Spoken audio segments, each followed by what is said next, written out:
Macmillan Audio presents Whack Job, A History of Axe Murder by Rachel McCarthy James. Read for you by Jennifer Pickens.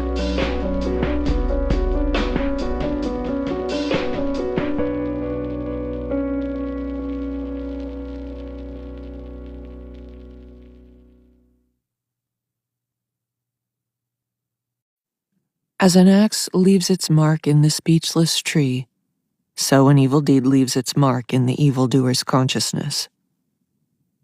John Henry Wigmore, as quoted in Cara Robertson's The Trial of Lizzie Borden. My axe is my buddy, we both cry with the trees. Me and my axe will bring the devil to his knees. Insane Clown Posse, My Axe.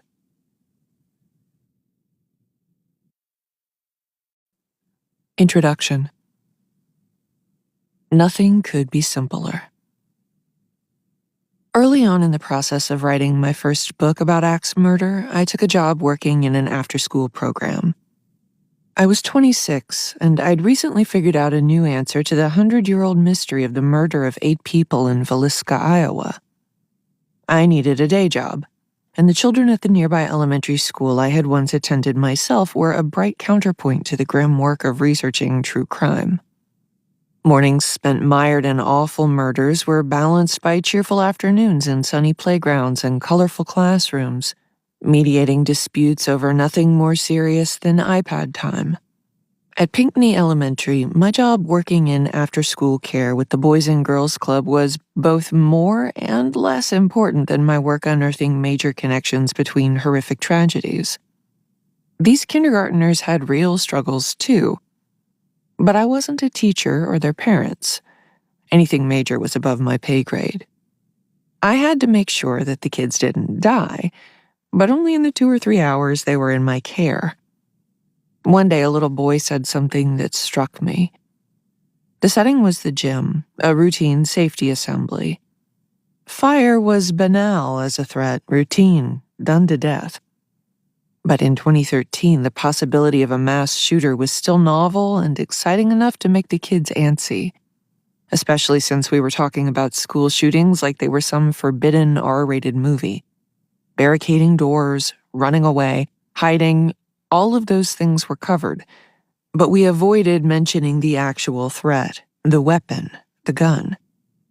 The boy, a 5th grader, raised his hand, blurting out, "What if it was an axe murderer?" He accompanied the question with a mimed motion and sound effect that was somewhere between lightsaber and baseball bat.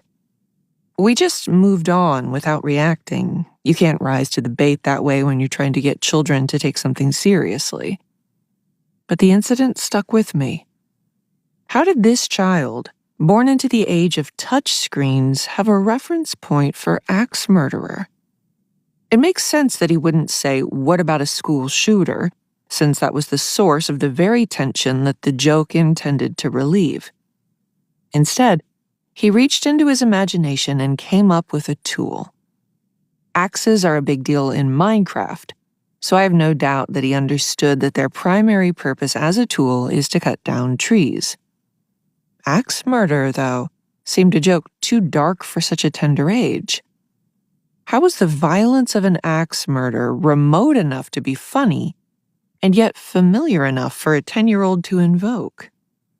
The boy's antics stuck with me throughout the process of writing and promoting my book, The Man from the Train. Like this book, it is a work of nonfiction. The man in question would ride the rails to a community where he had no ties, pick up an axe left outside in a woodpile, break into a house, and kill everyone inside. He especially targeted households with children.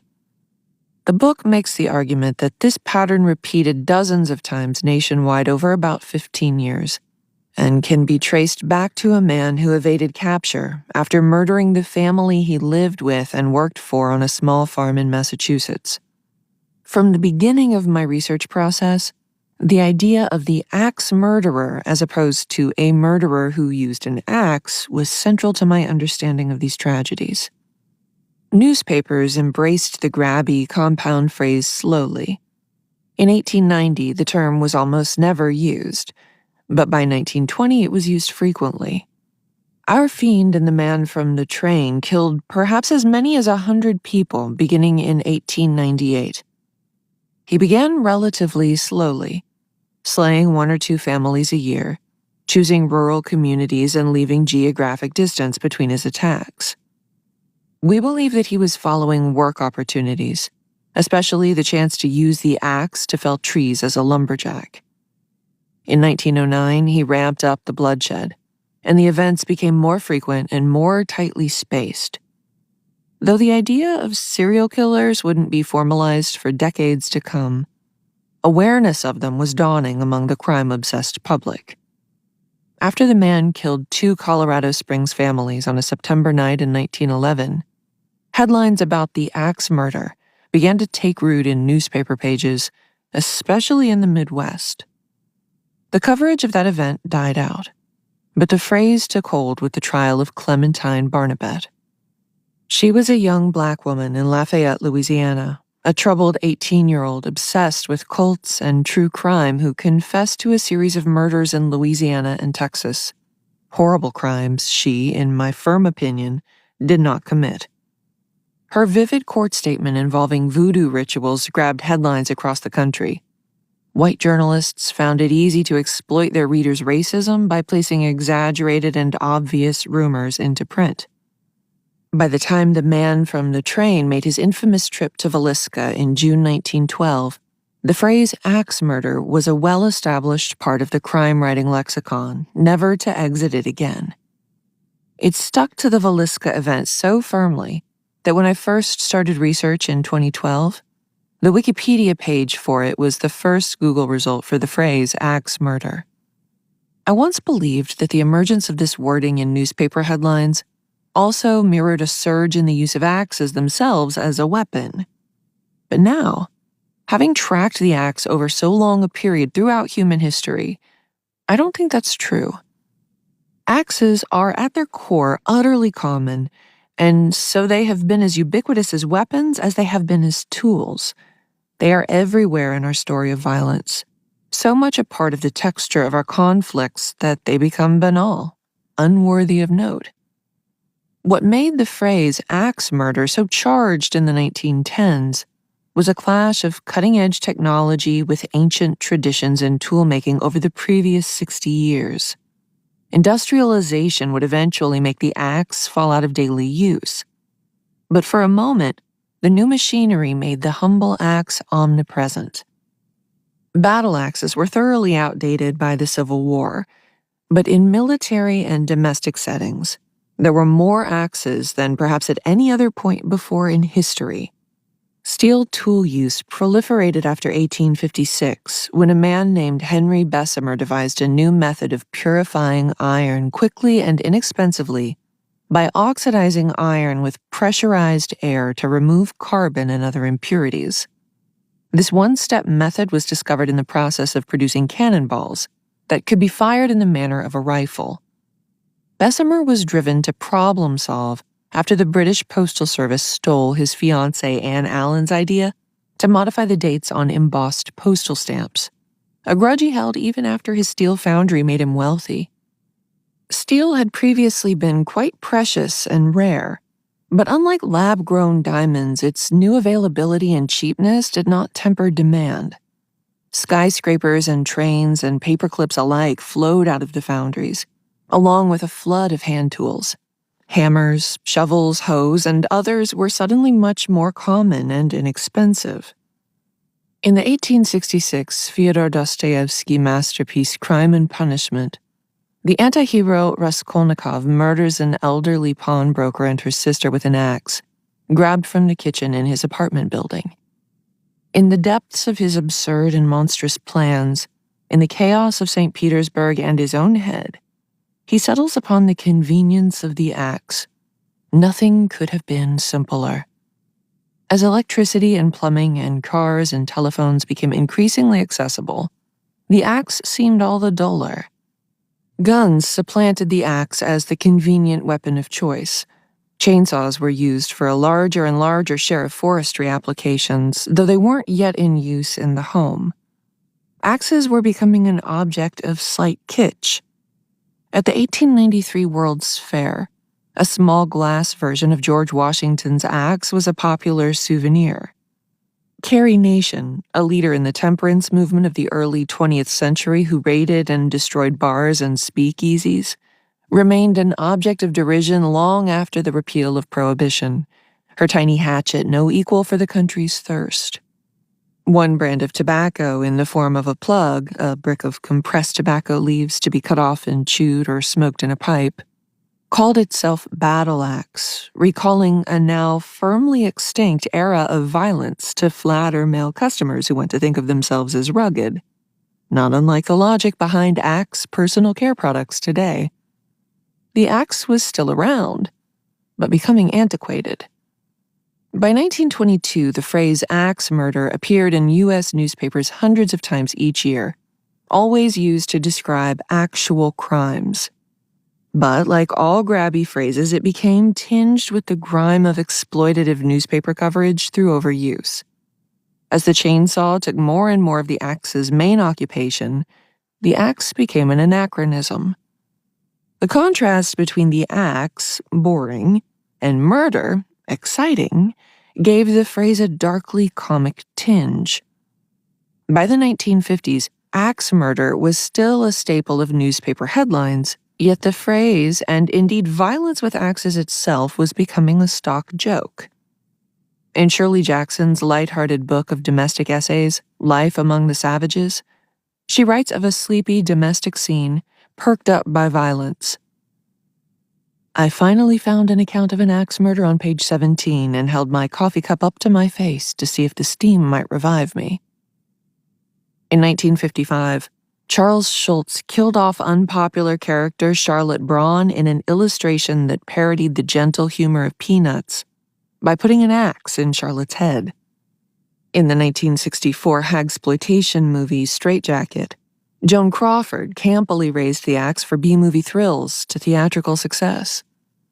Axe murder had primal connotations, deeply interpersonal and separate from the state violence of execution rituals and battlefields where axes have created the most bloodshed.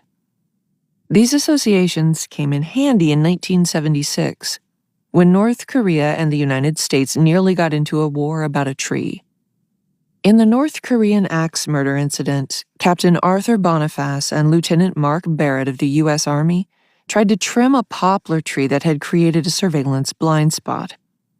The tree grew on the Bridge of No Return, a tense spot near the demilitarized zone where North Korea, South Korea, and the United States observed an uneasy truce, often taunting one another by banging on windows with axe handles. The captain and lieutenant were killed by 30 North Korean soldiers, armed not just with their own axes, but with crowbars, pipes, and clubs taken from South Korean laborers. The United States responded with restraint by simply cutting down the tree with a much more efficient chainsaw, leading to some crucial concessions from the North Korean president and transforming the tripartite relationship. Though the event was not especially well remembered, it illustrates some of the crucial associations of axes and violence in the United States. The term axe murder characterized the incident as a close-quarters grudge, not a military exercise with guns and helicopters, but something ugly and outside of bounds. And since this war was almost begun by trimming a tree and ended with chopping down that tree, there's a sense of something just barely funny about it. Axe murder, or really axe murderers, became a permanent punchline after The Shining in 1980. The moment where Jack Torrance hacks through a locked door with a fire axe is darkly funny all on its own, with its invocation of Johnny Carson's signature catchphrase. The shot itself harkens back to a movie called The Phantom Carriage, made around the first flush of axe murder in 1920. When a Mike Myers movie goofily satirizing the 80s erotic thriller needed a punchier title, they went to the Shining parody set piece at the center and called it So I Married an Axe Murderer. Though the comedy wasn't an initial hit, it's become an enduring cult classic, permanently sealing the idea of axe murder as comic. Infinite references, parodies, homages of the axe breaking through the wood in The Simpsons or Mythbusters or Super Bowl ads for Mountain Dew Zero Sugar have built a long legacy for the fire axe wielded by Jack Nicholson. But the phrase mostly disappeared from newspapers describing actual crimes. It is now too unserious. The axe in silhouette still has genuine menace when the tone is dark, and power. An axe, usually with a hyperbolically huge blade, is often a formidable weapon in violence-oriented video games. But an axe murder is also appropriate for a throwaway line in a lighthearted family comedy like Bob's Burgers, the second of 3 in a list. Roller coasters, or axe murderers, or Dad's morning breath. An escalation from roller coasters on the way to the real punchline. The idea of an axe murderer is not so much a shock as a joke so easy a 10-year-old could make it. Axes are far from humanity's only deadly, omnipresent instrument. Hammers and swords and knives are objects of fetishistic fear, each in many ways more iconic than the axe. Knives and hammers are an even more essential tool for the little jobs of daily life, closer at hand than an axe in most modern households. And while axe throwing has had a recent upswing in popularity, fencing is an Olympic sport. Axes can be expensive toys and objects of honor and prestige, but a hatchet will never have the pedigree, the classiness, the pretensions of the epee. Yet it is that earthbound flintiness that makes the axe so iconic. There is no tool older. The axe is the sword, it is the hammer, the planer, the scythe, khopesh, knife. As every task somehow involves your smartphone today, so everything required a hand axe when humanity began. Early people spent their lives refining their craftsmanship to make these biface tools, beginning about 2.5 or 3 million years ago, learning the qualities of different kinds of stones, and perfecting the flaking and percussive techniques to make these elaborately faceted gems into teardrop shape. And then 500,000 years ago, the tools got a hell of a lot better. Handles were a miracle of engineering, allowing the one-piece blade to do cutting, scraping, chopping, and piercing. This was a transformation in hunting and in interpersonal violence. The axe gained literal power with the handle, its force physically enhanced by the new leverage, and became all the more valuable as a tool, as a weapon, as a symbol of wealth. Specialized axes spread into professions beyond woodcutting, such as coopering, barrel making, shipbuilding, and roofing, and revealed their usefulness for enforcing community disputes. The axe's power only grew with the introduction of metals. Ötzi, the naturally mummified man who lived 5,300 years ago in the Alps of northern Italy and was discovered in 1991, held an axe. The head of the tool was fitted into the handle and lashed rather than the other way around, typical for stone axes. But this blade was copper, a sign of the man's high social status, and his weapons were flecked with the blood of others. By the time we start to have recorded history, the axe is already loaded with the language of power. The Dresden Codex, a Mayan book that is one of the oldest in the Americas, had a specific ideographic symbol, chalk, defined as the axe/comb glyph, which possibly refers both to events of war and decapitation, as well as the movement of the planets. This association is reflected in the warrior god of lightning Chalk's great jade axe, an association between the axe and the great wax from the sky that persists across many systems of belief from around the world. Pangu's axe that cleaved the world in Chinese mythology, or Hephaestus hitting Zeus's head with an axe to birth Athena. State violence invested the axe not just with power but with authority. In war, execution, and other official and sanctioned shows of power and force, the axe was always present in the chaos of battle and the awful order of ritual violence. Battle axes were thinner than woodcutting axes, but both were present on campaigns, key to battles on land and sea. Axes were a distinctive part of many legendary military forces, even into the 20th century in some cases. In the Democratic Republic of the Congo, the Sanji people made elegant hatchets for ceremonial decapitation rituals that have spokes where the cheek of the blade would usually be, etched with human faces. The posture a person must assume to be beheaded is submissive. To lay your neck on the block means that you have not just been defeated, but that you have stopped fighting. This is the theater of death. It is not so much about making the condemned feel their defeat, but about communicating the totality of their defeat to the people watching, who might wish to succeed where the condemned failed. This is the reason the axe was such an important part of the fasces, a symbol from Rome that has resonated with genocidal imperial empires from the United States to Germany, and the namesake of fascism. The axe tells anyone who hopes to resist that they will not only be killed, but also ideologically defeated. But even as the axe can be put toward the abuse of power, so it can be put toward resistance. The commonness of the axe and its inseparability from the rank and file of labor processes lended unexpected power in rebellion and revolution. The artist Carrie James Marshall has returned again and again to the subject of Nat Turner, who led a slave insurrection armed with axes in Southern Virginia in 1831. The axe appears in two of these paintings, for woodcutting and for beheading Turner's enslaver. Marshall also painted a version of Julian Carleton, the axe murderer of our 10th chapter. Curiously, the actor Hezekiah Washington as Julian Carleton Taliesin, murderer of Frank Lloyd Wright family, depicts a man with no visible hatchet.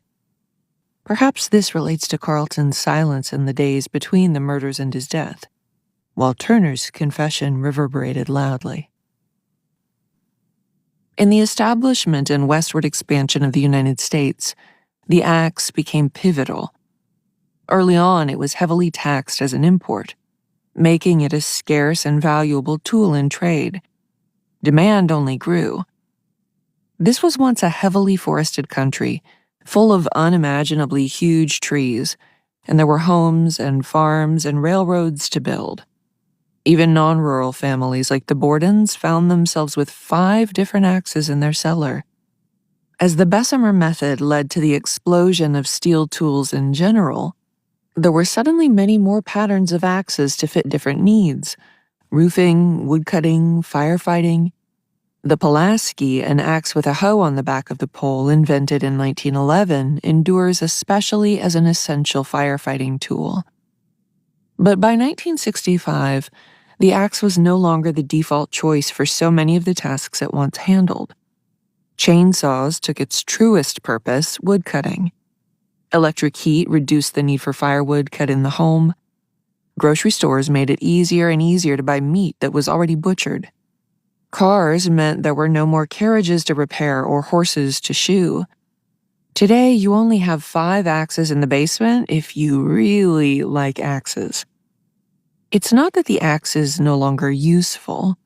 Someone who is sleeping rough in the woods has great need for a hatchet to clear a space to sleep. A housed person with a fireplace or a backyard full of scrubby trees could use an axe toward those purposes. There are less work-intensive options, but the challenge and the connection to the old ways are the point. Like the cowboy or the gangster, the woodsman has turned from a laborer into a mythical beast of masculinity's past, a Paul Bunyan fantasy you can buy at the hardware store. And that's not silly. It fulfills something deep within us. But the axe doesn't carry the connotation of practicality that it once did. It's usually not the most efficient way to solve whatever problem is in front of you. Especially violence. Guns are easy to use. There are a lot of them, and they're much likelier to be used to fatal effect than the axe. And yet, the axe is still a common object that gets picked up in unpremeditated violence. whether in the great outdoors or the garage.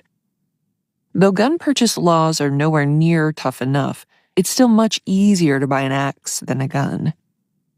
In this book, I've tried more than anything to look directly at the axe, both as it gets lost in a sea of other tools and technology, and as it becomes a fetish or an afterthought in violent stories throughout time. I've reviewed true crime staples, toured 3 Frank Lloyd Wright buildings, hiked a Pennsylvania glen, and dug into the backstory of a throwaway sentence in Herodotus.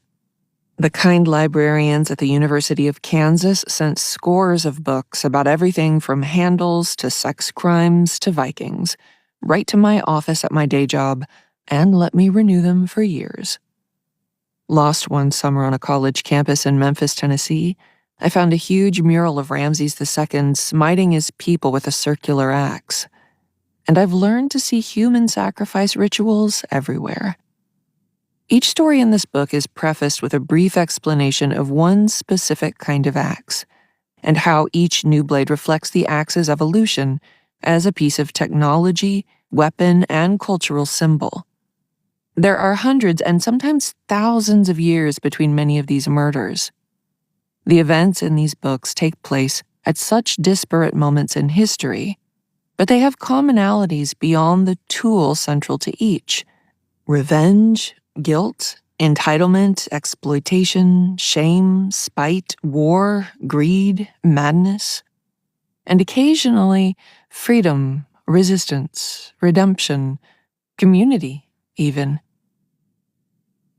Once I began to study the blade, I found that the object of my attention unlocked a new level in the world around me.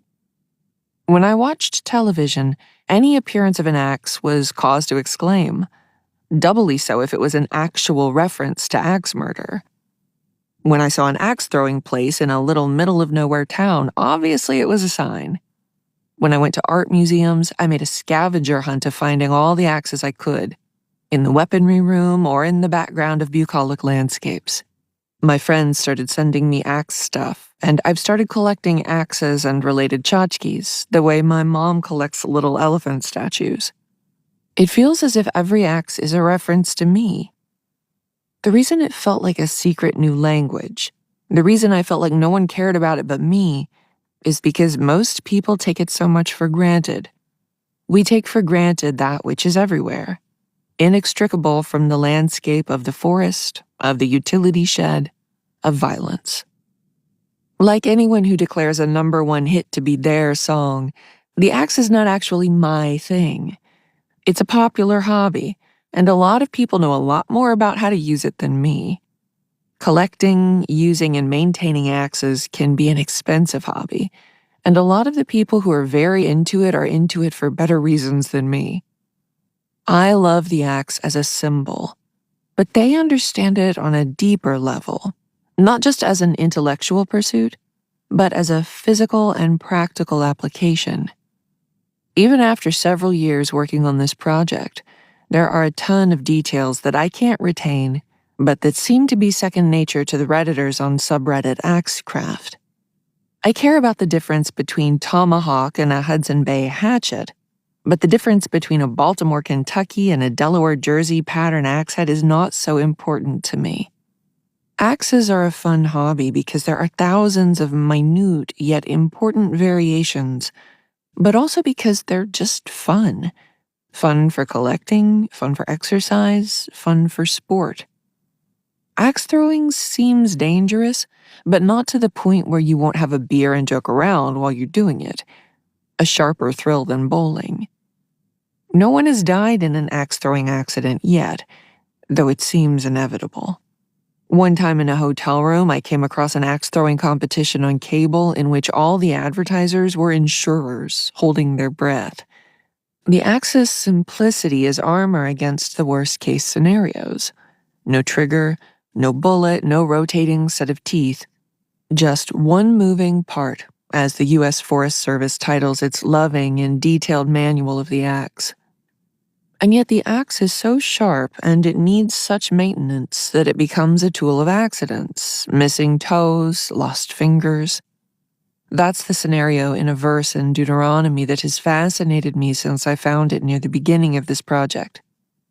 Verse 19:5 reads, "For instance, a man goes with his neighbor into a grove to cut wood. As his hand swings the axe to cut down a tree, the axe head flies off the handle and strikes the other so that he dies. That man shall flee to one of these cities and live." The guidance is surprisingly nuanced for a stark chapter in the Torah that ends, "Show no pity, life for life, eye for eye, tooth for tooth, hand for hand, foot for foot." It is presupposed with a clarification that the manslayer was not already an enemy, a complication for a hypothetical explanation of newly set laws, sort of a 5th century BCE version of a question on the bar exam. Here, the axe is a tool of the working man, not the murderous fiend, and yet still a slayer. Blood feuds were one of the main ways to deal with the fallout from a violent death in the culture that produced the Torah. Cities of refuge were a way to levy a cost for the grief of an accidental, but terrible and unjust death. The man whose hands held the tool that killed another still must answer for the death they didn't mean to cause. Not with their own life, but with the life they've built in their community. That life, the one that included their poor neighbor, is over, but they can rebuild. The axe is a tool of construction and progress, an instrument of growth easily turned into a method of death. In seeking to understand the tool, I seek to understand why it was picked up by the killers who drew blood by its blade and pole, who struck fear just by hoisting it aloft. I do not have refuge to offer the axe murderers, or the survivors, or the victims. Just a connection between these deaths and our lives. Hold the axe for a moment. Press a cheek to the cold cheek of the steelhead. Find a grip on the handle. Press my thumb to the sharp blade, and feel the cutting edge do its work. Stone hand axe. 430,000 BCE, northern Spain. The first axe looked very different from the axe on the cover of this book. Early axes were made from rocks, usually flint, diligently chipped away at to form a large tool. Sometimes the tool was symmetrically shaped, but sometimes one side was flat and the other was concave, making it easier to wield in both hands. The body narrowed from a wide base, sometimes thinning to a tip sharp enough to pierce, and sometimes just barely funneling to a rounder top, forming a slightly unbalanced oval. The blades on the side were the important part, the strongest link to the axes you'd find at the hardware store. They were serrated rather than smooth, but sharp enough to scrape, slice, or stab. And they were everywhere, transmitted from culture to culture like a wetted disease. One of the commonest, most widely distributed, and longest-lasting archaeological artifacts. The earliest stone tool dates back as far as 3 million years, from eastern Africa. These Acheulean-era triangular, tear-shaped bifaces with sharp edges, flaked on both sides, began to appear in Kenya about 1.6 million years ago. Hand axes spread north, arriving in Europe by 900,000 BCE. They are only missing when there was no human activity in the area. One influential theory of early human history, called the Mobius line, concerns the lack of these hand axes in Eastern Asia compared to Africa, Europe, and Southern and Western Asia, due to the climate and insurmountable natural obstacles like the Ganges. Wherever people went, they showed each other how to make rocks into axes. So many archaeological insights are gained through practice. We learn how these axes became sharp by trying to recreate the conditions of their sharpening, hitting and throwing these rocks against bigger rocks. And we understand how they were used by using them again, to cut animal skins, level out wood surfaces, crush and break seeds and nuts and grains. But our research has its bounds. We're not going to use these newly napped axes to hit someone's skull and see exactly how it cracks. 1. Cranium 17 and the Pit of Bones. Murders do not always announce themselves. Accidents can be as bloody and upsetting as any homicide, and are much more common. Misadventure and malice are easy to confuse. This is particularly true with the passage of time. The farther the corpse travels, the drier their blood, the more decayed the flesh. In short, the deader a person's body gets, the harder it is to demystify what happened to make them dead. Long before they are reduced to a skeleton, the person they were lost their ability to narrate their own death, revealing whether the culprit was a stranger with an axe, a husband with a baseball bat, or a simple fall down the stairs. There are so many ways to die suddenly. But the vacated skulls still have stories to tell. The hat brim line rule is the name for a rather rough measure of whether an impact to the skull came from an accidental injury or lethal interpersonal violence. Most hats cover the base of the occipital to the forehead, just above the brow line. Imagine a line separating the parts of your head covered by a baseball cap and the parts that are not. The bare parts are the parts of the head that aren't usually going to get hurt unless someone wants to hurt them. It's the prettier parts of the head that are most vulnerable in an accident. Falls, crashes, collisions. Most of these things happen when you're facing forward. When there's body fluids and murder weapons and circumstantial evidence to consider, the hat brimline rule isn't of much use. It's way too unreliable to soundly convict a person. Drunkenness or brain injuries or the vulnerabilities of extreme youth and old age can explain many impacts to the back of the head. And when the injury is right on that 3-inch hat brim line, it's hard to differentiate one way or the other. There's a lingering residue of racism and phrenology to the hat brim line, too. The line was originally called the Hutkrempenregel, and it was first described during the later years of the European forensics boom in 1919. Still, when there's nothing but bone to examine, you have to consider everything, and there's a logic to the hat brim rule that holds up. Recent reviews of the rule suggest that when a person falls from a standing position without any other blows interfering, the injuries will fall below that line. Basically, the top of your head isn't at risk in most unprovoked falls. The parietal area forming the dome and the load-bearing walls around the brain are an attractive target for a weapon, though. Even back when our most sophisticated weapon was a very pointy rock, it was easy enough to lift our arms and crack that bulbous egg. Cranium 17 had 2 such cracks, just above the hat brim line. The fractured skull was recovered from the bottom of the Spanish archaeological site La Cima de los Huesos, literally, the Pit of Bones. In 2015, the archaeological team at the Cima, led by Dr. Noemi Sala, used imaging, trajectory analysis, and the hat brim line rule, among other methods, in a PLOS ONE article to describe the holes in Cranium 17 as the earliest evidence of lethal interpersonal violence in the hominin fossil record. In other words, a murder. Because the owner of Cranium 17 died approximately 430,000 years ago, the facts of their life and death are frustratingly vague. We don't even know exactly what species this individual belonged to, but the circumstances of their death have a clarity that calls out to the violence of our world today. We see 2 fractures, identical in angle and shape, and know that the same branch didn't fall on their head twice. As the vibrant colors and stylish lines of nearby cave paintings bring a reminder of the indefatigability of human creativity, this battered head evokes the longevity of our need to kill each other.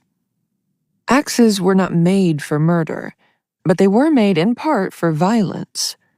Prehistoric hand axes were shaped to break down wood, chop up vegetables, and fatally pierce the flesh of animals. They were treasured for their utility in carving food and shelter from the unforgiving wilderness, but they were sharp in the same way a flame is hot. A fire needs to be hotter than we can stand, so we can cook food and not die from the cold. and for that reason, we tolerate the danger of fire. An axe is sharp because the danger is necessary. It is a flame made durable in stone, iron, steel. Cranium 17's killer surely did not custom nap a hand axe just to kill them. Perhaps they were already holding it, the fatal conflict rising while they crushed bones to extract marrow from animals or skinned them for pelts. Or they could have picked one up that was just lying around when murderous intent arose. Because a hand axe was always around, even in the chaos of a mass grave. La Cima de los Huesos, the Pit of Bones, is a grave. Today, it is also an excavation site, one of many in the Sierra de Atapuerca. The mountain range is just west of Burgos, where the researchers who work at the Atapuerca archaeological sites stay near comparatively less ancient palaces and churches and enjoy blood sausages and other Castilian cuisine. The bones were first noticed when a mining company dug a rail trench in the foothills, abandoned in 1911. It would take another century for archaeologists to realize that the bones embedded in the limestone and speleothem and guano dated back 500,000 years. There are a number of sites of early human activity throughout northern Spain, perhaps most famously the vivid bison drawn in ochre and charcoal 35,000 years ago at Altamira, 70 miles north of Burgos. Atapuerca attracted and preserved an astounding concentration of evidence of prehistoric communities at many different points throughout the Pleistocene. The Cima del Elefante held a 1.3 million-year-old jawbone that proved to be evidence of the earliest of any species of human activity in Europe. And the Grandolina contained human bones that looked to have been cooked and gnawed upon around 780,000 years ago. The area was not continuously occupied. These were nomadic communities, moving in and making the mountains home for a few months or maybe years, and then moving on when the weather or the flora or the fauna changed. And as humans moved back and forth on an unfathomably long timescale, we changed not just our habits and tools, but the shape of our heads and the length of our bones. There's no consensus as to what species the bones in the Cima belong. Like a debate over what degree removed you are from a cousin you don't see often, the question seems to revolve around exactly how related they are to Neanderthals and modern humans. Cranium 17 and the rest of the occupants of the Pit of Bones are not quite Neanderthals because they are a little too small of brain.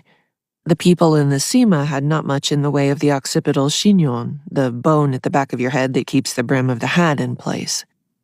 For a while, and in some corners still, the people of the Pit of Bones were called Homo heidelbergensis, but the very classification seems to just make it more complicated. Like, did heidelbergensis give rise to Neanderthals? Are they ancestors to that and other homos, floresiensis and erectus and sapiens? Or were they just another branch on the family tree that ended? There's not really a good answer.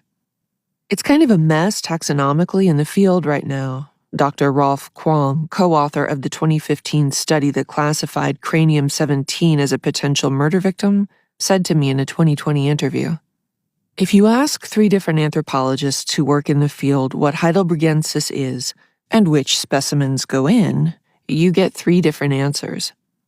Heidelbergensis is sort of a wastebasket category.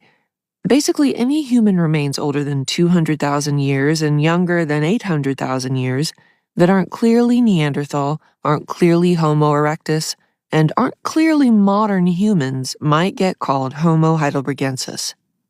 Despite their differences, brains a couple hundred cubic centimeters smaller, stronger fingers, enviably thick eyebrows, these were people, whatever name we use. These are not half human, half chimp," said Dr. Qualm. "If you saw one of these people walking around, and they were in regular clothing, you might not even notice them. They were as smart and adaptive and innovative as us, surviving with little more than their community, their wits, and a few basic tools. The remains of as many as 29 people reside in the Pit of Bones. Dr. Qualm imagined that the community they came from was an extended clan of a couple hundred people, sharing the burial tradition as they did hand axe technology.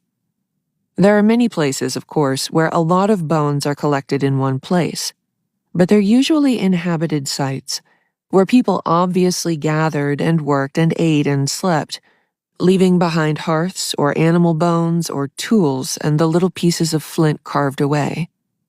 Or just ash. There are other sites like that in the karst system, indications that they slept there, hung out there, probably venturing out to less well-preserved open-air sites. They were around and doing things, as Dr. Quam put it. But not the Sema.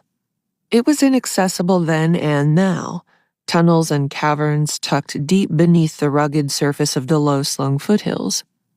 The Sema site is less than 10 miles from Burgos, but over the brushy terrain it takes a good half-hour to drive there, plus a half-hour spent navigating the karst system, passing many other excavations of slightly later settlements.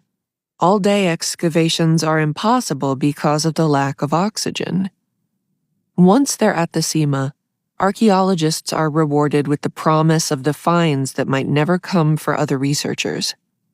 At many sites, bones get smashed like a pancake, but in the Sema, they are undistorted. Researchers have even managed to get DNA from some of the remains. The Sema is one of the richest hominin-bearing sites in the world, so every time you go down there, you're pretty much guaranteed you're going to find human fossils, Quam said. And not much other than human fossils. Dr. Sala conclusively ruled out geological causes, carnivore activity, and accidental falls as a reason for the accumulation at the site. It's not the only cave in the system, but it's the only one with this many human bones and little else in one layer. The only way that many bodies could get down there is if they fell or were thrown. There are too many bodies, and it's too remote for it to just be a fall or a random tragedy or even ritual murder. The only access to the cavity is down the vertical shaft, and there is no way out from the site once you are at the bottom of the shaft, said Dr. Sala. The Sema is a place for the dead. There is only one piece of evidence of a human settlement on the site, a hand axe called Excalibur. Found in 1998, the 500,000-year-old axe is made of ochre-veined pink quartzite. It is about 6 inches long, just under 4 inches wide, and more than 2 inches thick. It is classified as a biface because both sides were knapped, or chipped away, to sharpen an edge. One side is flat, and the other side carries most of those 2 inches referred to above. Many similar axes abound at other sites in the karst system at Atapuerca. But those are clearly former butchering sites. There is no other lithic waste, discarded stone tools, at the Sema. Because of its singularity, because it's the only nonsense of daily life that made it into the pit of bones, because it's so beautiful, the argument is that the axe is evidence of funerary practices. Just as you wouldn't bury your uncle with his beloved laptop, tools and other practical things are usually not interpreted as evidence of prehistoric grave decoration, the way beads might be. Laying non-perishable objects to rest with our loved ones is the same as any other decoration. It's about putting something pretty in there with them to make it nice. There are a lot of hand axes I find beautiful. There's something lace-like about the facets of each one, a textured delicacy to the chipped edges. And Excalibur is special. The saturated colors, the finely knapped lines, the intense ridges. It's very old and exquisitely honed, delicate, and yet obviously made to endure. I wouldn't call it sexy, but some archaeologists would. In 1999, Marek Kahn and Stephen Mithen posited that a great hand axe would have been an indicator for suitability as a mate, because making a hand axe is difficult and takes a lot of desirable qualities.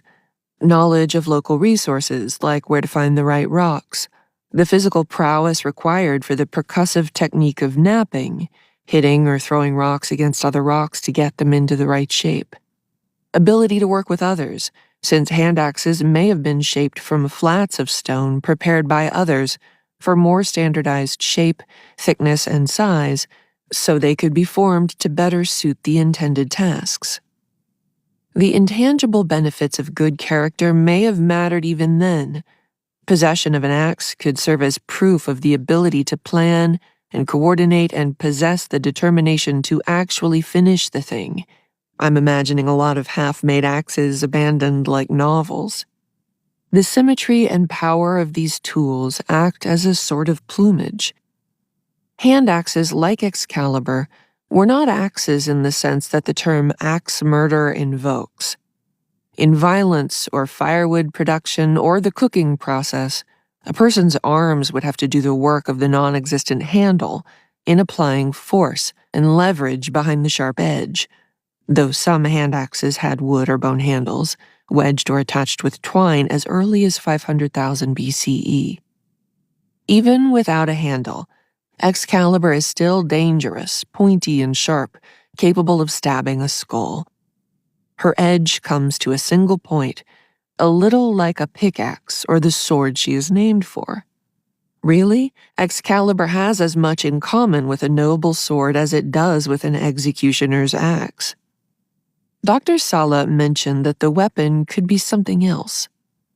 "We know only that a blunt object was used," she told me in an email, mentioning a spear or wooden object, a tool of standardized size and shape.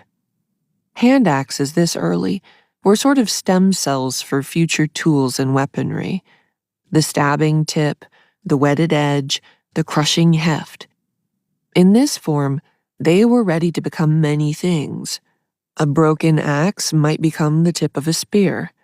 The oldest axes were, in function, already knives, planers, swords. Even in the Pleistocene, solid technology could be discarded in novelty. By the time of Cranium 17, the biface axe was already ancient. In some cultures, it was obsolete. There's a marked lack of large axes in Central Europe, replaced by lighter tools. So maybe Excalibur was just thrown away like a bulky old cell phone. Perhaps it's sentimental of me, but I don't think that's why it was in the SEMA. With its seductive symmetry, with that many uses, with that level of time investment, why would you throw it away? When objects are lovely and scarce and hard to hold on to, when objects of beauty are mostly fleeting and the province of nature, they become all the more precious. Giving Excalibur up would not be nothing. It's a loss to answer a loss, or perhaps to assuage guilt. Dr. Sala has found that many of the skulls in the SEMA might have belonged to murder victims, another twist in a mystery that will only offer more mysteries. There's a funny paradox in how differently murder mysteries are handled when they're ancient, as opposed to just old. When we look for answers about murders from 100 years ago, old murders, we have no hope for answers truly beyond the bounds of reasonable doubt. Even in the true crimes that have been most thoroughly examined from every potential angle, like the case of Lizzie Borden, we're not working with blood samples or fingerprints. They're questions of storytelling and research and logic, but not of science. But when we move the timeline so far back that it becomes almost impossible for us to comprehend, we have nothing but science. DNA cannot reveal a culprit by name, but it can connect shards of bones. Measurements and advanced imaging and numbers that have been quadruple checked, these are what we have in the absence of information about who these people were and why they might have killed each other. The owner of Cranium 17 had many of the same flaws and strengths and challenges experienced by you and me. They were generous or forgetful or witty. They probably had projects they cared about and family they wanted to care for. They had conflicts, one of which probably turned deadly. But we don't have any of the specifics. The narrative we have is in bone. There's a certainty to it that releases us from the painful catharsis of empathy we seek in other stories of murder. The act of burial, though, of being cast into the abyss, that is more discernibly human. The grief of the not-quite Neanderthal's surviving family brought them to the edge of a cavern to seek solace in putting their loved one to rest. They hoped for peace after a terrible end. There are arguably good reasons to strike someone twice in the head with a sharp rock. Tyranny, slavery, abuse. Sometimes a person must defend their life and freedom with arms. Perhaps Cranium 17 was guilty of one of those good reasons. Maybe they deserved it. Violence is an expression of power, even if the stakes are incomprehensible to our eyes. But the two identical strikes to the head are not what is writ large across the parietal bones of human history. The preservation of the fractures in Cranium 17 and their neighbors was as intentional as their death, as careful as Excalibur's napping. Care and attention that resonated through hundreds of thousands of years, discovered again, and made novel by reverently rigorous inquiry. The skulls take the form they lost from the axe, from the burial. Their reconstruction shapes new understanding for the depth of our human need to express violence and grief. Type G7 Egyptian battle axe. 1550 BCE, Thebes, Egypt. One of the Egyptian hieroglyphs for the word enemy was a man with an axe in his head. By the time the pyramids took shape, there were hammers, saws, daggers, many other tools and weapons as common as the axe. But the axe was only gaining power. When axes began to be consistently attached to handles between 12,000 and 7,000 BCE, they had not just more force but height, especially while held by a soldier on horseback. The sharp, dangerous part at the top was a fearsome thing for all to see. Shiny, too, after metalwork began as early as 6,500 BCE. Many functional axes throughout the Egyptian period were still stone, especially since the axe was not high status. Early Egyptian battle axes were functionally the same as woodcutters' axes, a half-moon perforated so that leather cords could be threaded through it and attached to lugs, only metal instead of stone. The malleability of copper and bronze alloys made shaping the objects much easier, refining their efficiency in the violence of the battlefield, and the rarity of the ore made the tools all the more valuable, precious, worth showing off. Technology often escalates conflict. We show off our new toys to make ourselves feel fancy and powerful, to impress the members of our own set, to intimidate our enemy. But the thing about boasting is that it also encourages imitation. An axe with a particularly dangerous point on the heel or toe of the cutting edge will be noticed and show up on the other side within just a few battles. Knockoffs often beat innovators at their own game. Egyptians often took the weapons of their enemies for study. The Hyksos to the north and the Kerman culture in Nubia to the south already had technology that was downright transformative, like chariots. Even armor was a brand new concept for Egyptians in the Middle Kingdom. As wild as it sounds, Egyptians basically fought naked, so an axe didn't need to be too sophisticated to find its way to harm. The Hyksos method of socketing their axes was new to Egypt. They fit the handle through a hole in the axe head rather than fitting the butt of the blade through the wood or lashing it. Kerman warriors, long essential to the Theban military, forged axe blades that were longer with a flared end. In the Middle Kingdom, the epsilon blade, one long, sharp, and solid curve with 3 tangs fitting into slots in the handle, provided many opportunities to cut into enemy flesh. But as the Egyptians started to clothe themselves before they went to battle, they chose a different kind of axe, influenced by Kerman and Hyksos trade. These new axe heads were long, the cheek curving in and out like an hourglass, the blade turning back out into a flared shape. Hooks, almost, which struck through and tore apart armor and were particularly conducive to severing heads. 2. The Smited King. 500 years before Second Enrei-Tau died from battle-axe wounds, Thebes' ascent to capital of ancient Egypt was christened with a mass grave.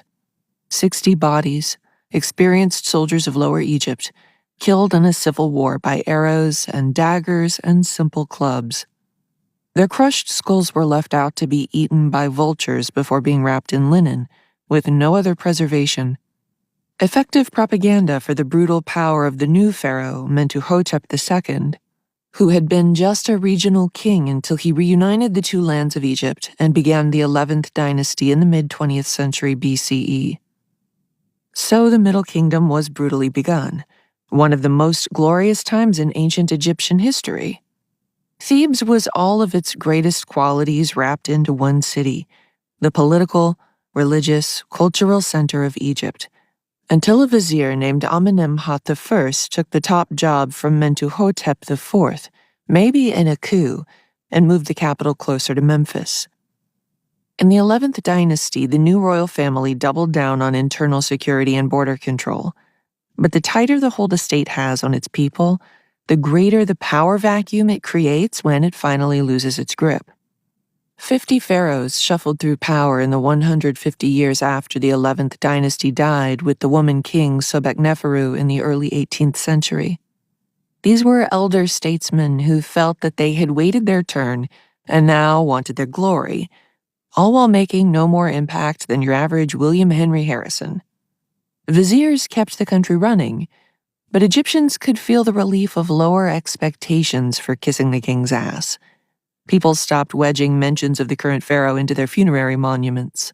Even the frequent new kings cared less about the majesty and dignity of the royal tradition.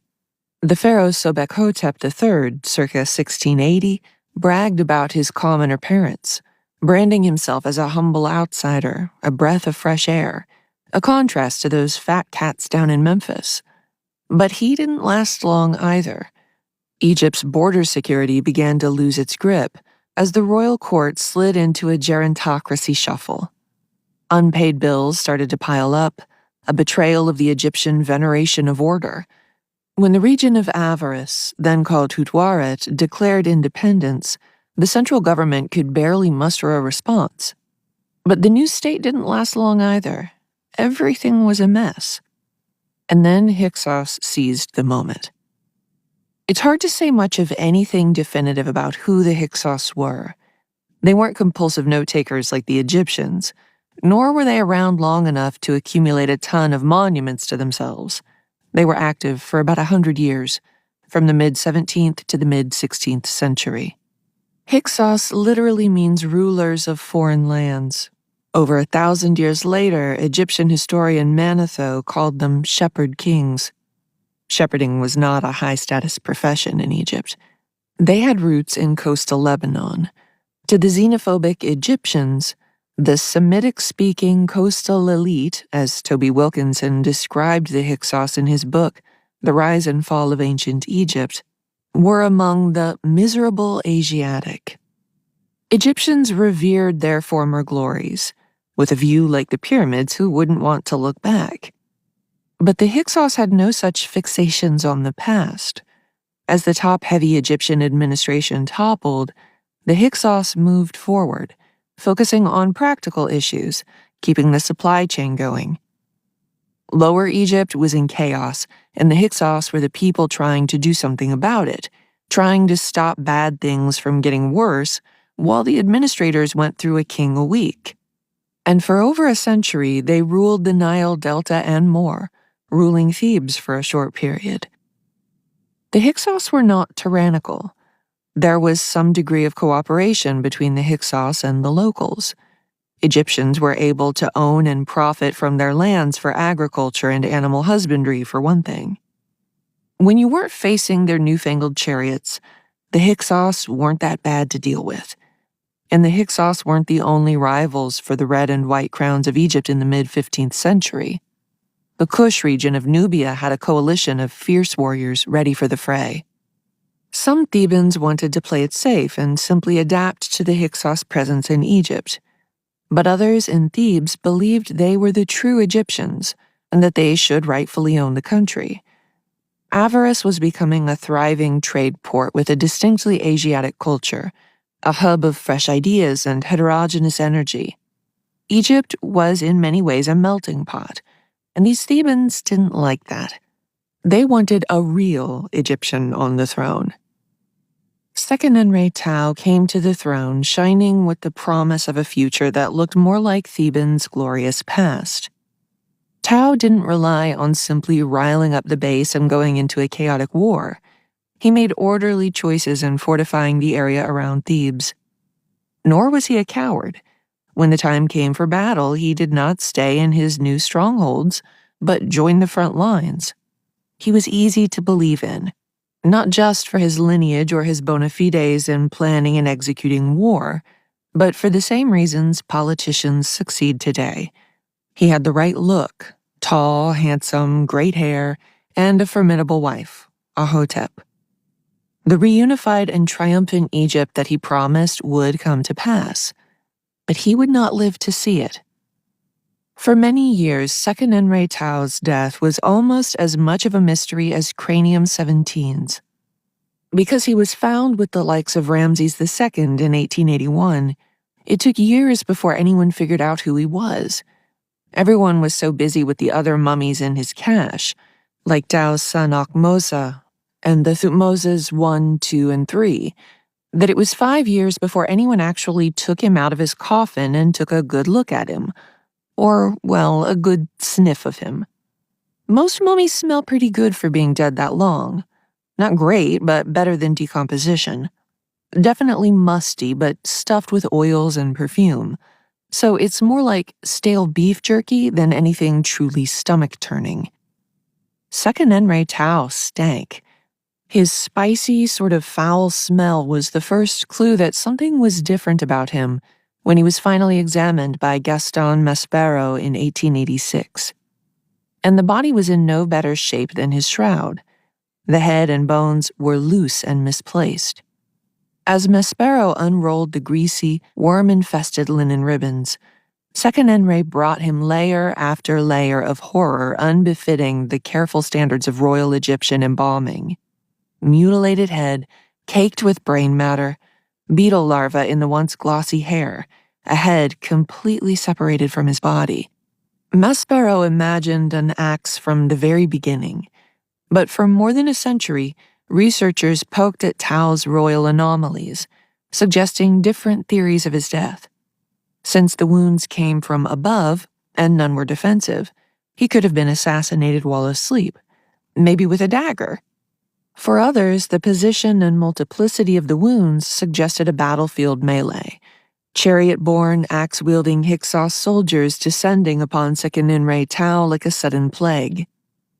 It wasn't until Gary Shaw began looking at the case that the story came together, the narrative well before the science.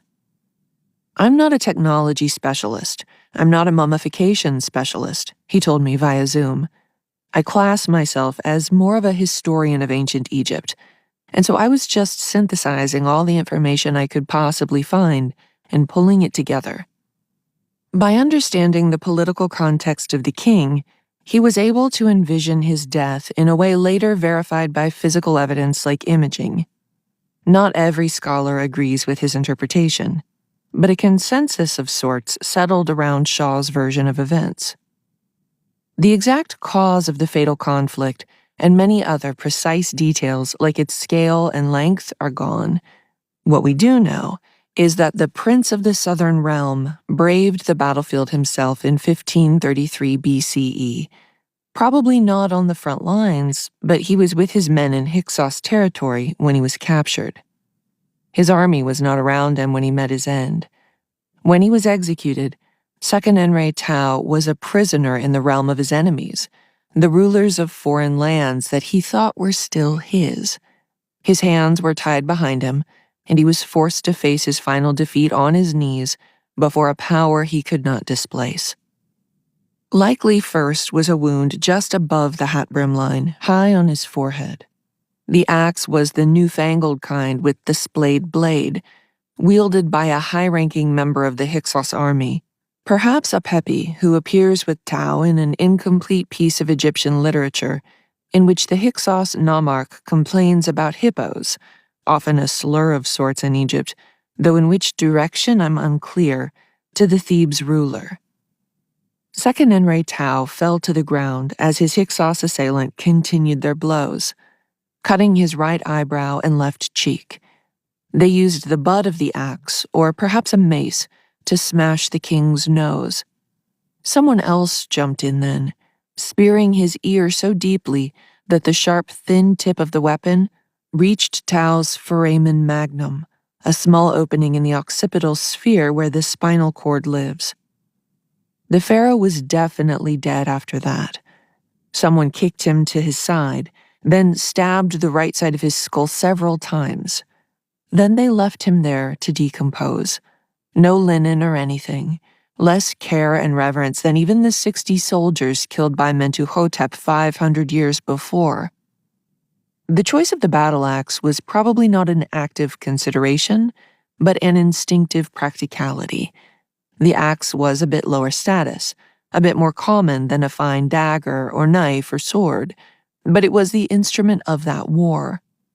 If they'd returned with a living captive king, they might have used something other than an axe to add to the ritual. But the Hyksos won northern Egypt when they chose to address problems urgently, instead of discussing them with viziers until they became catastrophes. They chose to take their moment when it came instead of taking their time. Execution and wartime killings can be abusive, of course, but the Theban king's death seems to be on the level. His death was violent, terrible, and they did literally leave him there to degrade. But there's no evidence of prolonged torture or bodily desecration. His killers were not his hosts or his guests, violating important laws of hospitality to gain an advantage. It was an act of war, not a secretive murder or a ritual show of power. They were enemies, doing what enemies do. Though Second Enre Tau's story ends there, the story of the Egyptian battle axe in this period of transition does not. The mummies of Tau's wife and sons did not bear the evidence of the axe seen in his destroyed head, but in their own reigns, in their less calamitous deaths, they reached for the axe to demonstrate that they held the power to smite slaves, citizens, and kings.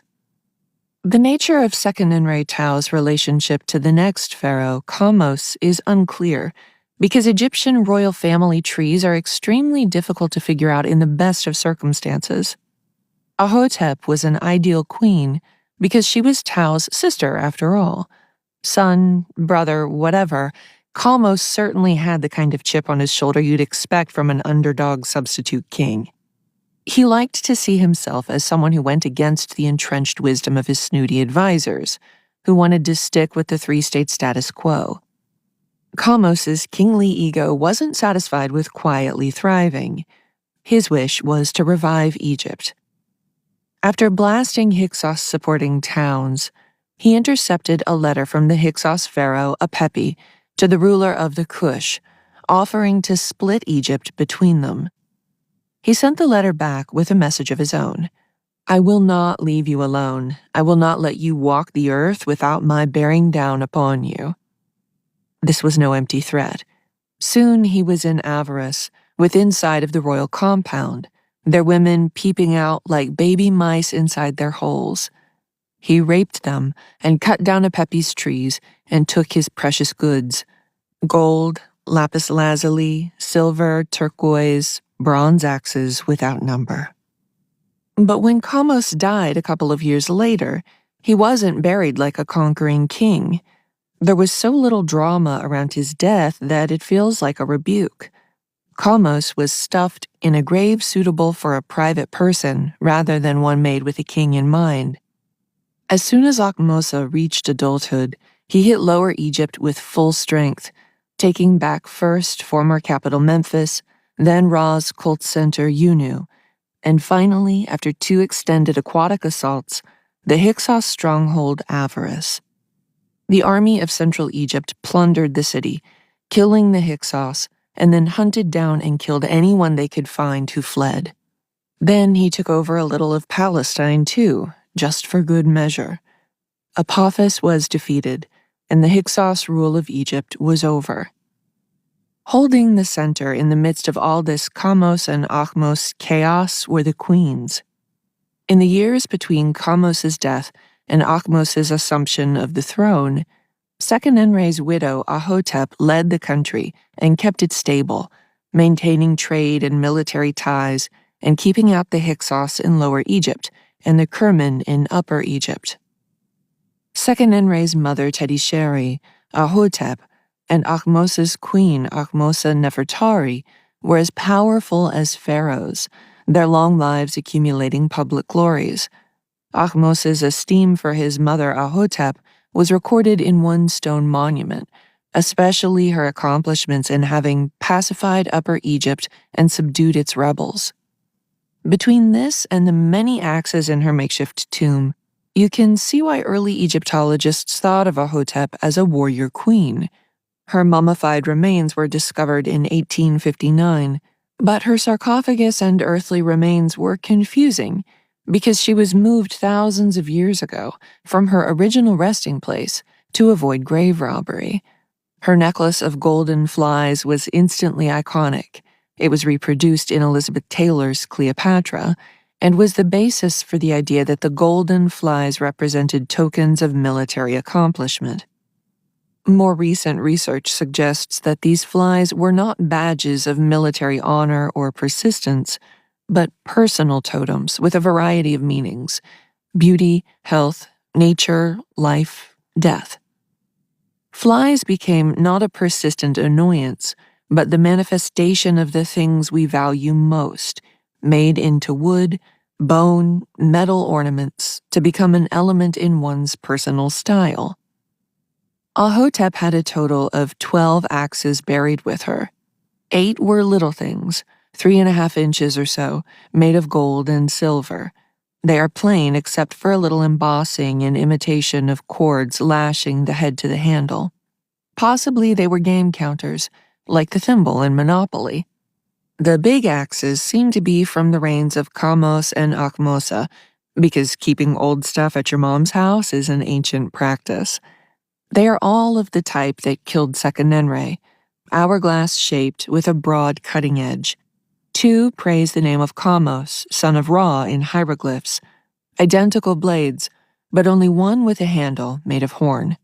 Both are bronze, slightly asymmetrical, with some pitting at the lugs and frayed at the cutting edge, signs of use. These were functional objects.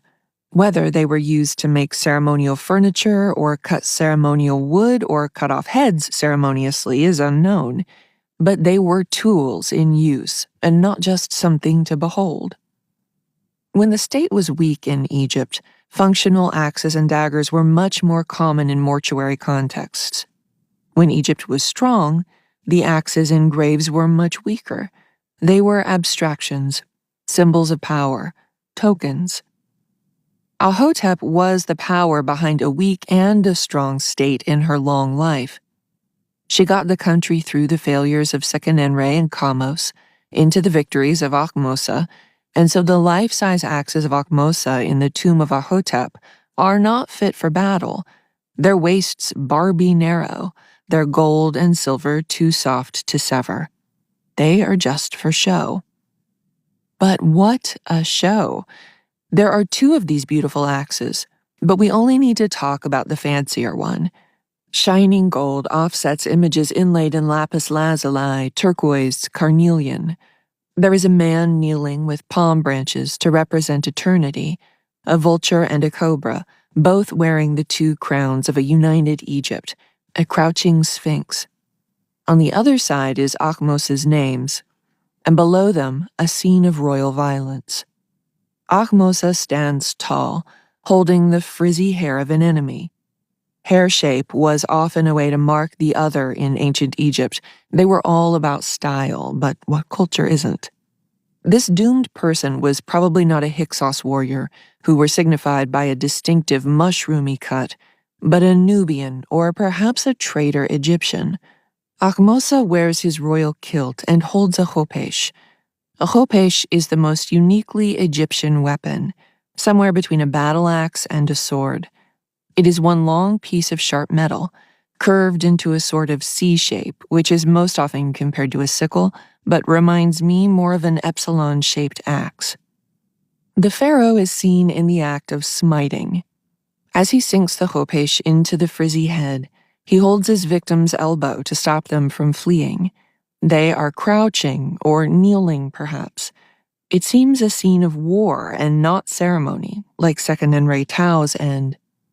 Below the smiting is a griffin. A griffin is a Greek symbol dating back a few hundred years before the axe was cast. The Hyksos occupation had the side effect of opening up the Levant to Egypt, and Ahotep's stela, or commemorative stone slab, records among her other accomplishments that she was the mistress of the shores of everything around the islands where the griffin was an emblem of women holding power. The queen's finest axe outshines all her jewelry, the many intricately beaded and etched collars, bracelets, earrings. As Egypt became more stable, there was more time for ornamentation and feminine touches. Green ribbon and golden fish were some of the rewards men vied for in the early New Kingdom. Ahotep's steady leadership in the years following Kamos's death could certainly give greater credibility to the women in the royal family seeking their own power. Within a century, Hatshepsut would follow her example. Ahotep may not have been a warrior queen. There is no solid evidence that she frayed that bronze axe with the horn handle. But it says it right on the stela. She ruled Egypt. And wartime or peacetime, king or queen, one land or two or many more, exercising power is no benign affair with soft rounded corners and kind words. It is a thing of secrets and recriminations and cutting edges. Even if Ahotep didn't hold the axe herself, she held its power, kept it safe and sharp for her sons. Her totems were individually harmless, even charming, but they were representative of a real and terrible power, a sharp and heavy tool ready to chop down anyone in the name of the power of the two crowns. Yue, 1200 BCE, in Shu, China. The earliest Chinese word for king, Wang, may be translated as the big man, but there's another translation that made me do an excited little clap when I found it, the man with the axe, which, as my source helpfully clarifies, is used for chopping off heads. The primary axe of ancient China, called the yue, is a lot different than the axes in Ahotep's tomb. Some yues are actively menacing, with eyes and a horrible rictus grin cut out of the bronze, square-toothed jack-o'-lantern style. The yue is thin and heavy, big enough and recognizable enough from a distance for it to be tied to the top of a tall pole and used as a standard for the military to follow.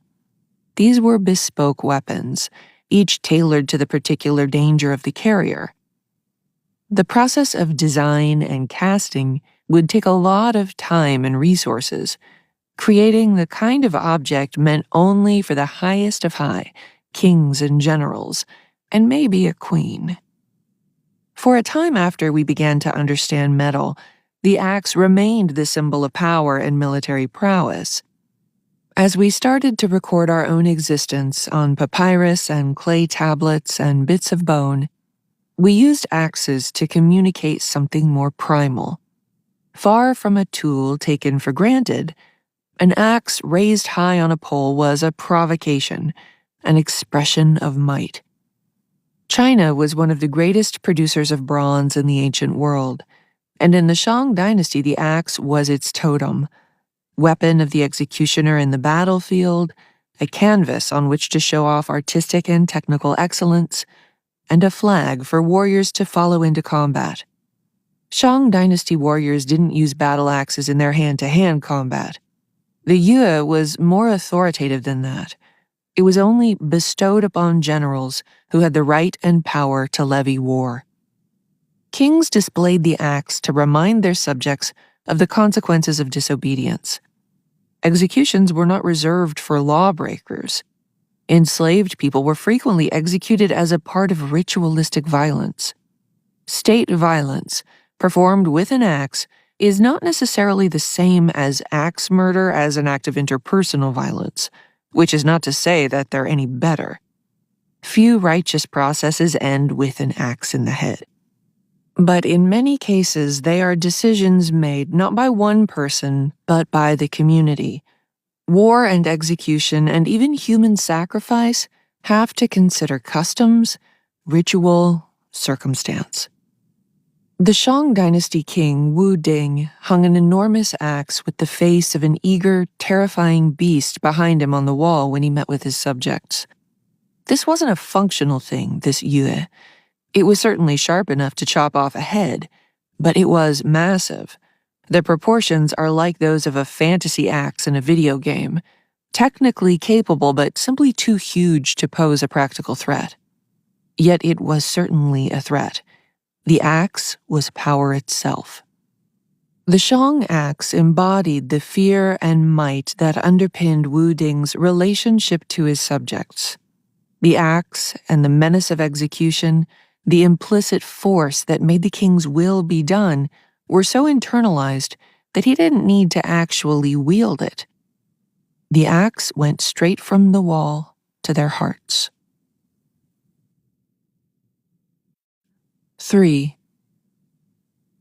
Cascade of Blood. The Queen Fu Hao was buried with 4 axes, but she began her life as a horse girl. She was the beloved scion of the Hongshan culture of horse breeders, an ideal princess bride for Wu Ding.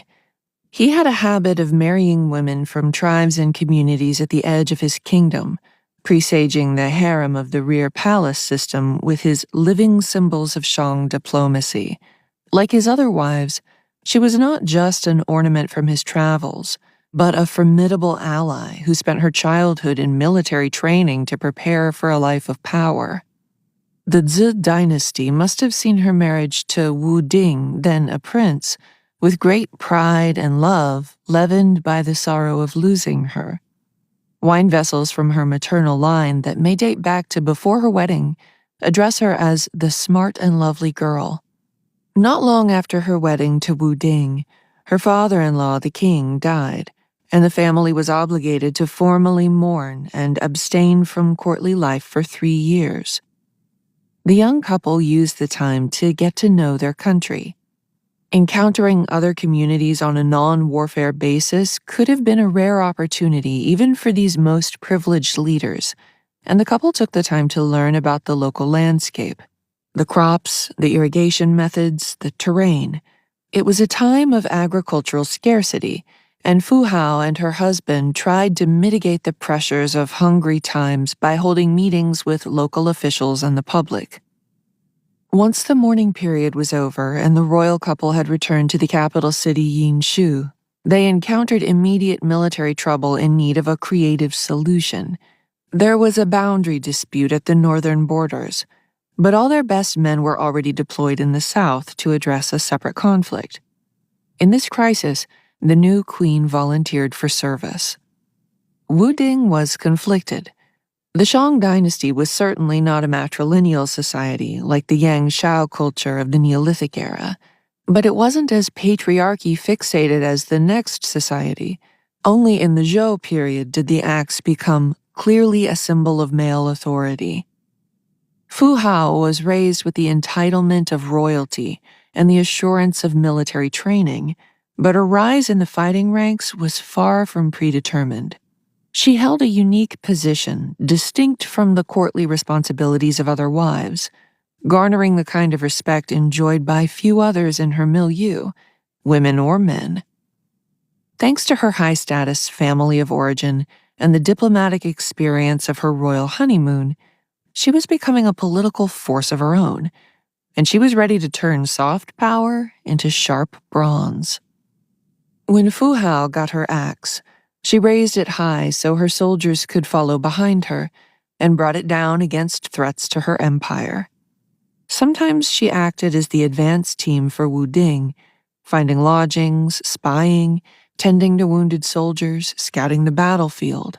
Other times, she was the boss. She led 13,000 soldiers in battle against the southeastern state of Jiang, hundreds of miles to the north of Yinshu in modern-day Mongolia. Fu Hao was a key part of Wu Ding's campaigns. Perhaps her greatest triumph was in the southwestern state of Bafang. She snuck into Bafang to occupy the enemy's path of retreat. When Wu Ding attacked them, she confronted them as they escaped. The royal couple destroyed their enemy.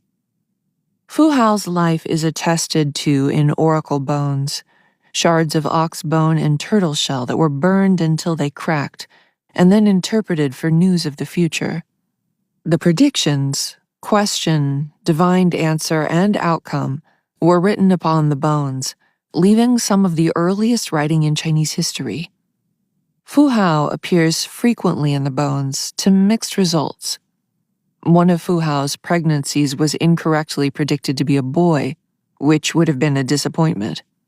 But she was successful as ever at court, taking on senior roles and official duties and ruling over disputes among Wu Ding's other consorts. Her son, the heir, honored her well, giving gifts, but only after he checked with the oracle bones.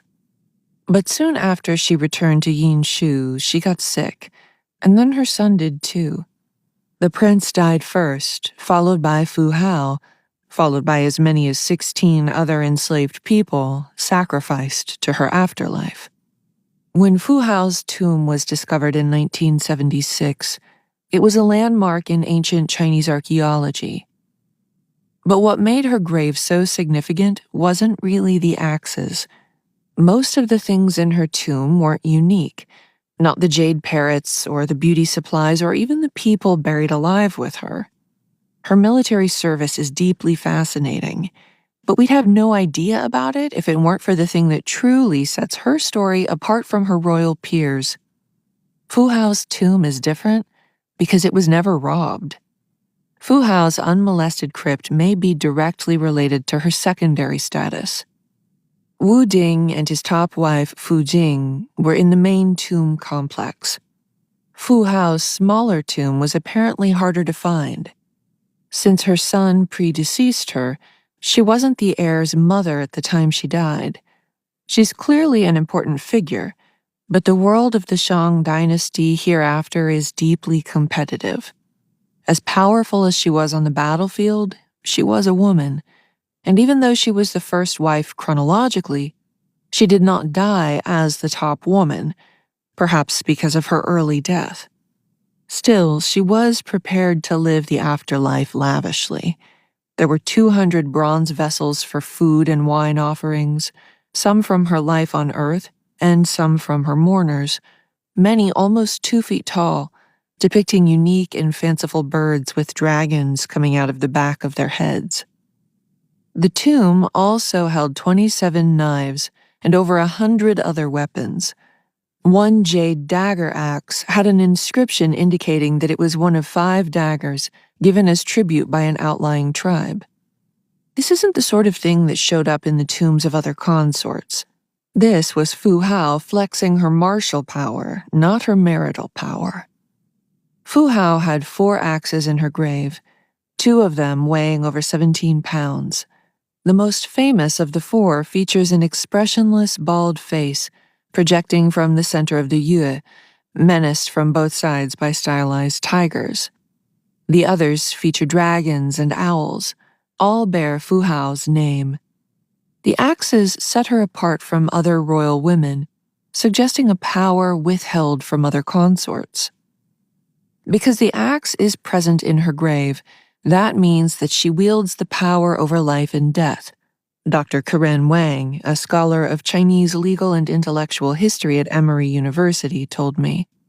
That means she can put people under trial and declare them guilty and execute them without approval of the king, and that's considered extremely significant power. It's exhilarating to find queens of the past like Ahotep and Fu Hao, to see women in power during eras in which women's contributions were usually erased. But the war crime level excess of Fu Hao's life and death were not a moral triumph. She lived her elite lifestyle on a wave of violence and enslavement, embodied by rituals of human sacrifice. As many as 16 people and 6 dogs around and under Fu Hao's tomb were a pretty modest offering by royal standards. The scale goes way up as you move up the royal order. 9,000 people were killed in just one of Wu Ding's ceremonies. In the case of Fu Hao's tomb, the form of sacrifice was called renshun. Though these were mostly ancestral rites, they also served to instill fear into the spectators, which ultimately helped to dissuade both internal dissent and attacks from outsiders. Dr. Wang is a scholar of human sacrifice, and in our conversation he explained how modern sacrifices that have become mundane parts of daily life are connected to the bloody spectacles of centuries ago. The framework of a ritual conditions us to accept the unacceptable, even when the trappings of the ritual are no longer oracle bones and vestal virgins. Triage is the modern human sacrifice ritual I've thought of the most since. The process of quickly sorting out which patients need the most urgent care in hospitals means that some of the patients most in need of care will die, so that time and energy will be spent instead on cases who stand a better chance of survival. As a ritual, the process imposes order on an inevitably tragic decision so that the way can be cleared to prevent others from dying unnecessarily. Another, less sympathetic human sacrifice ritual practiced today is the commonplace decision to axe thousands of jobs in order to guarantee stockholder happiness, the kind of bloodless brutality that we cannot accept and cannot resist. The collective stakes of human sacrifice were crucial in strengthening the royal court in the Shang dynasty, an early example of centralized government and social stratification. The rituals reflected and reinforced the norms of the day. They were as much political theater as they were religious ceremony. One of Wu Ding's rituals, called forth to end a famine, struck me as Kubrickian in its cinematic use of language. A cascade of blood, as Dr. Wang explained it. The ritual was structured on a step pyramid, with sacrificial victims numbering in the hundreds or thousands stationed atop it. These men were decapitated, but the axe didn't stop there. Their torsos were chopped in half in order to generate the amount of blood needed for a waterfall effect. Some of the blood was also used for wine, but the main purpose of this flood of blood was to invoke rain, the axe recalling the thunder. The people in the cascade may have known that they were headed for sacrifice, unlike the victims in Fu Hao's tomb. Her human sacrifices were caught unaware. They thought they were coming back, said Dr. Wang. They were just getting ready for the sarcophagus and getting all of the ritual objects set up. And then they turn around and people are closing the lid. Suffocation killed them, not the axe. But it was the threat of the axe hanging on the wall that empowered these rituals of sacrifice and slavery. Pelekis, 520 BCE, Greece. In Herodotus, there's a very stirring speech from a Spartan soldier in the midst of the Persian War. You know well how to be a slave, but have not yet experienced freedom, nor have you felt whether it is sweet or not. But if you could try freedom, you would advise us to fight for it, and not only with spears, but with axes. While a spear may be basic, it is, unlike an axe, definitively a weapon. And going beyond the spear to fight for their freedom, these soldiers are reaching past the obvious weapon to something more primitive, and perhaps more easily available, not just to trained fighters, but to other laborers. They are fighting for their freedom with every possible resource, and the axe they use to fight for their freedom is described as pelekis. Later on, in classical antiquity, the axe was a much more official emblem of might. Fasces were bound bundles of rods that sometimes had an axe protruding. The axe was often a double axe, also called a labrys or bipennis. Of course, actual fasces are no longer in use, but they are a lasting symbol of the brutality of state power. They are still in constant decorative use by governments obsessed with military might, whether or not they might be classified as fascist. You can find fasces in the ornate details of American life: the dime, the House chamber in the Capitol building, bridges, flagpoles, gates, everywhere. Fasces were first hoisted in ancient Rome. Lictors were, like axes themselves, so omnipresent as to be below notice, a practical and symbolic extension of the state who accompanied magistrates everywhere. Lictors carried fasces. The axe was removed from the accompanying rods in situations where the magistrates did not have the power of execution. The rods and the axe were usually symbolic, but there were many situations where they did actually use the rods and axe to beat and execute condemned men, the kind of violence that inspires resistance. 4. In truth, an enemy and a man of violence. To the richest man in the world, we are all potential fodder for human sacrifice rituals. In 550 BCE, Croesus threatened genocide as a professional courtesy. The king of Lydia had just heard a prediction from the Oracle of Delphi that left him feeling decidedly overconfident. When his ally Miltiades had a conflict with the people of the city of Lampsacus, Croesus was quick to threaten them with annihilation. Miltiades's power was secured. But soon after, Croesus's unimaginably wealthy empire fell to Persia, and a generation later, inhabitants of Lampsacus returned his favor with an axe in the tyrant Stesagoras' head. Miltiades the Elder and Stesagoras were both members of the Philides, a famous Athenian family who relied on the largesse of Persian kings to maintain their status. His half-brother Cimon was the winner of Olympic horse events, but was also known as Koalemos, the nitwit or the simpleton.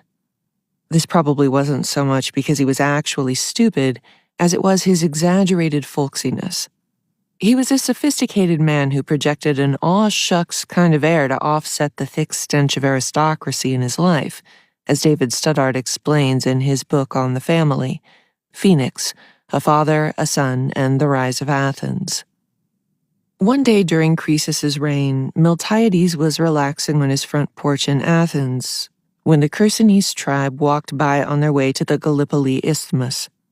He could tell they were out-of-towners from their clothes and their spears, so he invited them in for food and entertainment.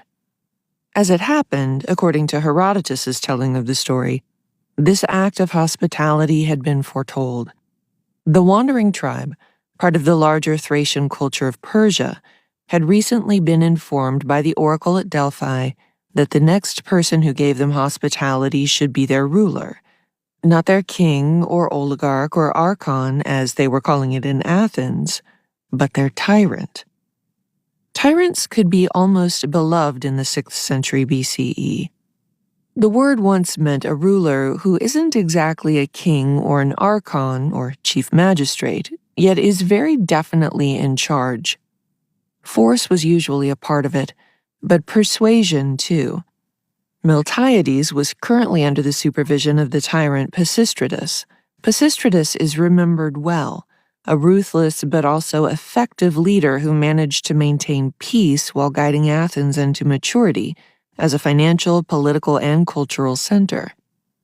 Miltiades felt very much in Pisistratus's shadow, so Pisistratus encouraged him to form a Thracian outpost. The whole story about Miltiades being invited to take over as king because of his generosity seems like a euphemism for a semi-forceful takeover, possibly backed by Croesus. The Athenians were mighty, but they prided themselves on fairness, hospitality, and of course, democracy. Like colonialists always do, they thought of themselves as gifting their culture and language and customs to these rural, uncultured, sensual barbarians, the Chersonese. And if they had to shove another Thracian culture, the Lampsacus, out of the way, that was fine with them. But the Athenians told the history, and so the account that survives says that the Chersonese welcomed the wealthy and generous tyrant. He quickly centralized and updated the pastoral, tribal infrastructure to resemble the bustling Athenian city-state. But there was resistance from outlying tribes. Miltiades soon built a wall, classic tyrant behavior, to defend the Gallipoli Peninsula from outside forces and further Hellenize the culture of the land. This affected the important waterway, the Hellespont, which, then as now, was a major supplier of wheat to much of Greece and Persia. It was a good place for an ambitious man like Miltiades to make some noise on behalf of Greece. Miltiades specifically targeted the Lampsacines, the people of the thriving port city of Lampsacus just south of the Hellespont. Defeating them would have given Athens control of much of the rest of the peninsula. But Lampsacus knew he was coming. Miltiades was captured upon arrival with little recourse, so he had to call his rich buddy Croesus to bail him out. Croesus sent the Lampsacines a threat. If they did not release Miltiades, he would wipe them out as if they were a pine tree. At first, the Lampsacines didn't understand the threat. What leverage is a pine tree against a king? But then an elder understood. The pine alone of all trees does not produce any new shoots once it has been chopped down, but it is utterly destroyed and gone forever. Croesus was telling Lampsacus that it was well within his power to totally flatten them. If he took an axe to them, they wouldn't survive. The threat worked well for a generation. Even after Croesus died, Miltiades carried on leading the Chersonese, keeping peace during Persia's period of discord and building a good reputation among his people. But the Lampsacinian pine trees kept dropping cones. They grew into little trees with institutional memory. Little trees growing under the shade of Attican pressure under the threats and tensions of war. Little trees who grew ring by ring, remembering their embarrassment and seeking revenge. Little trees who had their own axes. Over his tenure, Miltiades had become a popular figure to the Chersonese. But back in Athens, his brother Cimon the nitwit was pissing off his own tyrant. Pisistratus was constantly on the lookout for anyone who might eventually rival him, so he exiled Cimon and his two sons, Stesagoras and Miltiades the younger. Cimon probably did something to get himself in trouble. One theory says that he was exiled for ostentatious use of horses.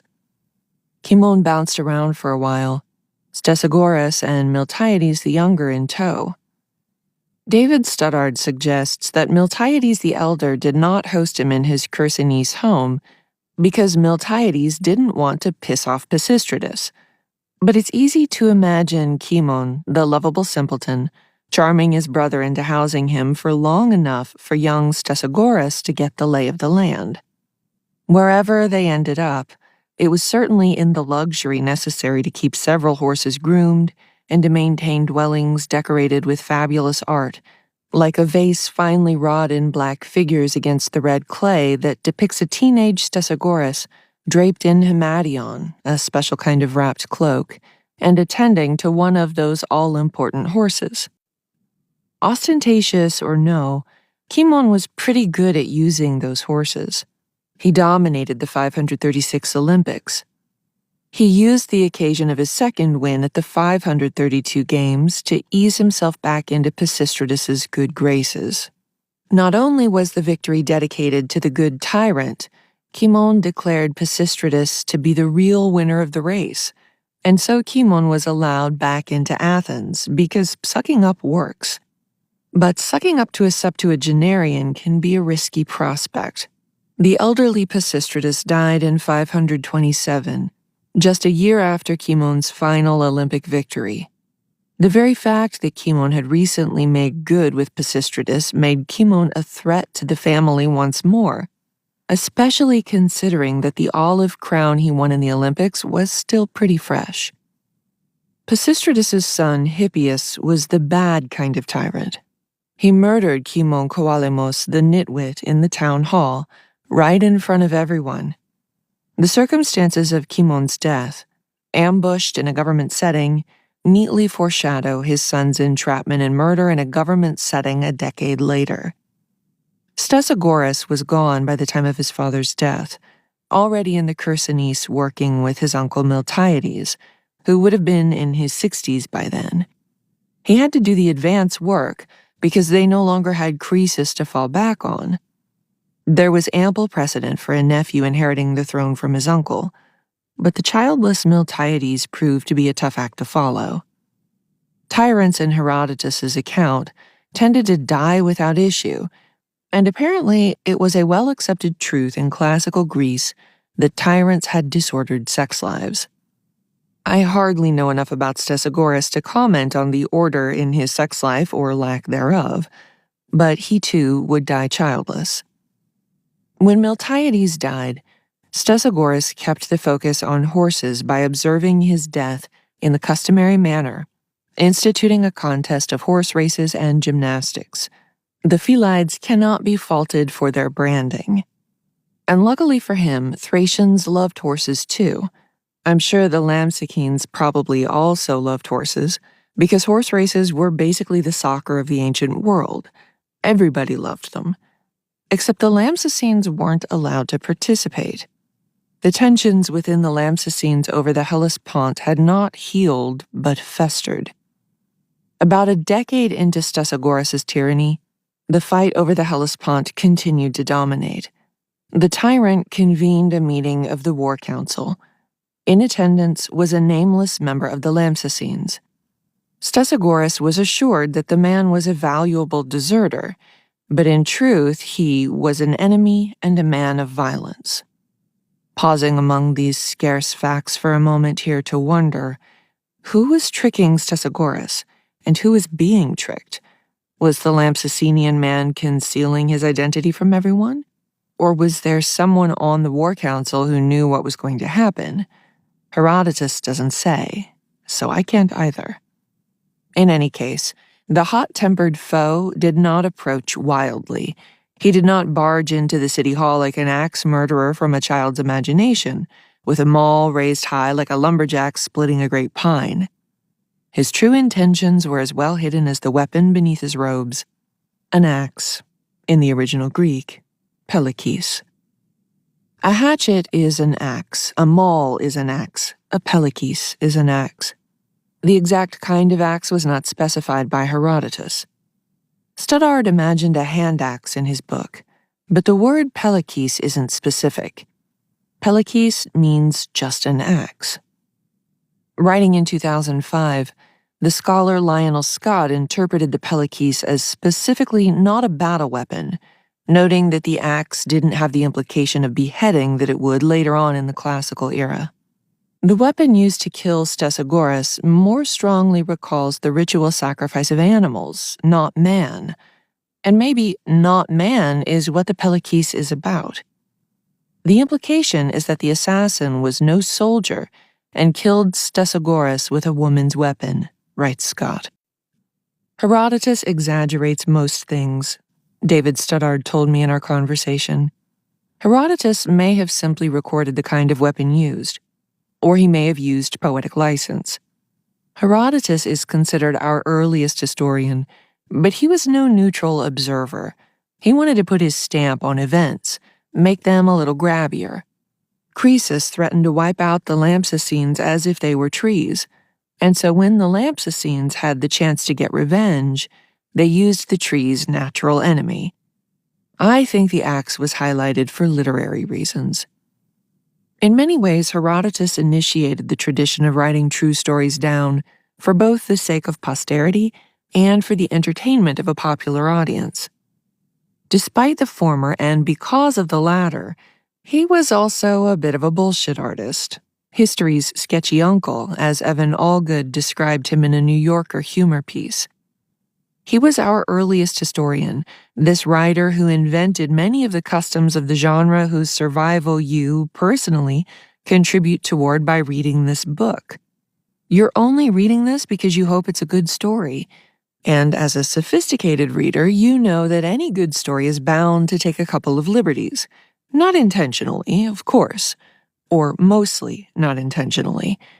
Anytime a story gets retold, in oral histories, by a scribe in training, during a scholarly translation, over a podcast, or dished in a gossipy post online, something's going to get just a little bit distorted. It's a part of making the story worth remembering. When Herodotus tells you about a Persian king's death from a random leg wound, he's going to tell you that actually it's divine vengeance for the time that king killed an Egyptian bull god by stabbing him in the same place. When he wants you to remember a superb Corinthian musician named Orion, he'll describe how a dolphin saved Orion from pirates and carried him and his lyre to shore. He strived for accuracy, but he was more concerned with understanding the world than getting every detail right. The story of Stesagoras' death isn't reported by other sources, so we can't tell much about how faithfully Herodotus told this story. In some cases, he would discuss the stories he heard as they were told to him. For example, the story of Orion the dolphin rider came straight from Corinthians, backed up by the people of Lesbos. But he doesn't give us much context for how he learned about this little incident. Stesagoras was a member of a famous family who presided over a key area of Greek trade, but little was transmitted except for the way he was murdered. But there's a lot about this era of Greek, and especially Lydian history, that is vague. Much of what we know about Lydian history that doesn't come from Herodotus or archaeology arrives via its intermixture with Greek language, culture, and mythology. Sometimes the disparate threads get a little kinky. Croesus traced his ancestry back to Omphale, a Lydian queen, the daughter of a river god and the widow of a mountain god. Heracles, aka Hercules, was sold into bondage to her by Hermes. Perhaps they were married. The stories vary, but in their dynamic she was clearly on top. Heracles was compelled to do women's work like spinning and sometimes to wear Omphale's clothes, which he seems to have been into. In their marriage, Heracles gave Omphale a powerful gift, a double axe, taken from the Amazonian queen Hippolyta. The name for a pelecis with two cutting edges and no butt is labrys, a Lydian word more associated with Greek and the mythic Amazon warriors. The double-sided axe was a major object of worship in Crete, stamped all over the island on shrines, pillars, doorframes. The word labyrinth is itself a reference to Cretans' axe fetish, as the labrys was associated with a deity that was not a father god, but a mother god. The symbolism of this particular axe, the divine feminine, the queerness, has survived to the present day. There are multiple versions of the lesbian pride flag, but the most striking, in my opinion, features the purple two-bitted axe against a black triangle on a purple field. But the flag is not widely recognized outside of lesbian circles, and when I see it used online, there's sometimes an unfortunate whiff of transphobia, ironically at odds with the gender-fluid dynamic of Omphale and Heracles. There was another powerful wife with an axe in the Greek canon about which Herodotus wrote. Aeschylus wrote tragedies, not histories. He could take as much license as he wanted, and he chose the axe as a symbol of women's revenge in his masterpiece, the Oresteia.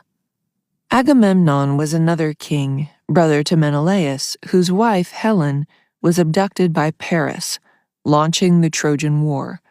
Agamemnon sacrificed Iphigenia, his daughter with Clytemnestra, to obtain a favorable wind so he could sail off to war. When he came home, Clytemnestra and her lover killed her husband and his lover in revenge. Clytemnestra's weapon is an especially controversial one. Scholars are still debating whether she used a sword or an axe to murder Agamemnon. The axe offers the symbolic load of sacrifice and slaughter, emphasizing the savagery of Clytemnestra in contrast to the civilized justice built to answer and punish her rage. Agamemnon was hit in the head, notes Malcolm Davies, the classics scholar who, in 1987, preceded me on Team Axe. This suggests she used something a little heavier than a sword.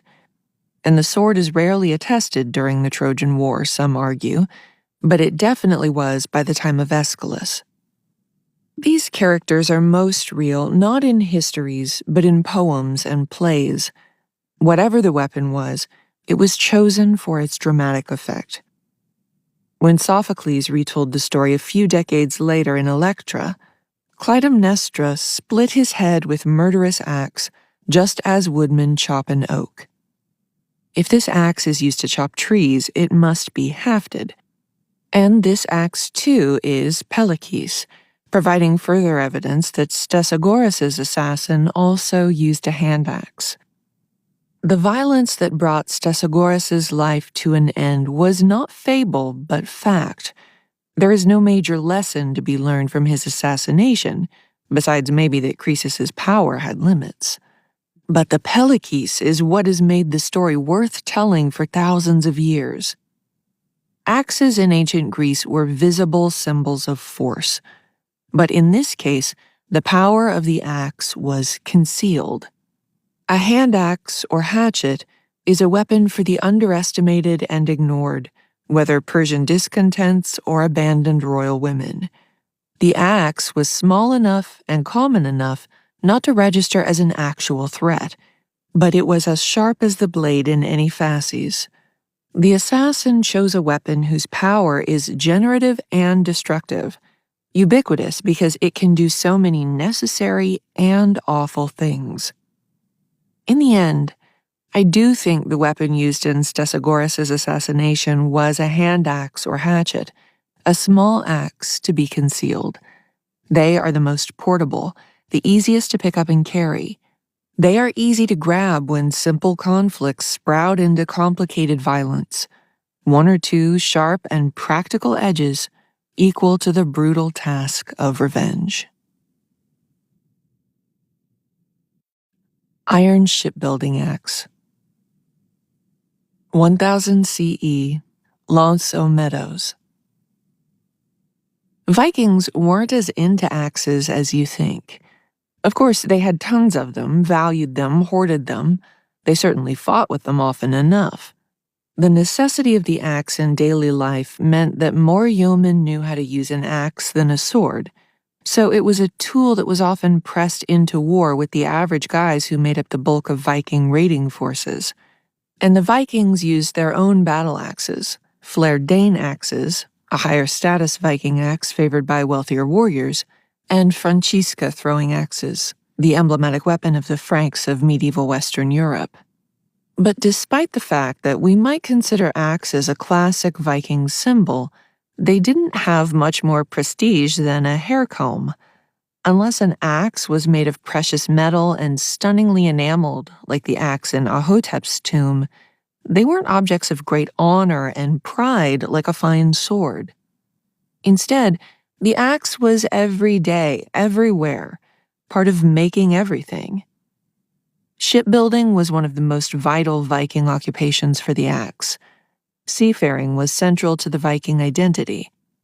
Vikings were widely traveled and spent years on campaigns of war and conquest and resource collection. Ships require the axe's sharpest and best work, the most highly skilled woodsmen, the best treated lumber fashioned extremely carefully. A log cabin with gaps in the walls can be plastered over or otherwise plugged against the elements. But that will not hold water when it comes to boats. The wear of constant use at sea and the curved planks necessary for shipbuilding made the axe a primary tool. Many axes had long blades and beards, the lower and sometimes upper edge of the blade extending down in a sort of curving stem. These forms allowed the axe to flatten the timber by bouncing off the wood in a pattern called sprettelging, or dig a boat out of a single piece of lumber. But while they were off with axes, they needed someone at home to keep the hearth burning. The bulk of the labor of sustenance usually fell to women. The axe is, more than anything else, a tool to carve survival, shelter, food from the land. And there are few places where that work was more demanding than Viking-era Greenland. 5. Freydis, woman of the forest. When Freydis, Eric's daughter, killed 5 women in the woods of northern Canada, she didn't have a very good reason. Her violence was petty, greedy, an afterthought. Yet it was as rooted in her family history as any blood feud, passed down from father to son to daughter.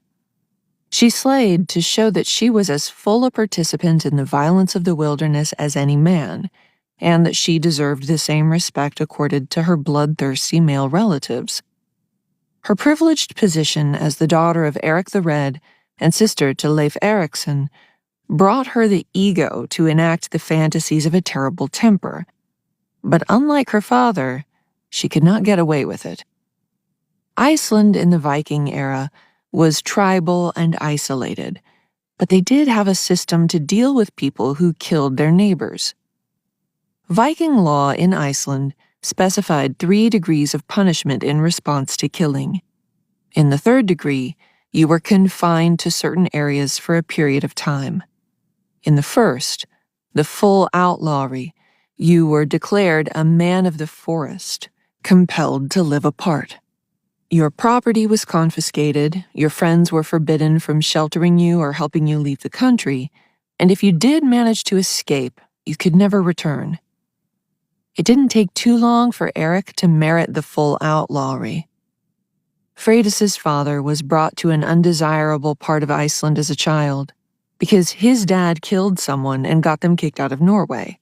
And when Eric grew up, he had basically the same conflict management strategy.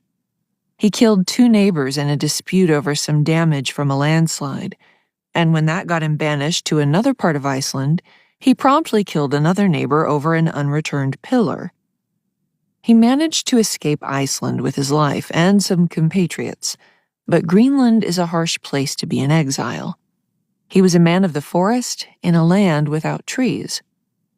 In Greenland, Eric's crew found the ruins of a house and a boat in the southwest corner of the island and spent 3 years exploring, collecting goods, and hunting. When Eric came back to Iceland, he was not killed on sight. To the contrary, he talked a ton of people into coming back with him. The furs and hides and tusks he carried with him were a convincing advertisement for the riches in store for anyone who wanted to tag along, underlined by a clever bit of branding in calling the world's largest block of ice Greenland. It helped that the coast of Iceland was getting about as crowded as a barrel of fish. There was no good land left. Iceland was almost completely deforested within 100 years of Nordic settlement. There weren't that many trees to begin with, because it's so far north, and the Icelanders needed trees for so many things: buildings, firewood, and ships. Because of the deforestation, raw lumber was often imported, still to be stripped down, planed, and shaped. Greenland was closer to Canada, where there were many trees. 25 ships left Iceland with Eric in 986 CE, each stuffed with supplies, cattle, and human cargo, both family and thralls, enslaved people who would do the real work of settling the frozen land.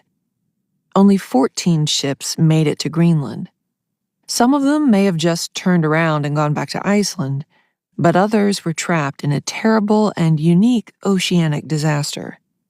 The sea hedge was a sort of Arctic Bermuda Triangle traversed by the Hafgjörðingur, a wave higher than the lofty mountain and resembling deep overhanging cliffs, according to a Norse saga. This sea hedge could have been caused by an undersea earthquake, or it could have simply been an optical illusion, a mirage in the middle of a terrible storm.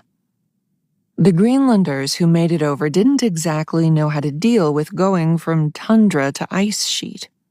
Inuit and Dorset communities had lived there for thousands of years, moving from place to place as the climate and season demanded.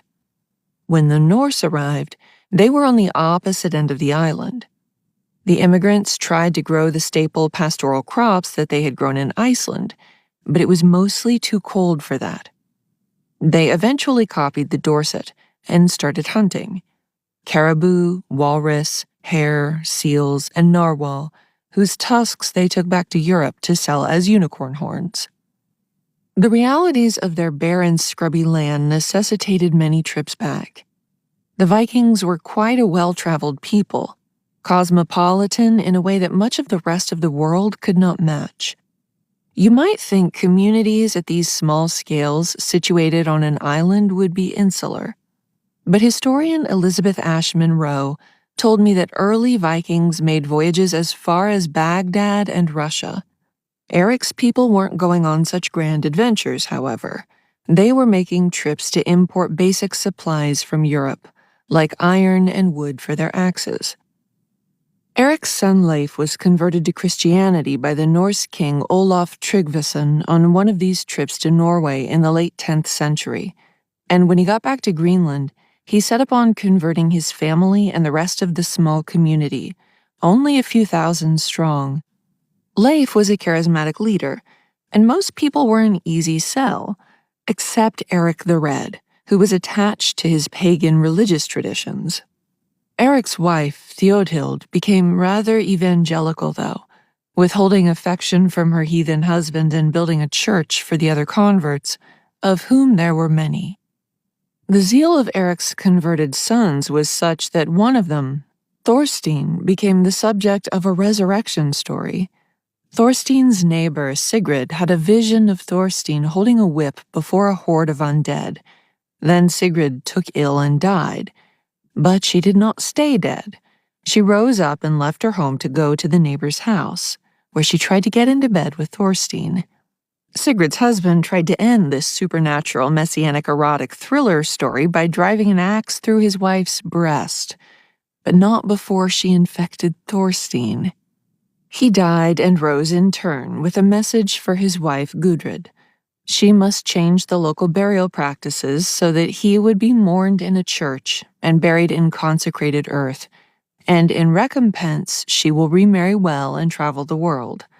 She becomes the protagonist of her own saga, a hero of the great Nordic poetic history of Greenland. The Vinland sagas were composed in the 13th century, hundreds of years after the lives of the first family of Greenland, and around the time the Viking colony in Greenland finally petered out. Historians have debated whether the saga of Eric the Red or the saga of the Greenlanders was composed first and which one is more reliable, but they're both relatively realistic representations of the adventures and trials of the first European settlers of North America, give or take a zombie.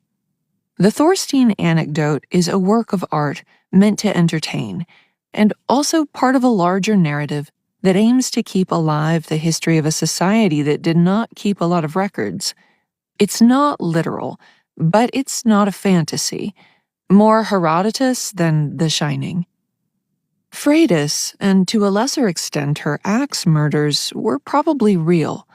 There's no archaeological evidence for Freydis, and she doesn't show up in the most reliable versions of Viking events, like the Anglo-Saxon Chronicle, a history compiled year by year beginning in the 9th century, and distributed to a number of monasteries that updated their own versions through the 12th century.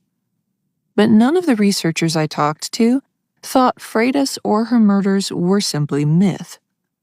There are two major stories in the sagas about Freydis. Neither feature zombies or gods or vampires, only human foibles and flaws. One is a story of bravery and colonialism and swords. The other of greed and sports rivalries and axes. We know almost as soon as we meet her in the saga of the Greenlanders that Freydis is a menace.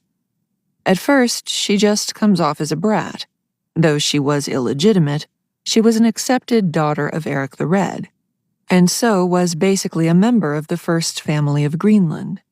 Her status only increased with the success of half-brother Leif Erikson's profitable and honorable expeditions to Vinland, the coast of Canada, specifically Newfoundland.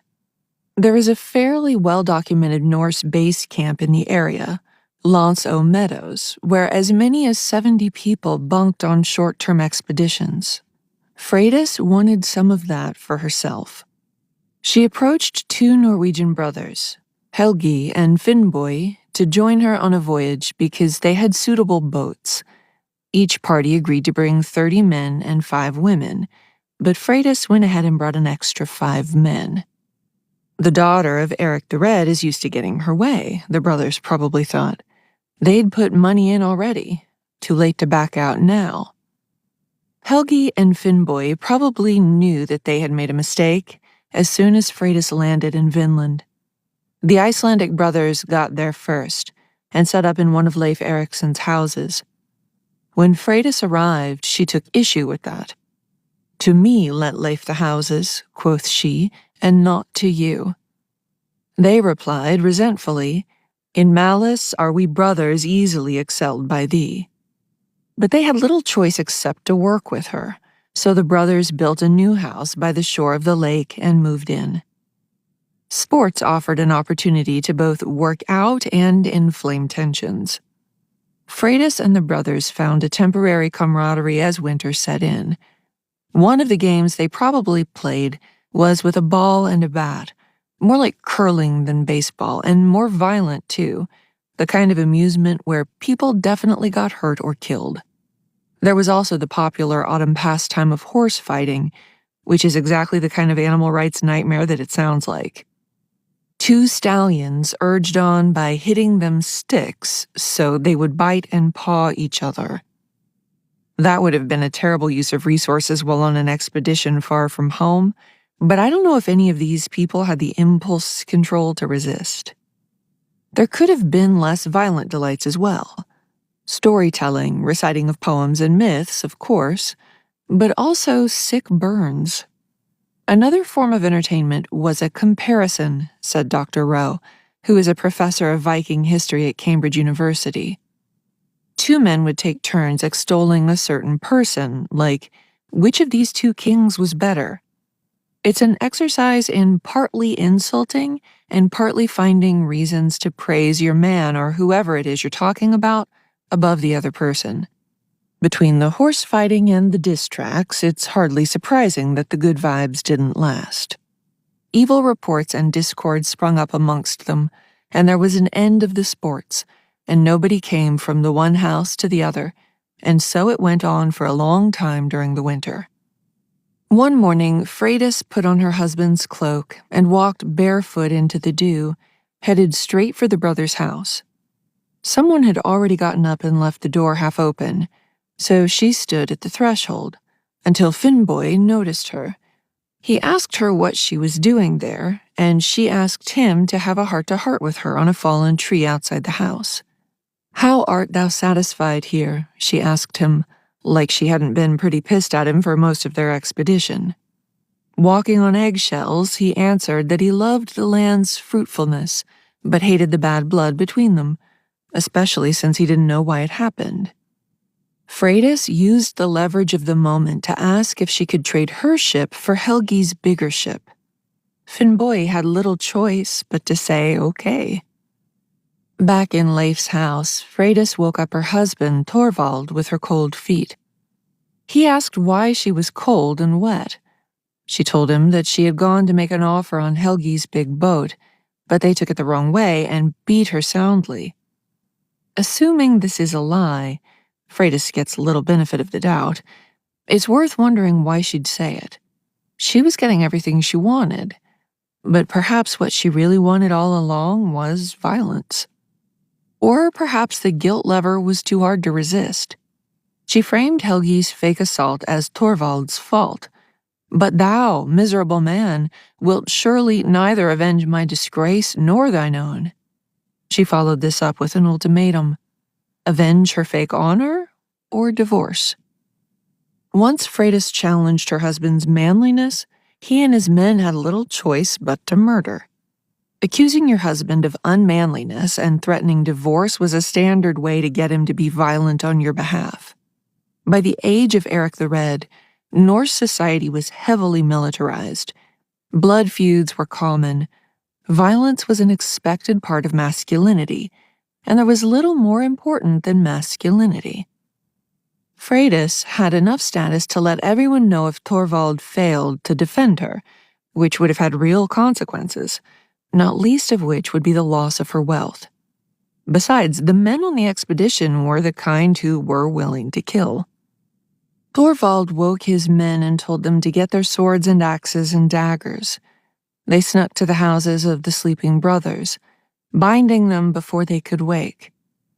Thorvald's men walked each of the 30 men out, one by one, and Freydis sentenced each of them to death in turn. But when all the men were dead, Freydis was still unsatisfied. Only women remained, and them would no one kill. No man, at least. Even Viking violence has boundaries. When Freydis learned that the men were done killing for the day, she was not deterred. "Give me an axe," she said. They wouldn't kill the women themselves, but they also were not going to stop her. She did not stop until they were all dead.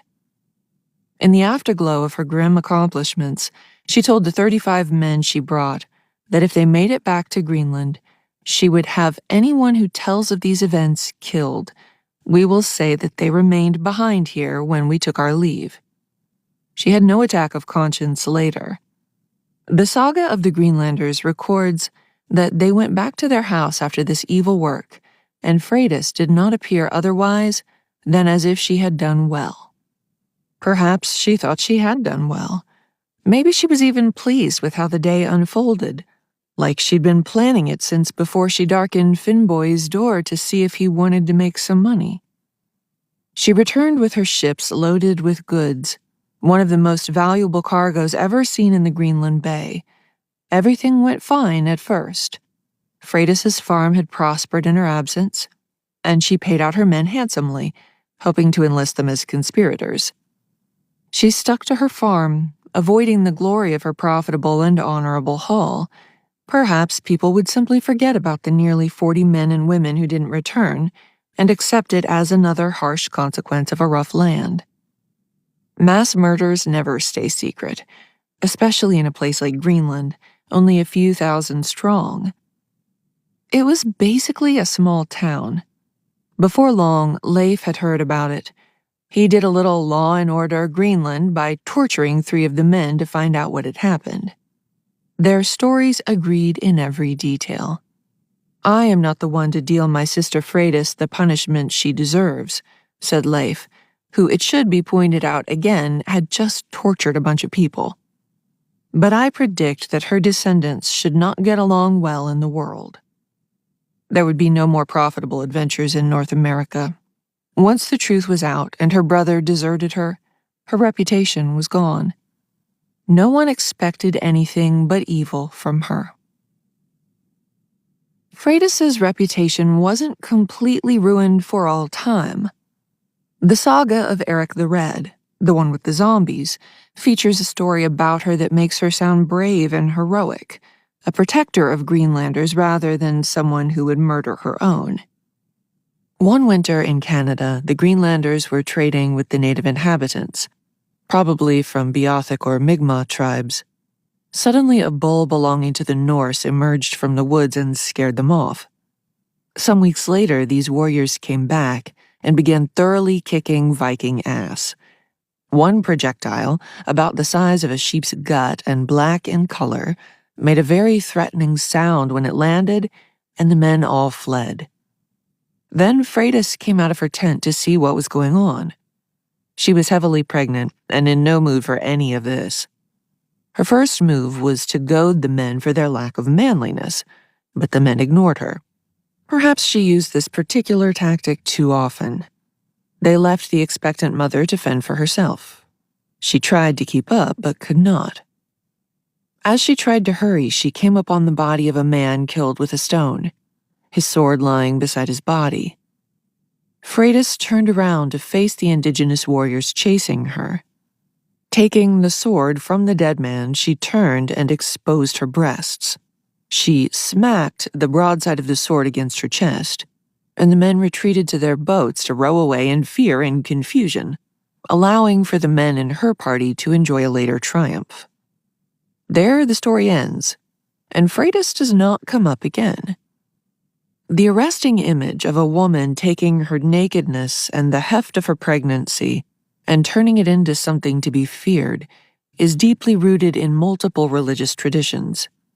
In his book, The Bare-Sarked Warrior, Cornell University professor Orrin Falk places the visual impact of bare-breasted Freydis into European medieval tradition, connecting it to bare-breasted motifs from Christian and American Revolutionary art. Her zeal to colonize North America reminds me of the bare-breasted Amazon in the state flag and seal of Virginia. Still, this bare-sarked or bare-breasted Freydis presents a stark moral contrast to the boat thief and axe murderer Freydis of the other saga. And so, perhaps, the sword is a fitting contrast to her axe. Where there's honor, there's a sword, not an axe. The sword is like a Mercedes among weapons, said Dr. Leszek Gardella, researcher at the National Museum of Denmark. The metal of a sword can only be put to tasks of violence, and there's a bigger learning curve for using it well. It was a privilege to have and to wield, the most elite weapon. Swords were powerful and sophisticated, the kind of thing Norse gods held. Almost none of the pagan gods wielded axes. Perhaps it was too human an instrument, too applicable to our dirty tasks. The axe was a low, domestic implement, used not just for the exciting violence that animated so much of Viking life, but also for the drudgery of trying to survive.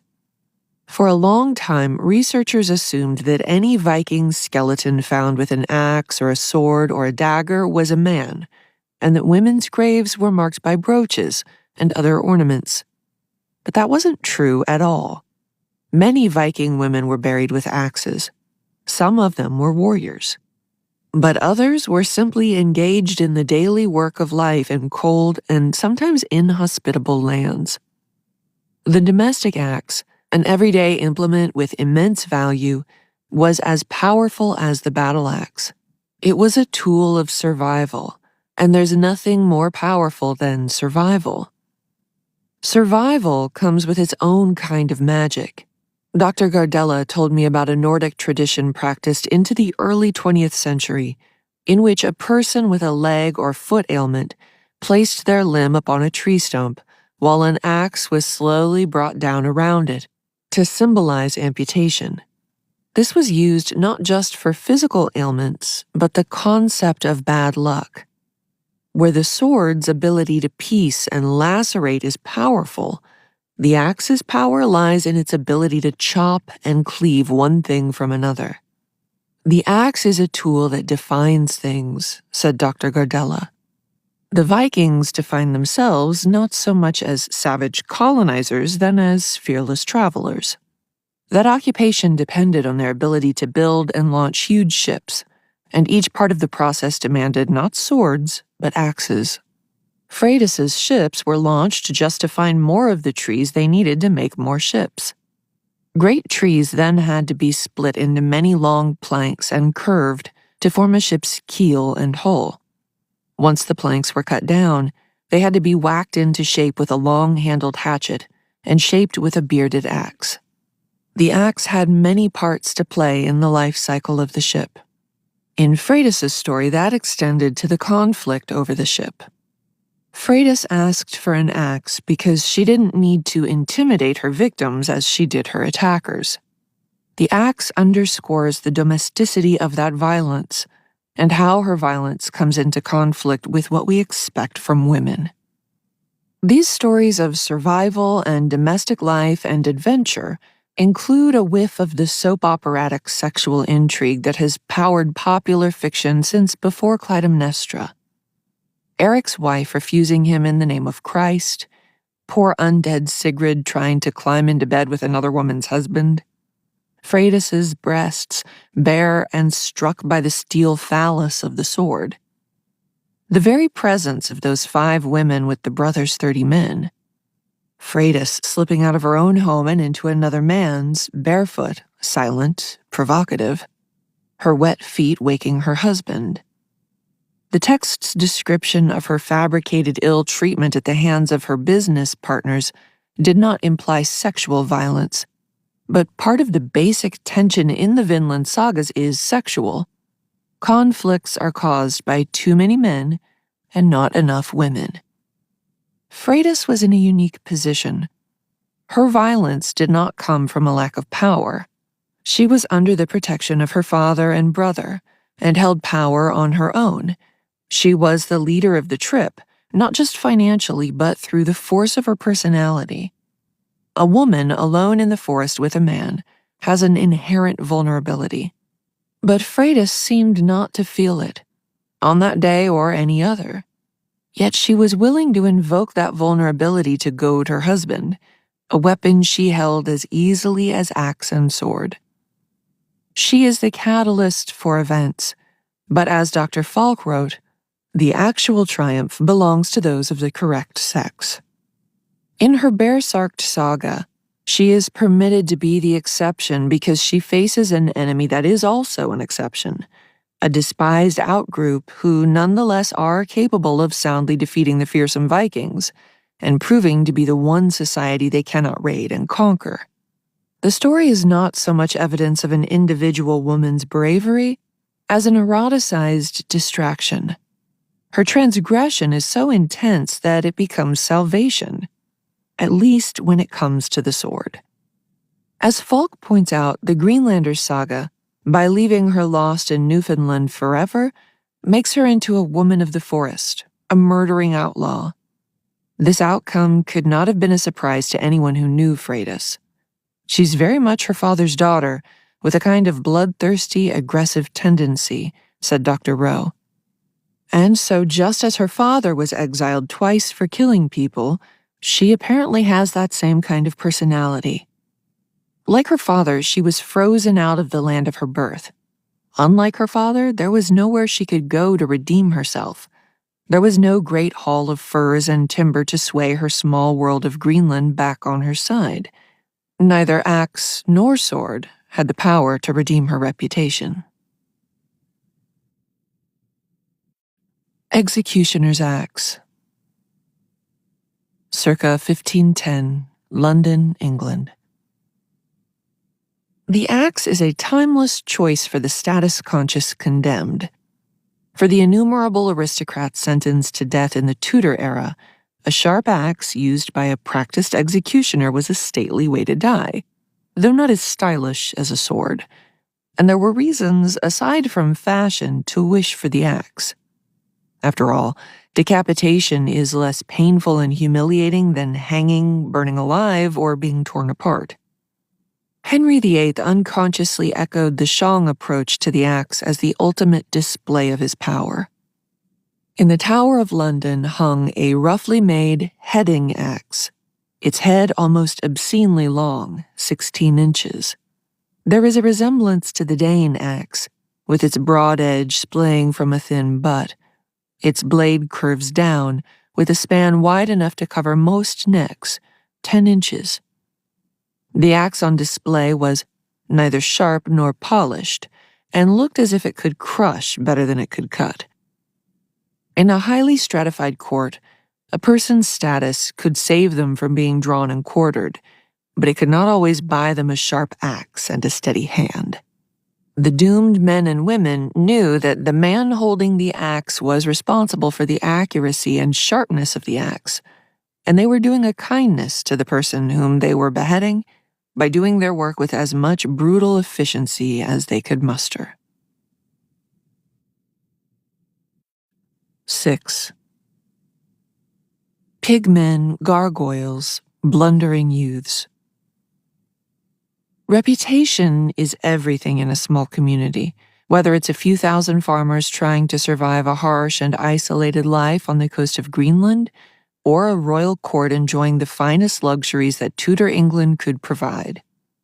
At the Tudor court, rumors and gossip ruled the lives of the richest and noblest people. When that gossip curdled, there were no gifts, no furs, no homes, no level of piety good enough to protect against King Henry VIII's system of justice. Members of the nobility and the wider Tudor court considered the class implications of every detail in their lives, from their hood to their bowel movements. When they had the sorry opportunity to figure out the stylistic details of their own deaths, they weren't just thinking about the pain and suffering that could be lessened by being beheaded instead of hung. They were thinking about decorum, legacy, piety. The axe had a time-honored dignity that brought order and meaning to an execution. Henry VIII stands out in history not just for the sea hedge of executions he ordered, but for how many of them spill from his personal animus. Execution was a huge part of early modern justice, and from early in his reign, Henry used it unjustly on targets close at hand in the highest social classes. And when he wanted to inflict additional cruelty, he would strategically withhold the strange mercy of the executioner and his axe. Here we have 7 of the highest status people so delivered to death: Edmund Dudley, Richard Empson, Edward Stafford, Thomases More and Cromwell, Catherine Howard, and Margaret Pole, née Plantagenet. Their heads, removed cleanly or raggedly, form the arc of the king's abuse of execution for personal grudges that grew more volatile and illogical as his terrible reign wore on, and his exercise of state violence escalated from a cold, cruel, considered ritual to the rough-edged violence of the axe murderer. Richard Empson and Edmund Dudley were middle-class boys pursuing nobility by doing King Henry VII's, Henry VIII's father's, dirty legal work. Empson was the son of a minor property owner who was rich enough to pay for his son's legal education but not much more. Dudley, the son of a baron, was sharp-witted and memorable in the courtroom, an able advocate for expanding kingly rights, and a character ready for law and order Tudor court. Dudley's charisma enabled his rapid rise, a trait he passed down to his grandson Robert, who in a couple generations would ruin Elizabeth I romantically. Empson was no overnight sensation. His was a long and slow rise through the York ranks, where he was in charge of finding new revenue sources for the crown, aggressively pursuing debts, customs fees, rents, fines, licenses, taxes, all the annoying things no one wants to spend their money on. Empson and Dudley were very effective in enriching Henry VII's royal coffers and raising their own status, though they also became excellent targets for an angry public. "Thou pigman, thou gargoyle," one 1504 poem castigated Empson. Henry VII had been king for 20 years.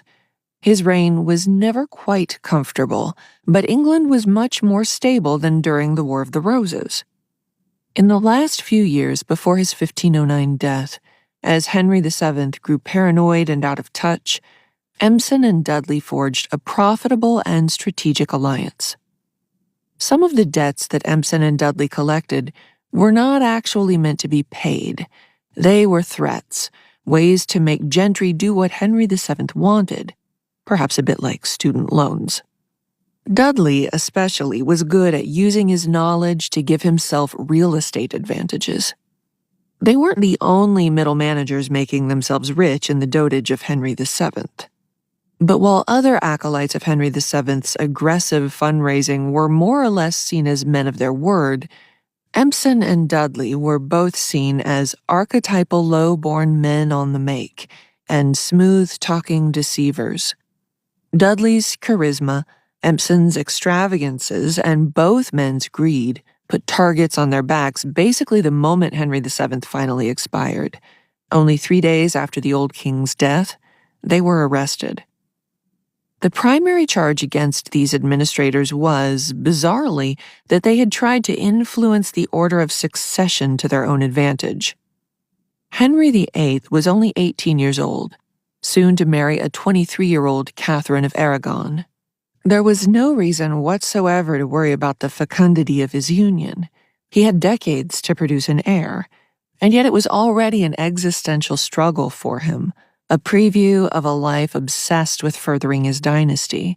It was as if he already knew that his reign would be cursed by this very issue, that he would again and again experience miscarriage, infant death, and impotence throughout his many terrible marriages.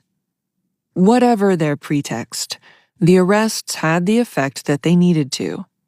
The two high-profile secretaries of the previous king were blamed for all of his extortions, and his son, the new king, could position himself with a clean slate, above suspicion for how he paid for all of his crowns and gowns and jousts. And because the charge against Dudley and Empson had to do not with bookkeeping, but with succession, it became a matter of treason. Worse than the shame of their fall from grace, perhaps even worse than the death sentence, was the method to which they were condemned. Drawing and quartering was reserved for treason, a human sacrifice ritual hard to exceed in its degradation and befouling of the victim's body. It was a process utterly removed from justice, more like a snuff film performed live for an audience. The punishment was devised in the mid-13th century for noble traitors and inconvenient princes. It was intense, too indecent to do to a woman. Female traitors were burned at the stake instead. First, the condemned was tortured and starved. On the day of, they were dragged by a horse to the site, in the Tudor era, Tyburn Hill, by a horse, sometimes tied to a plank. The condemned man was first hung using the short drop method. The long drop method is the modernish method of hanging, what happens on a scaffold from which the body falls farther and the neck breaks quickly. In the short drop method, the body does not drop as far, and death results from the body's struggle, which tightens the noose and leads to strangulation. But in drawing and quartering, they didn't finish the process, so that the condemned would be alive while they cut off his genitals and threw them into a fire. Sometimes they finished the job there by opening up his stomach and throwing his entrails into the same fire, then the heart, then the body, chopped into quarters. Sometimes the quartering process was performed by horses, each limb tied to a different beast headed in a different direction. Then, finally, the victim was beheaded, and the dismembered parts of their body presented to the king. If the crimes for which he was executed were particularly heinous, all 5 mutilated pieces of his body would go on the castle wall or London Bridge as a warning. You can see why people did not want that to happen to them. Many who were found guilty of treason begged the monarch to grant the more dignified death of the block, wrote Toba Malka Friedman in her 2009 dissertation on Tudor execution of the nobility. It was often the most principled objectors who refused to perform the necessary contrition of begging. In 1535, the king had 6 hermits who refused to recognize him as the head of the church, drawn and quartered. Nothing angered him as much as noncompliance, and so those who put God before him received the cruelest ends. Dudley and Empson had a year to consider their short and grim future in jail. Dudley spent his time writing a book about monarchy and society called The Tree of Commonwealth that is a valuable insight into the social stratifications of the day, as well as flattering to King Henry VIII's idea of what a king should be. It wasn't enough to save them from death, but at least they avoided being drawn and quartered. Instead, they got an old-fashioned English sort of death, a beheading at Tower Hill with a great big axe. Henry VIII came to the throne on a wave of popularity and good feeling, and he focused on forgiving his father's fines and handing out favors and titles freely. His good looks, charisma, and intelligence made everyone in the country want to give him all the benefit of the doubt they could give. The execution of Empson and Dudley was seen as perhaps excessive, but in aid of good governmental policies like not overtaxing. As his reign progressed, and the heads began to pile up, there was an increasing awareness among the nobility and the common folk that his enthusiasm for executing people who weren't even rivals, but simply not yes-men, was no exercise in strength. He inherited his father's tendency toward suspicion and conspiracy, especially when it came to anybody who rivaled him in glamour, popularity, or nobility. Not just administrators, but members of the nobility became targets for elimination under paranoid Tudor rule. Edward Stafford, the Duke of Buckingham and Henry's first cousin, was able to play along and pretend he wasn't a rival for the first decade of the young king's reign. They had a lot of family history that should have kept him safe. Stafford's father was beheaded for supporting the former King Henry VII in the War of the Roses. But eventually Stafford committed the treason of acknowledging his own power and found himself following his father to the chopping block. The young duke, the only duke in the country at the time, was no major player in foreign or domestic policy, but he had no shortage of glamour, wearing gowns worth millions of dollars to state weddings. Despite the violation of dress code etiquette, he kept up a friendly relationship with the king and court, hosting Henry to excellent cheer as late as 1519. Stafford was happy to suck up to the king to a certain extent, but he had his own life and was not focused on attaining the frequent personal access necessary to staying in the king's favor. Part of the 1510s Henry charm offensive was based on repairing relations with France as opulently as possible. Edward Stafford was against this from the start, setting him against Cardinal Wolsey, whose personality was as similarly flair-laden as the king's. Though Stafford participated in the pageantry of King Henry VIII's meeting with French King Francis I at the Field of Cloth and Gold in 1520, he was against any concessions to a French alliance, pitting him, unluckily, against the king. Stafford left court and hid at his home in Thornbury, hoping that Henry would forget about him. But he didn't. The more distance Stafford tried to create, the more fixated the king became on his threat to the throne, collecting and sifting through all available gossip. Stafford participated in this a little too, allegedly. He's unusual among Henry's victims in that there was actual evidence, mostly second-hand from servants but plentiful nonetheless, that he was quite guilty of saying unflattering things about the king. In April 1521, Stafford was summoned to the king's residence at Greenwich. He had no idea he was in serious trouble until he realized he was being followed. He went straight to his frenemy Cardinal Wolsey's wine cellar and had a drink before getting arrested and led to the Tower of London. At his hasty trial in Winchester, the king personally examined witnesses. The jury had little choice but to find him guilty, but they could not deliver the verdict to his face. Stafford had to exhort the jury personally to face up to it and condemn him to his death. On the barge journey back to the Tower of London, the axe was turned towards Stafford, to indicate that he awaited the same fate as his father. The Duke of Buckingham died in agony, beheaded on the 17th of May by a bungling executioner who took 3 strokes of the axe to sever his head. The Duke surely served as an early warning to the rest of the nobility. It could happen to them. Buckingham had royal blood, standing, connections, wealth, glamour, good cheer, everything every rich person thought they needed to live safely, if not happily, under the constant pressure of Henry VIII's convivial but jealous eye. But none of this protected him from an early and painful death. In Tudor-era depictions of the Tower of London, Tower Hill is often off in the distance with a scaffold on the perimeter but still highly visible. And because the blood-stained ground was outside of Tower grounds, it was an accessible space, open to all. Indeed, that was part of the charm. Executions were a regular feature in British entertainment, even when other large public gatherings were discouraged for fear of rioting, because they reminded citizens of the power of the state. And it was a thrill. Death was a constant companion in plague-soaked England. Death and the art of dying well were a constant preoccupation, and execution offered Londoners a vicarious and cathartic way to confront their fear. They could judge how others died and remind themselves that it really could be worse.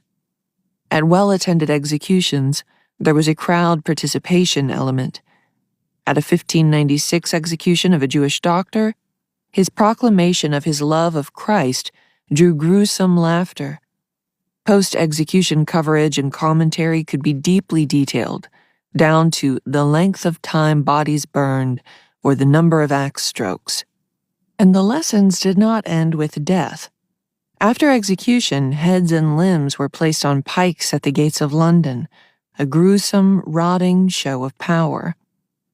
Tower Hill was an easy dead man's walk from the most important of all Henry VIII's many estates.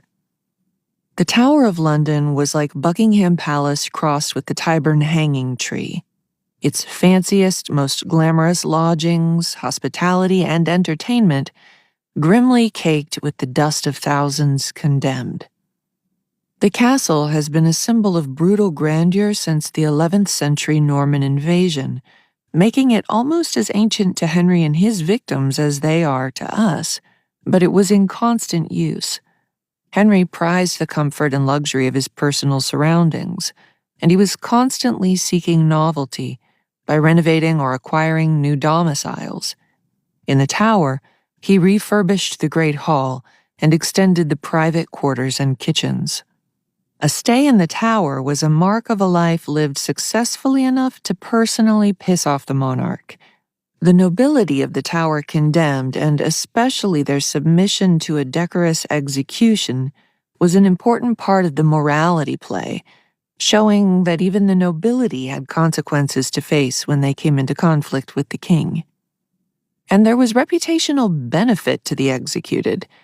Being troublesome enough to get executed after a stay in the Tower meant that you very much mattered. People in Tudor England believed strongly in the afterlife, and most were Catholic. Wealth and status have serious bearing on the afterlife. In the act of being defeated by the crown, a traitorous noble could, nevertheless, snatch victory for himself and, paradoxically, for his sovereign by reinserting himself within the ranks of elite society, thereby justifying his own position while justifying that of the monarchs. It's kind of like a rock star dying at age 27. These departing nobles became part of an elite club forever. Would you rather be a forgotten courtier or in league with dukes and cardinals and queens? Friedman writes about an inverted pageant in which the noble beheaded is a sort of carnival king, the undisputed center of attention, taking on all of the frustrations everyone has with the king that they can't say because they themselves would be drawn and quartered. Beheadings were a way to show one's character and even perform masculinity or femininity to one's last breath. No man could cry on the scaffold and still die a manly death. Thomas More was sentenced to be drawn and quartered at Tyburn, but like Empson and Dudley, his sentence was commuted to beheading at Tower Hill. More, a firm supporter of Catherine of Aragon, the queen whom Henry tried to dispose of because he had tired of her, was taken into the crown's custody in 1534, languishing for 14 months in his room at the Tower. As with other prisoners there, he had some of the pleasures of a wealthy home. He was allowed to write letters and receive visitors. At first, he had tapestries for warmth and plenty of books, but the longer he stonewalled the king by refusing to acknowledge Anne Boleyn as queen, the worse his conditions became. Thomas was a proud man who, like the king, required a certain degree of finery. Eventually, Henry agreed not to have him drawn and quartered, and allowed his longtime advisor to have a few worldly comforts.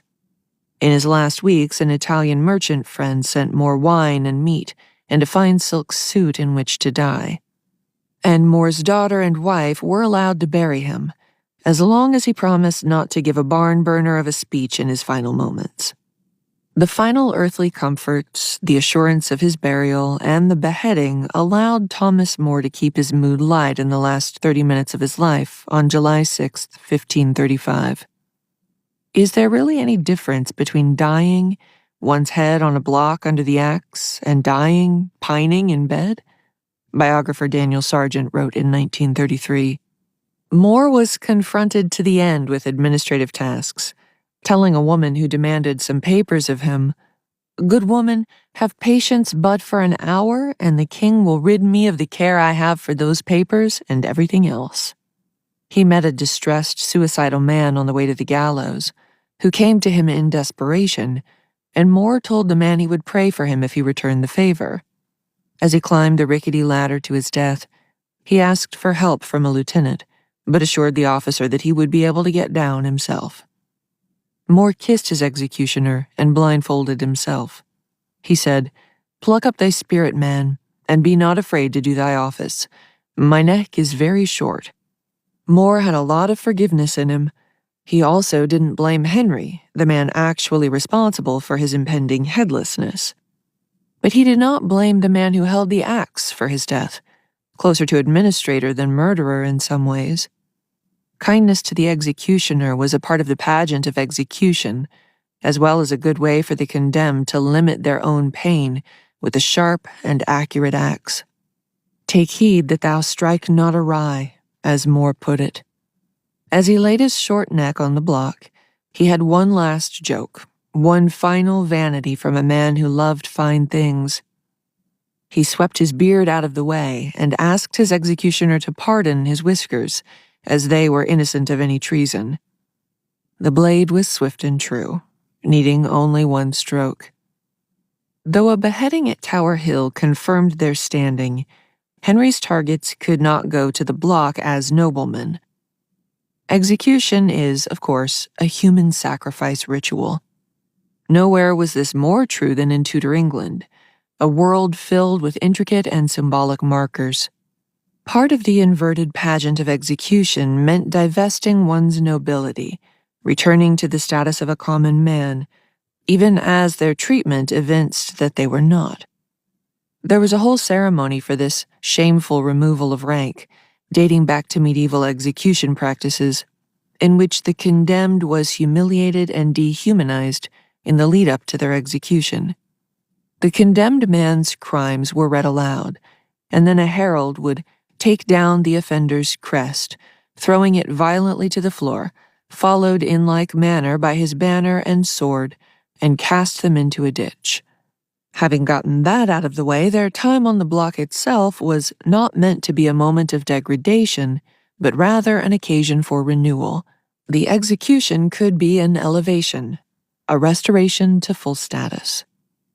Thomas Cromwell spent his life accruing status, rising from a merchant's son to the Earl of Essex.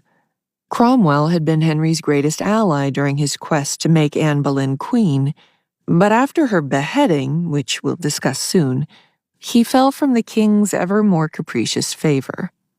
Just 2 months after he was granted the earldom, he lost it. On June 10, 1540, Cromwell was arrested as the marriage he arranged between Henry and Anne of Cleves fell apart. After removing Cromwell's rank, the king sent out a special announcement that Cromwell was no longer his chief minister, Lord Great Chamberlain, and Earl of Essex, but simply Thomas Cromwell, cloth carder. Yet despite the loss of hard-won honor, Cromwell faced his end cheerfully. Perhaps it was a relief after the tension and mania of trying to accomplish Henry VIII's goals. He was in good spirits on his way to the gallows on July 28, 1540, according to one account. On his way across the street, he encountered another condemned noble, the Baron Hungerford. Cromwell told him cheerfully that if they repented heartily, they would have a joyful dinner in the afterlife after breakfast with the axe. Cromwell rose to his brief nobility because of his ability to get things done, and he knew the task ahead of him. Using wording echoed by many others, including Anne Boleyn, he said, I am come hither to die and not to purge myself. An administrator fixes problems, and he was the problem to be fixed that day. Cromwell was world-class at accomplishing tasks bloody and dry. The executioner was not in his class. The headsman bungled the job badly, and Cromwell's head went to a pike over the London Tower, raggedly cut at the neck. Henry would never be restored to the adoration that met his accession, but he was not an entirely unpopular king. His kingdom owed its successes and virtues to better and greater men about him, but he was a man who understood propaganda and how to take credit. The savagery of the executions were in full view, but bloodthirst is real, and he sated it, which will always count for a lot with some people. And yet, as with Vikings, there were some boundaries when it came to killing women. Just as women were not drawn and quartered but burned at the stake, noble women did not suffer the public humiliation of walking across the street to be publicly killed. Only 10 people were executed within the actual castle walls of the Tower of London, most of them women. These executions were not entirely private, but they were not for public view. A woman out of place was too powerful a sign of disorder to kill her out in front of everybody. By the time Henry was ready to execute Anne Boleyn, disorder was everywhere. Catherine of Aragon's death in January seemed like a boon to the struggling marriage, but by February, Henry had suffered a concussion from a near-fatal jousting accident, and Anne had a miscarriage. The more he tried to suppress Catholicism, the harder the people fought back. His towering rage and paranoia were still somehow escalating. Yet Anne kept her sense of the external order to the end. She had a decade's experience in making her dramatic mark at court, and this was her final pageant. She was perhaps the most glamorous of any Tudor victim, in ermine, a fur-trimmed patterned gray gown, a crimson petticoat, and her famous French hood. Her sense of style and status extended to the cutting edge. The king would not commute her beheading, but he got Anne the best executioner's blade. She was spared the axe. Instead, a swordsman from Calais cut her little neck. To the end, Anne was as quick-witted as any of her husband's advisors. People are still debating whether her description of her husband as merciful and a good, a gentle, and a sovereign lord was supposed to be ironic words of defiance, or just a part of the Tudor script of a good and penitent death. That was classic Boleyn. Even as she faced death with bravery, dignity, and decorum, she couldn't resist getting in a layered little dig. Catherine Howard had no such pretenses. Henry VIII was disordered in 1536, but by 1541 he was completely out of control. His reputation still held sway among his people at large, but the people who knew him feared and were disgusted by him. He was an impotent man with a gross wound on his leg that wouldn't heal, so he married a beautiful teenager, and when the completely predictable thing happened and she took an interest in a man her own age, he decided to swiftly decapitate her. Like all of these victims, Catherine deserved another end in a different book about struggle and loss and triumph.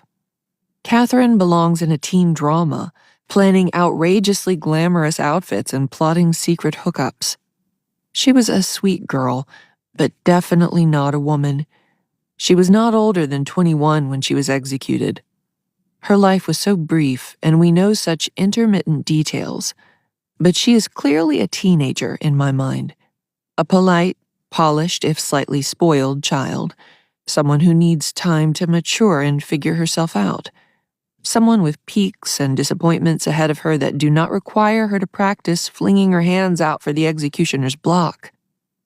The Queen descended into a blind panic when she was informed that it was time to get on a barge to the Tower of London. Dressed in black velvet and a French hood, she reluctantly boarded.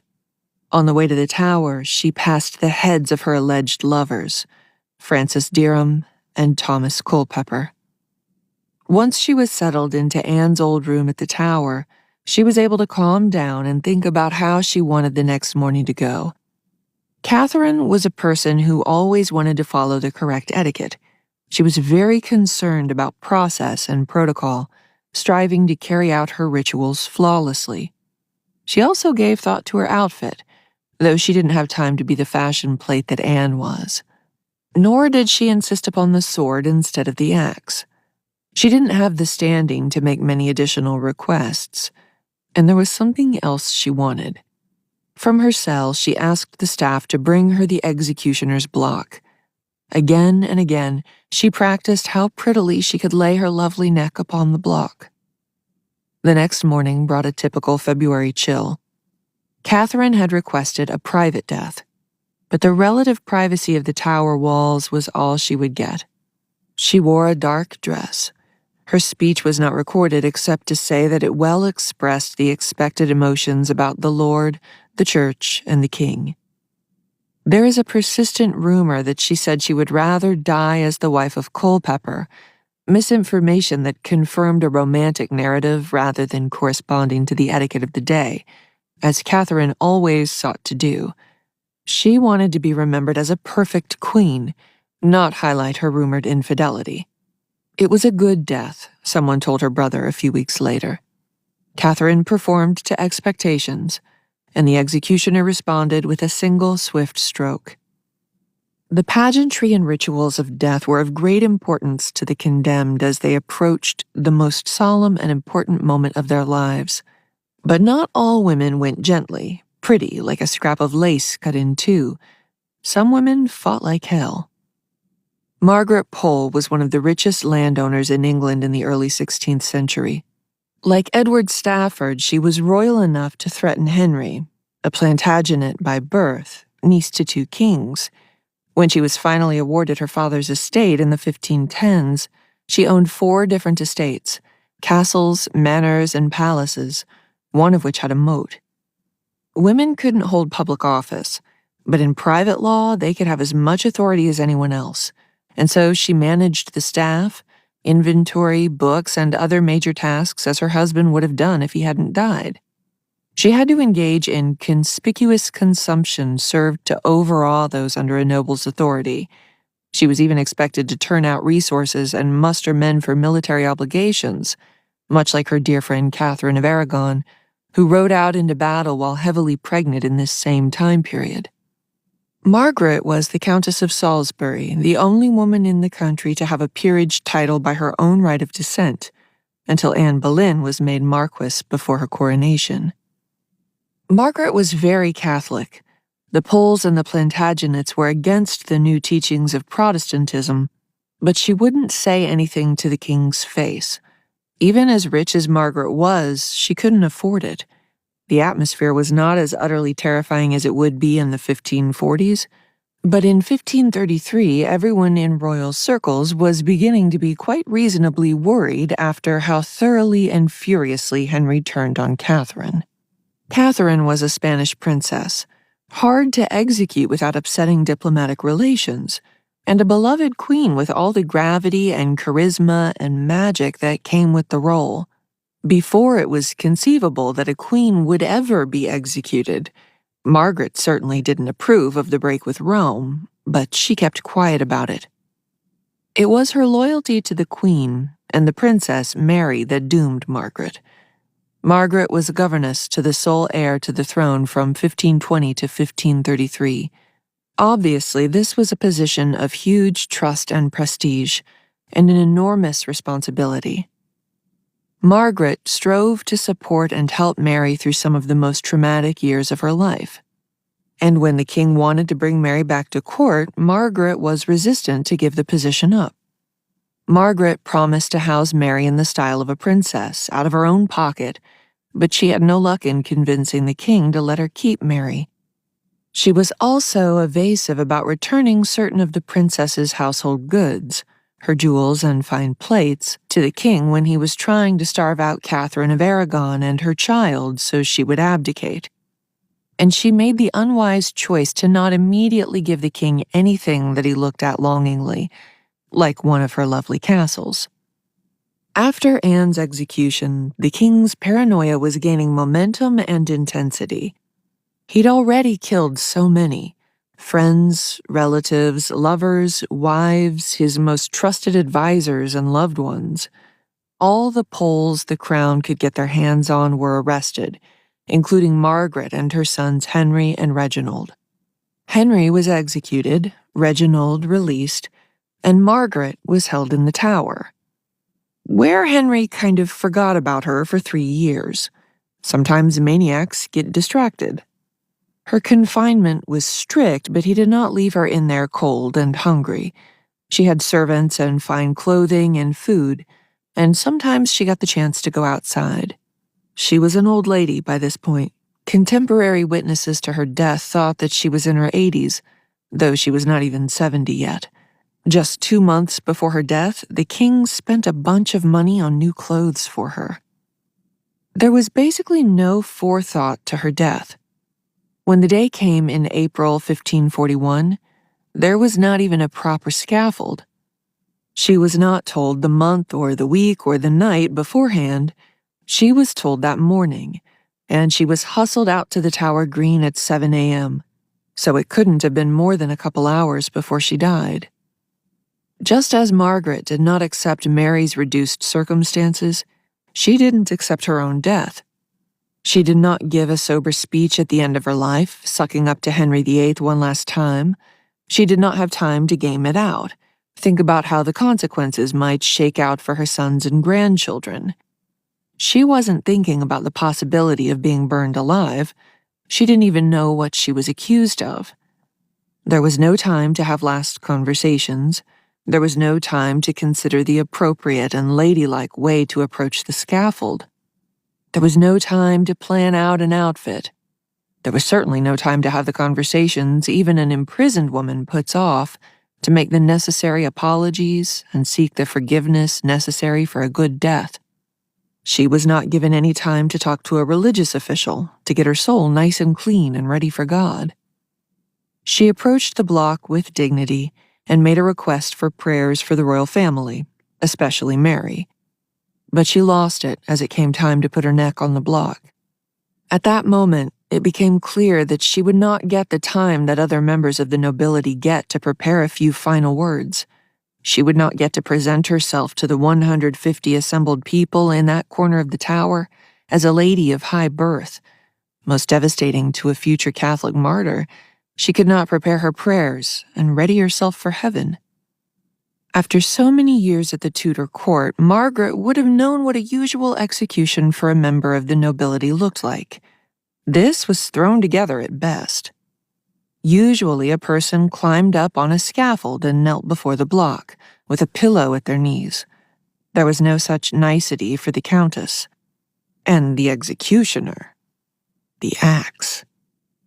The usual guy, a seasoned professional, had been sent north to deal with the executions of certain of the northern rebels.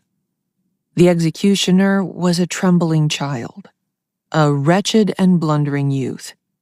Maybe he'd been the best woodsman in the king's retinue, but he was untrained to deal with the reality of ending a human life. There is debate about what happened as Margaret approached her last moments. Certainly there is no description of Margaret flinging out her arms in consent in a regal gown.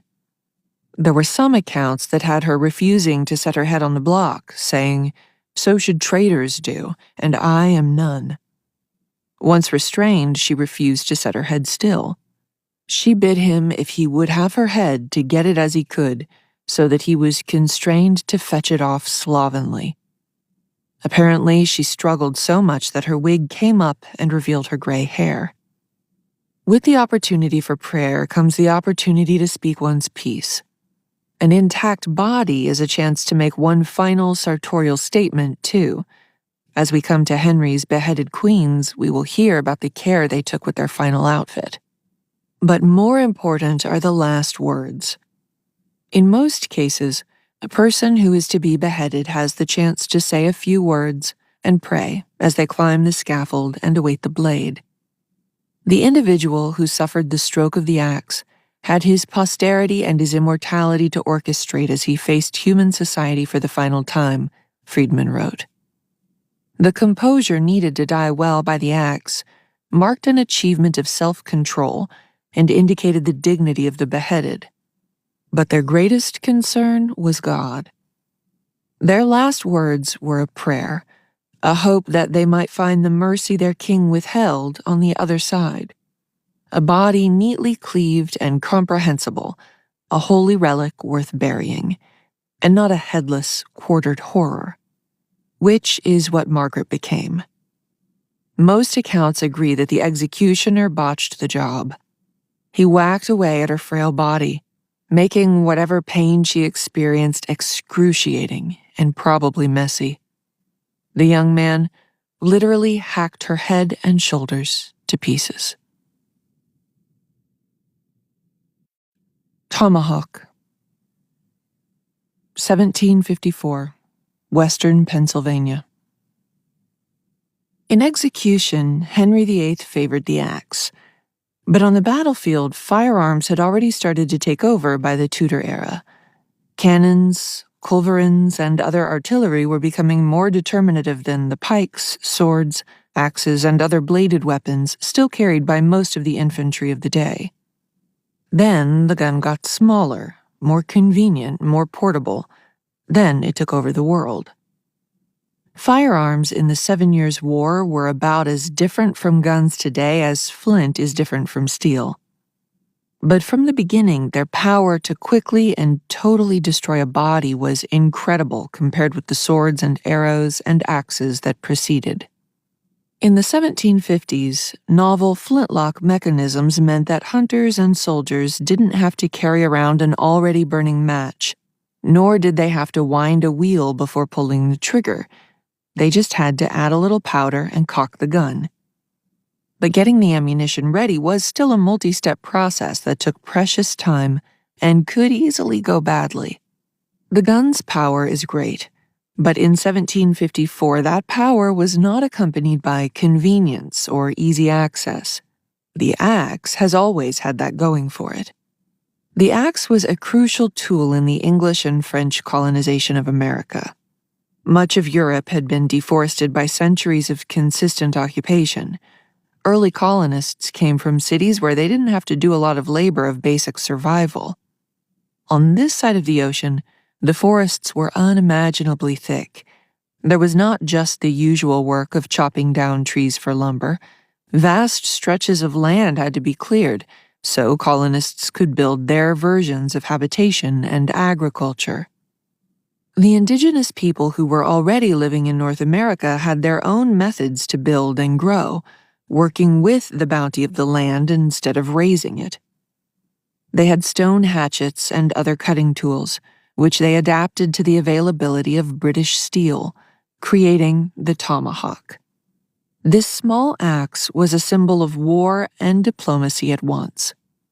And at a moment when tensions between European empires were high, after many years of indigenous resistance to imperialism, it was the tool at hand one morning in a Pennsylvania glen, before the guns sounded, after the guns went silent.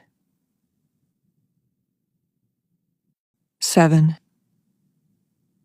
You are not dead yet, my father. As a 22-year-old, George Washington screwed up so badly that he set off an international war. But you wouldn't know it from his posthumous beatification. A best-selling biography mostly invented by a broke itinerant parson with impeccable timing hammered the arrogance and inattention to detail out of his blundering youth with a little fable about honesty, cherry trees, and a hatchet. When George Washington was about 6 years old, he was made the wealthy master of a hatchet, wrote Mason Weems in 1800, of which, like most little boys, he was extremely fond. He went about chopping everything that came his way. Eventually, he came to a cherry tree that his father, Augustine, particularly loved, and he couldn't help but chop the hell out of it. And when Augustine came to confront him about it, the boy said, "I can't tell a lie, Pa. You know I can't tell a lie. I chopped it down with my hatchet." You are a smart person who reads contemporary nonfiction, so I'm assuming you know this is altogether untrue, but it's worth examining from the perspective of the axe. Weems wrote this in a heavily embellished biography of the first president published soon after his death that quickly became a bestseller. The cherry tree story actually didn't appear in the book until a later printing, when it was already a hit. The lie about Washington's unflagging honesty became a part of American mythology when it was included in a children's reader, and later appropriated by P.T. Barnum. His circus billed an enslaved woman named Joyce Heth as Washington's nurse for a sideshow, claiming that she was over 160 years old. The cherry tree story was part of her repertoire. What makes the story work is the little boy's overexcitement about a new possession, and the hatchet has an understandable appeal in the era before toy guns. For a child, a hatchet would have the adult allure of responsibility, practicality, and danger, like a play kitchen with a gas stove. And even in a story about his childhood, Washington's masculinity is at the forefront. Here's a little boy who can chop down a tree all by himself. In Grant Wood's painting, Pastor Weems' Fable, George's hatchet is a fire axe, the red kind that wasn't invented until the 20th century. It's iconographic, like much of the rest of the funny and layered painting. It's distinctly unreal, framed with Weems pulling back the curtain on a child with the face of Gilbert Stuart's portrait of Washington. Enslaved people in the background remind the viewer whose labor undergirded the myth of Washington's childhood hatchet job, perhaps the tool least regarded but most necessary in colonial America was the axe. Prosperous London merchants like John Washington, George's grandfather, would not have been doing his own woodcutting in their home country. His strongest association with the axe could have been Tower Hill. But he would have had to use the axe for woodcutting as he cleared, surveyed, and planted his new land, as he and the people he enslaved tended to horse hooves and dressing flax. A great deal of steel had to be imported from Germany and Britain to meet the demands of those farms, and the axe held special value as a trading resource. Steel axes, often small trade axes, were stronger, sharper, an immediate upgrade from flint. The steel axes were manufactured overseas, evolving in response to indigenous demand. British steel quickly melded with indigenous toolmaking to create a new form of axe. The flared blade of the one-handed boarding hatchet used by the British Navy evolved into a thinner instrument, less suited to woodcutting and more appropriate for war and peace. The tomahawk sometimes has a spike on the back of its head, but it is sometimes a pipe designed to share, to seal treaties and build relationships. The word tomahawk comes from the Powhatan word tomahawk and the Abenaki word tamahigan, meaning the striking instrument, made of thin flint and hafted.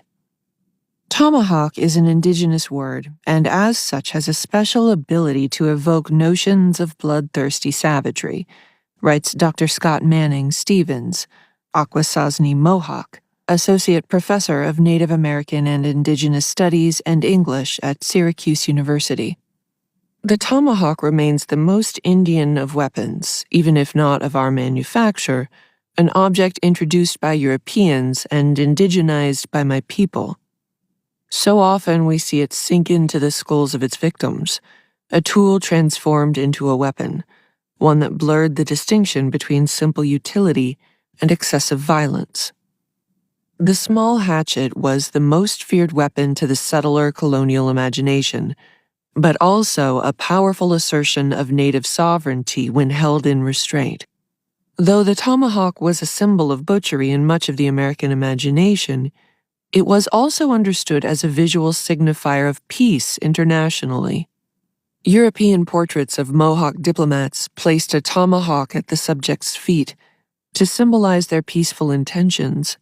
This association was so much a part of indigenous culture that our language still holds a place for it. Burying the hatchet is a reference to the native practice of burying tomahawks or clubs. Still, a native offering of peace could be met with ferocity if any betrayal occurred. In his military career, John Washington was not known for his diplomacy. His nickname was Conaticarius, or Town Destroyer. Generations later, his grandson was honored to inherit the fearsome moniker, bestowed by an allied Iroquois leader by the name of Tanaquerizin, a man remembered for sharing the Washington willingness to strike first in the name of his people's life and liberty. Tanaquerizin was a Seneca official who, in 1750, held great power in what is today Pittsburgh, at the fork of the Ohio River. He was a half-king, from French le demi-roi, a term of uncertain power in the Iroquois Council. It could mean great power over the conquered nations of the area, or it could be limited to relaying messages and gift-giving, depending on the council's faith in the half-king at hand. Half-kings had power, but it was more representative and less executive. They could negotiate on behalf of the Iroquois, but not make binding treaties. One of Tanaquerizin's duties was to make sure that the English, and especially the French, were respecting boundaries as the European nations fought among themselves. There's a tendency to see the genocide of the indigenous nations of America as fate, something that was always going to happen. It wasn't. In 1754, nothing was decided. The original people didn't have every advantage, but they knew and understood the land on which they lived. Native nations who had been in conflict for decades were finding ways to work together with and against the European colonialists trying to take as much of the country as possible. The Great League of Peace and Power was the Constitution of the Iroquois, also known as the Five Nations, dating back to before European contact and written in the form of wampum belts. Wampums were created painstakingly from shell beads and acted as the record and symbol of compacts between two parties. Pictographs lay out the terms of the agreement and are used both for later reference and to signify the trustworthiness and weight of the person holding the belt. The Great Law of Peace, ratified by the wampums, was devised in part to address morning warfare, a form of perpetual blood feuding among the states involving raids and kidnapping. The Great Law of Peace did not eliminate internal conflict, but it allowed the Iroquois Confederacy to grow in population and influence. In 1753, this made them the key to avoiding making long-term commitments to any other nation. They resisted any permanent concessions to European occupation of the land, preferring a more flexible arrangement that allowed them to trade with whomever offered them the best rates and quality of goods, often playing settler nations off each other. But as competition for the Ohio Valley increased, that could not continue. The Mingos, Wyandot, and Delaware communities that had been subjugated by the Five Nations could look to the French for protection instead, which wasn't good for the half-king. As the French incursion into Ohio inched forward, a French commander showed up with a huge battalion. When the Iroquois Confederacy sent a contingent of women to politely ask what they were doing there, the commander responded that he'd been holding a hatchet aloft so that everyone was clear on his intentions. Tanaquerizin delivered to him a wampum belt along with a speech, in which he addressed the commander as father, and yet clearly rebuked his attempt to encroach. To come, father, and build houses on our land and to take it by force is what we cannot submit to. In response, the commander threw the wampum on the ground. He called the Iroquois nations insects and said they had less land than what was under his fingernails. He told them they could expect kindness only if they would be ruled. The Iroquois didn't want to throw weight behind one European nation or another. It benefited them to let the Europeans fight each other. But if they didn't want to fight the French alone, a deal with the English would have to be made. Tanaquerizin would have to ally himself with a very green George Washington, who seemed to immediately irritate his small crew. Washington and Tanaquerizin's first journey together was to find and deliver a message to the French, requesting that they give up their claim to the camps they were building in eastern Pennsylvania and summoning their captain to the English stronghold of Wills Creek on the Potomac. Their crew followed Tanaquerizin's timetable, taking detours to pick up wampum belts without which their diplomatic words carried no weight. Once they reached Fort Le Boeuf, modern-day Erie, Pennsylvania, the seasoned French captain deftly outmaneuvered the solemn 21-year-old, avoiding any commitments and preserving the relationship with Tanaquerizin. Washington was reduced to an errand boy, sent back with a letter in tow. His journey back in the dead of winter without his Indian guides was nearly fatal. They tried to travel by the frozen river, constructing rafts with just one poor hatchet between them. Washington was sent out with 200 men to the forks of the Ohio to build a fort. It was a miserable winter of pointless work. There were not enough supplies or food, and Washington felt he wasn't getting paid enough, though he still complained about his Indian allies wanting to be compensated for their assistance. They certainly weren't willing to help on Tanaquerizin's word. Even though he tried to sell it to his fellow Iroquois leaders as a positive development, they didn't buy it and wouldn't help the deployment with food, not even if well compensated. When the French delegation arrived at the makeshift fort, they were amused by Washington's silly idea of a fort. They had twice as many men as the English, and they were going to knock down their amateurish little structure and build a real fort. Their only concession was to treat the men still working there to a nice dinner, because they'd been so accommodating about the whole thing. Tanaquerizin, however, was extremely pissed off. A French victory meant his loss of influence. If the French gave shelter and protection to some of the lower-ranking tribes of the area, it reflected poorly on Tanaquerizin's ability to keep them under the Iroquois Confederacy's suzerainty. Not only did the French scoff at his protests, but his Shawnee and Delaware peers ignored him too. Tanaquerizin was not one to take these losses in stride. As the Virginians quietly filed out of the fort, already in the process of being torn down, he stayed behind to storm greatly against the French. England and France were technically at peace at the moment, so the French could swagger and stalk and threaten and intimidate, but they couldn't really use force.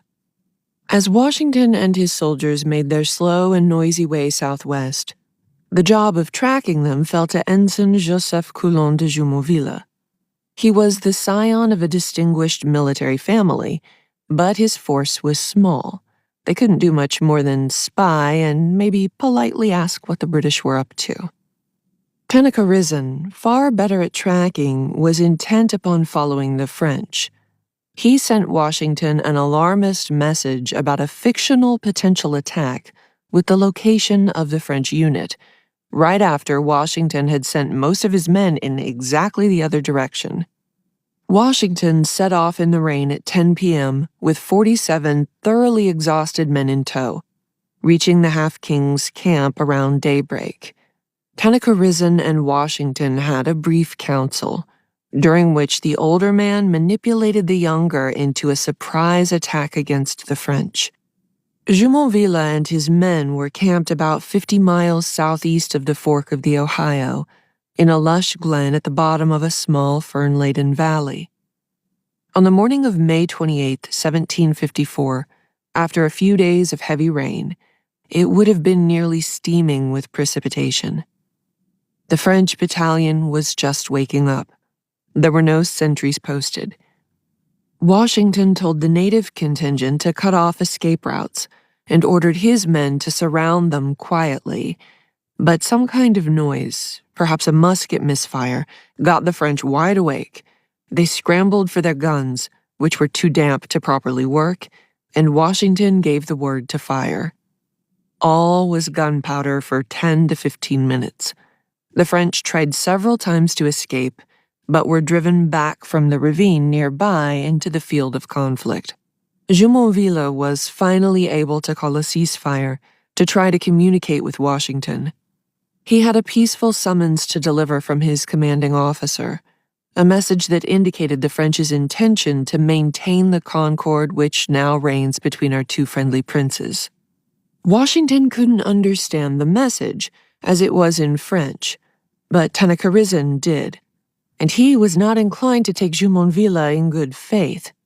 Jumonville himself had done nothing wrong to him, but this wasn't about Jumonville personally. This was a dispute with the French authority in general. Tu n'es pas mort encore, mon père, Tanaquerizin said in French, the language of diplomacy. Thou art not dead yet, my father. Then Tanaquerizin pierced Jumonville's skull with a tomahawk, surely above the hat-brim line. When that was done, he reached into Jumonville's skull cavity and grasped the dead man's brain. Because the gray matter would have been the consistency of thick, wet plaster, the half-king could, in fact, have squeezed it between his fingers, seeming to wash his hands in the tissue.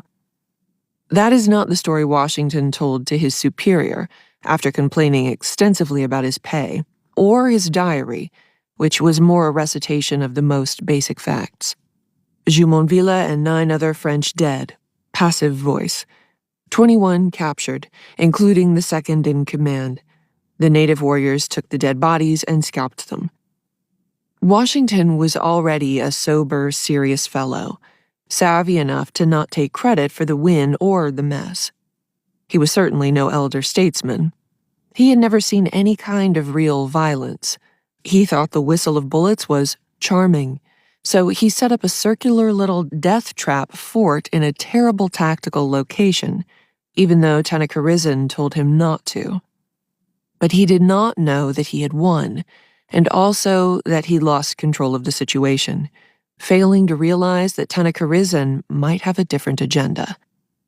The new leader of the French force, Captain Louis Coulon du Villiers, was Jumonville's half-brother, and unlike Washington, he was not learning on the job, but a veteran of 20 years. Plus, he came with considerable reinforcements from French strongholds in the north. And he had allies among the Mingos, Delaware, and Shawnee, who were trying to get out from under Iroquois Council authority and take up the hatchet on behalf of the French. About 5 weeks after Jumonville's murder, Villiers and company arrived at the meadow near Fort Necessity. They occupied the forested area slightly above the battlefield, which offered a ton of tactical advantages. They and their firearms were sheltered from the rain, and they had the upper view of the land. Tanaquerizin repeatedly urged Washington to surrender and left when the young man didn't listen. The English were in the rain and muck, their guns useless. The enemy was at a far enough reach that the English couldn't use a handheld weapon like a dagger or a hatchet. And they were exhausted, and in many cases sick after the stress and toil of the last few months. The minute the sun set, the English decided to give up and go get drunk. They figured they would be slaughtered soon anyway, so they understandably broke into the rum.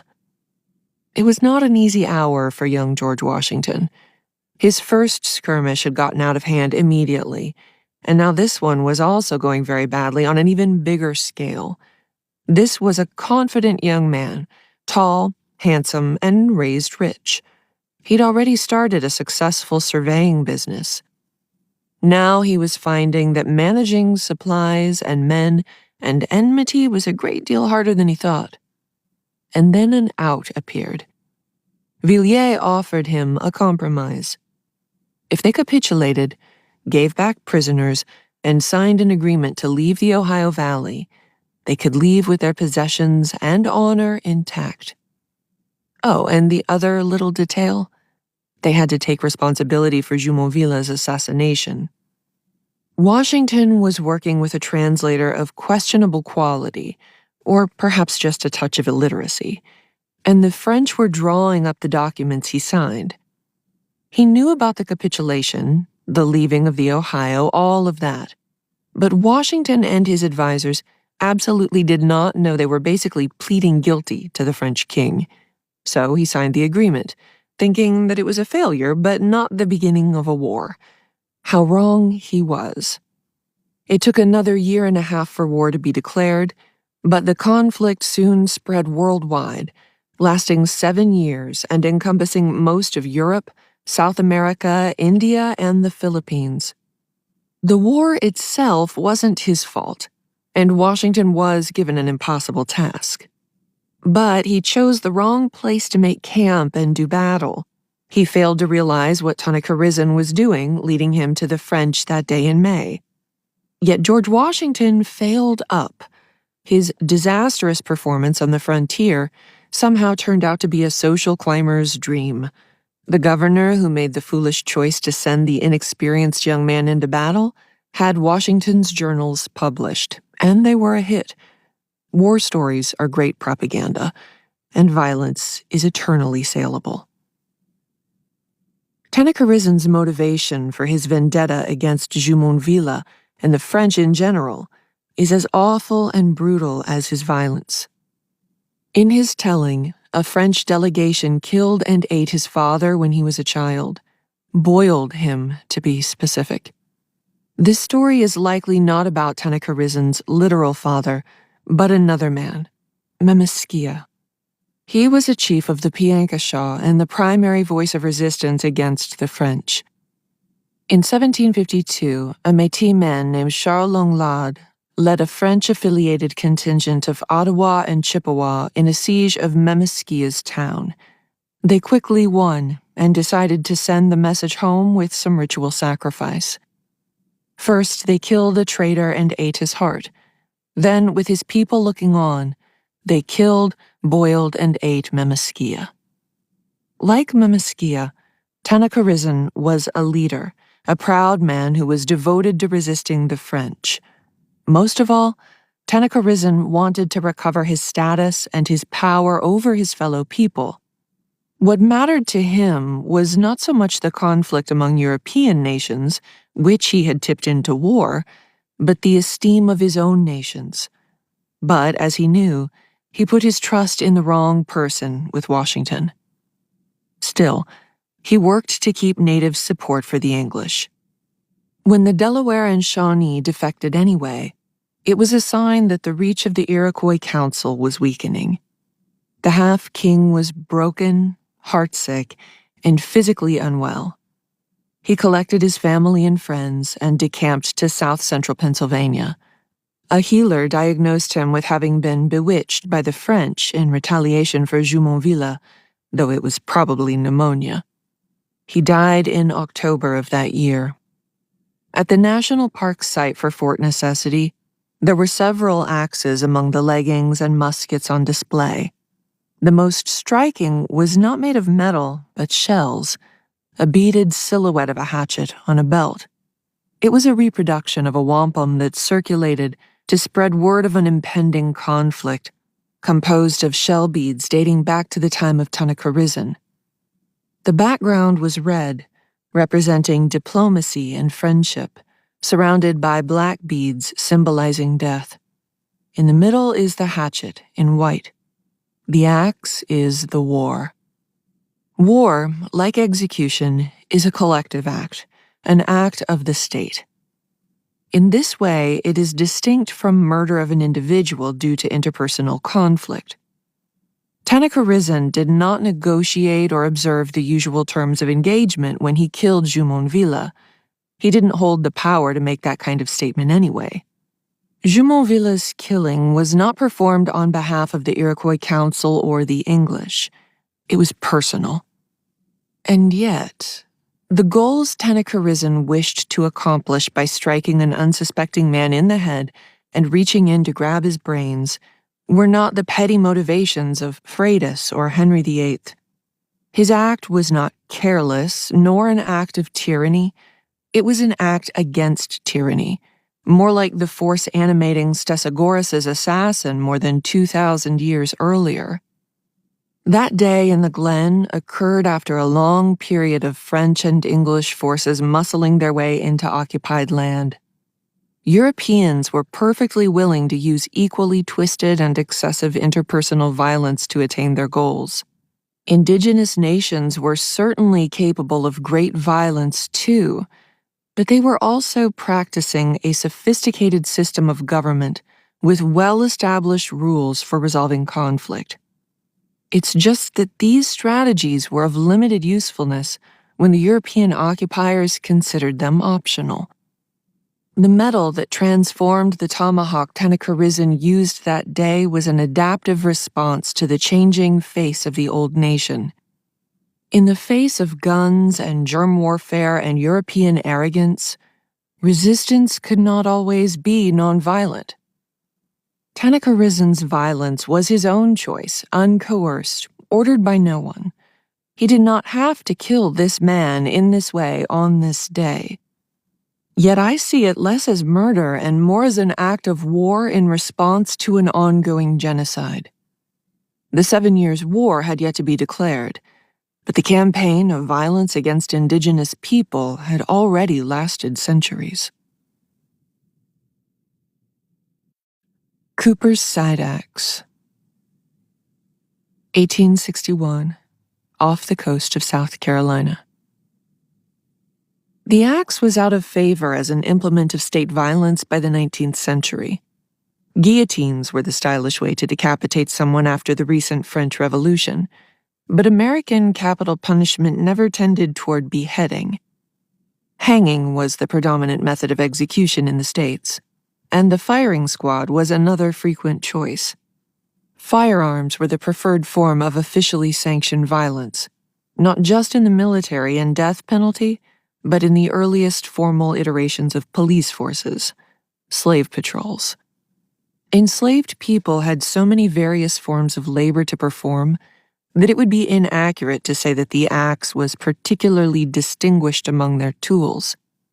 But even if it didn't stand out, it was still omnipresent.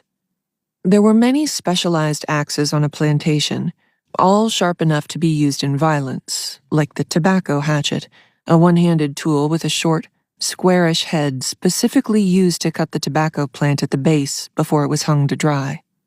Nat Turner's rebellion was armed with a multiplicity of axes. Turner spilled first blood with a hatchet, and his compatriot Will acted as the executioner with his fatal axe as they sought dear liberty in Southampton. But as the axe continued to grow still more common, it was even less likely to be noticed and interpreted as a threat, especially in the hands of a working man. By 1861, the development of the Bessemer method of quick and easy steelmaking had led to scores of manufacturers of axes, many with their own signature patterns and knockoffs of other patterns. On land and on sea, the axe was an everyman's status symbol, as described by Brett McLeod, forestry professor at Paul Smith's College and author of American Axe, in a 2023 interview. As we learned with the Vikings, axes are useful on a ship. In 1863, they were primarily in use to handle the boxes and barrels of the cargo. Like ships, the wood of barrels needs to be very precisely hewed and may need quick repair after the damage that comes with a tossing and turning ship. A hatchet is small, handy, and distinctly wieldy for cutting ropes or meat or throats. 8. I suppose you know what I am doing. William Tillman was just 14 years old when he took to the sea. He was born to a free black family in 1834 in Delaware, the northernmost slaveholding state, where the Tillmans were limited in their employment options to farmhands or domestic servants. There were opportunities for a young black man on water that could not be found on shore. This was pre-1850, before railroads totally dominated America, and when a lot of travel, transport, and shipping happened by water. So the Tillman family's move to Rhode Island, the ocean state, probably suited him just fine. Rhode Island was one of the few places where free black people could legally move, where they had a right to be represented in court and build a business. It was also a very white state, where free black people were treated with fear and distrust, both in the eyes of the law and in daily life. In New England, free blacks most often worked as cooks and stewards, positions that whites were loath to occupy because they were not deemed manly. But on a ship, being a cook brought authority and power over the galley that only the captain could best. From 1856 on, William worked as a cook and steward on a 119-foot ship named the S.J. Waring. On July 4, 1861, they were setting off from New York to Uruguay and Argentina on a commercial voyage, transporting cargo worth $100,000 in 1861 money. There were 10 men on board, including an Irish passenger named McKinnon and a German sailor named Billy Stedding. They left behind a country in the grips of a new war.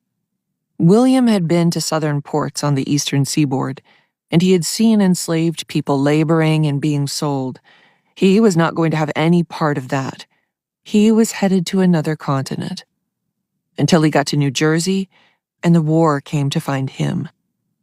The weather was good, and the voyage was going well on the morning of July 7, 1861. The Waring was just about 200 miles to the south and east of Sandy Hook, the barrier peninsula that guards the entrance to New York Harbor. It was 10 a.m. when they spotted a ship on the horizon, a black brig flying French colors.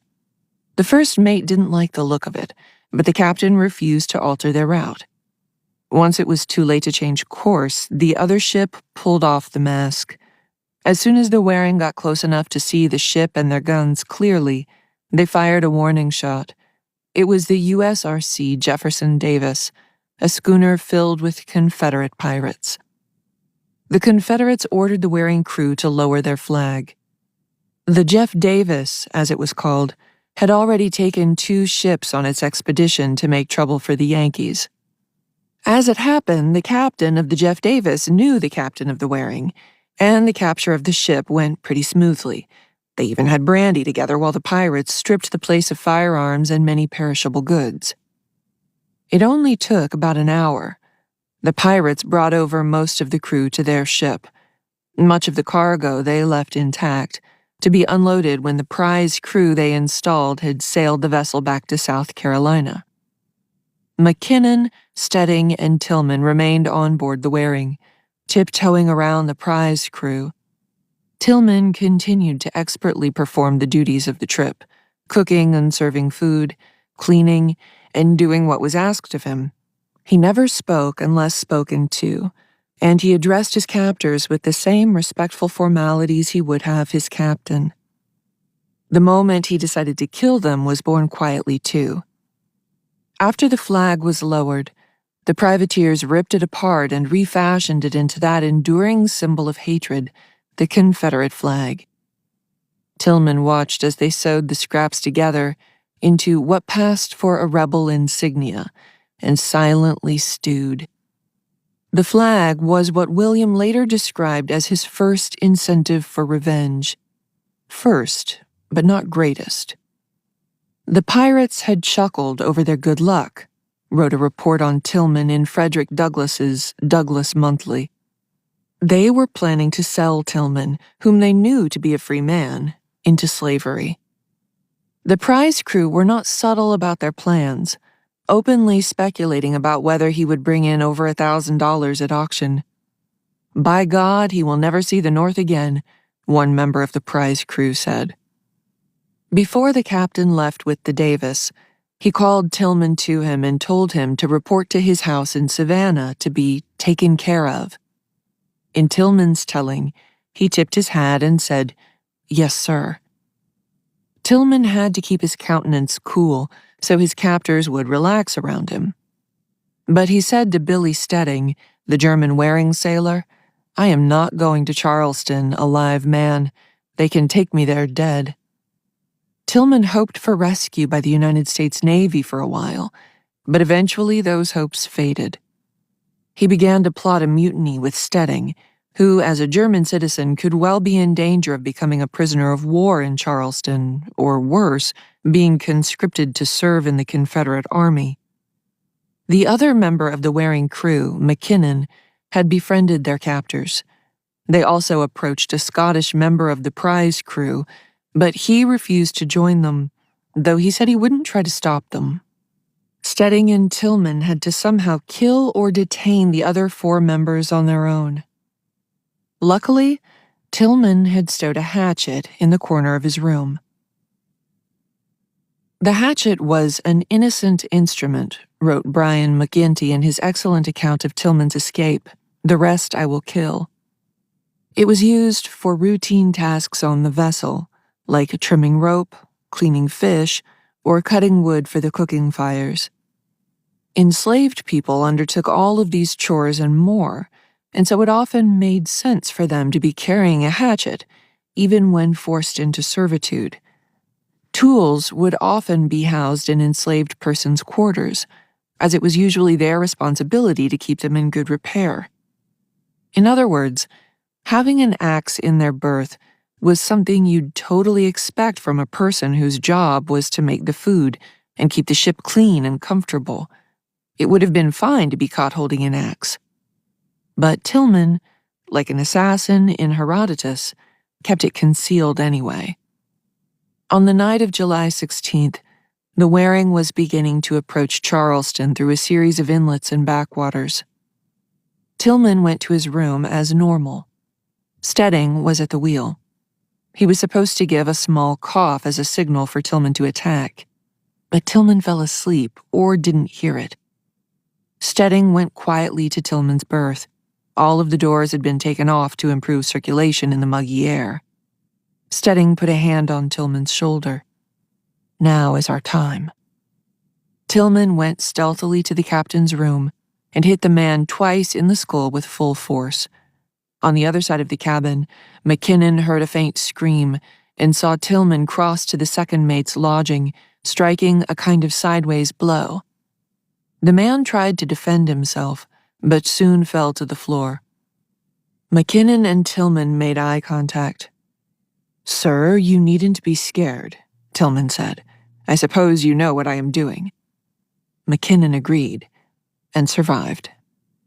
Stedding met Tillman on the deck, where Stedding held the first mate at gunpoint. They dared not shoot for fear of waking the other Confederate soldiers, who would still outnumber them. Tillman used the hatchet on him instead. They pitched the wounded man overboard, and Tillman went back to finish off the injured men in their room. They went overboard too. The rest of the soldiers were finally awake, but too stunned to do much of anything. Stedding and Tillman got them into chains pretty easily. "We have done all the butchering I guess we will do this voyage," Tillman said. "There is 2 of them, and there is 2 of us. I guess we can manage them pretty well without taking their lives at any rate." After 10 minutes of horrible violence, Tillman was fully in charge now. He tried to say that Stedding was the leader and insisted on continuing his duties as cook and steward, that he wouldn't be the captain. But the more they discussed it, the clearer it became. The man who would not be a slave was the one whose instructions they would follow. Only problem is that no one on the ship really knew how to sail. There were only 6 people on board, which was barely enough to keep up with the basic functions of the boat. Tillman and Stedding had to remove the shackles from the Confederate men and hope they would work to keep the ship on course. Perhaps the late captain and mates were not well beloved by the leftover pirates. Of course, figuring out that course was a huge task, one that could go very badly. Just figuring out the basic direction to go was difficult, let alone managing winds and tides. McKinnon was literate and was able to read guides and almanacs to help avoid dangerous areas like the Outer Banks of North Carolina. Primarily, they relied on Tillman's instinct, which proved to be wise. Nearly 20 years of experience on the sea taught him how to stay close enough to the coast not to get lost while dodging the privateers and pirates who were looking to pick off inexpertly piloted ships. 5 days after he threw over his captors, William Tillman guided the S.J. Waring ashore on Fire Island. A pilot boat brought them to New York Harbor. It was known that the Waring had been taken, but not that the captors had been overthrown. The return of the ship and its cargo was a cause for celebration. Tillman's brave self-rescue became national news. The coverage was, of course, racist, with patronizing descriptions from publications like the American Phrenological Journal, and a lot of credit to his race type of rhetoric in mainstream reporting. But it also portrayed Tillman as he was, an exceptionally brave man and an expert sailor. With the war building to a full boil, Tillman was a demonstration that Black people did want to be free, that they had the same capabilities as white people, that they loved this country too. In Frederick Douglass's periodical Douglass Monthly, Tillman is a Black hero. His fearful work with a common hatchet is a demonstration of the best the United States has to offer, and of why the Southern Democrats, who insisted on concessions to slavery, could not be mollified. Love of liberty alone inspired him and supported him, as it had inspired other Negro heroes before him, the reporter wrote, citing his antecedent in seeking freedom with a hatchet, Nat Turner. By saving the highly valuable ship and its highly valuable cargo, Tillman and Stedding were due some money. The ancient right of salvage says that those who saved vessels and their cargoes from losses at sea were entitled to be rewarded for doing so. So Tillman and others sued to be paid for their efforts. Because his own welfare was tied up in the welfare of the cargo, insurers claimed that he lost that right to compensation. The argument was that since he was fighting to stay free, his rescue of the ship and its goods was just a nice windfall for his employers. The argument didn't float. Tillman was awarded $7,000, hundreds of thousands in today's money, and the most of any of the men on the voyage. After his brief burst of fame, the rest of his life was lived quietly and privately. He registered for the draft, but doesn't seem to have served for the Union. He married a woman named Julia and had at least one child while living in Rhode Island. He might have moved to California before 1880, when a William Tillman with a sore eye appears in the 1880 San Francisco census. He was still a cook. William Tillman and Billy Stedding were ready to die that day in July 1861. The prize crew of Confederate soldiers had already raised the hatchet of war. Tillman and Stedding acted in self-defense. The hatchet Tillman hid in his room can be seen less as a weapon and more as a tool. His purpose with it was not primarily to kill, but to survive. Roofing hatchet. 1892, Fall River, Massachusetts. In 1892, people had a lot of axes around for a lot of tasks. But the brand newness of readily available and inexpensive steel tools had worn ragged in the presence of trains and skyscrapers and factories and other new technology made possible by steel. Having a lot of hammers and hoes and hatchets around was convenient, yes, but it definitely decreased prestige. Axes were not novel except as actual novelties, an echo of the tiny axe tokens in Nahotep's tomb. At the Chicago World's Fair, vendors sold tiny glass hatchets emblazoned with George Washington's face. They were a hit, reproduced for decades after in tourist traps and the like. Carrie Nation had this instinct too. In the 1890s, the temperance movement made a habit of saloon attacks executed by women singing and carrying axes. They didn't specifically use axes, smashing up bars with rocks and pokers and hatchets. But Nation, a leader in the Women's Christian Temperance Union, rose to national prominence as a saloon attacker once she made the hatchet into her personal emblem. After she became famous, she too made merch out of tiny axes, selling tiny hatchet pins with the word Home Defender, underscoring the axe's legacy as a feminine symbol of hearth and home. But even as axes became more gimmick than essential tool, they retained their menace in the growing newspaper industry. Every murder weapon has an innate interest. Helen Jewett, murdered in 1836 at the business end of a small hatchet, was found buried in the backyard of the brothel where she lived.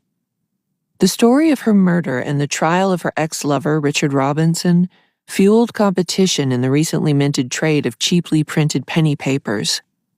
One of the editors of these papers claimed that the axe specifically pointed toward the vengeance of female wickedness, and that a more masculine method would be dagger or poison.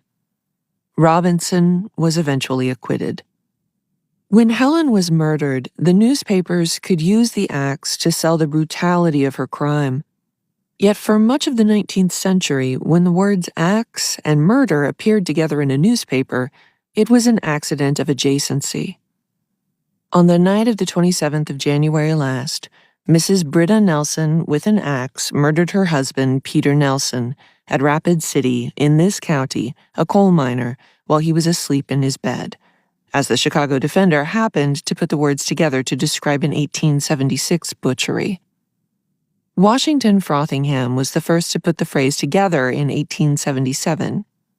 A writer, philanthropist, and reverend who once ministered especially to lumberjacks, he wrote a syndicated column for a number of newspapers in New England under various pen names.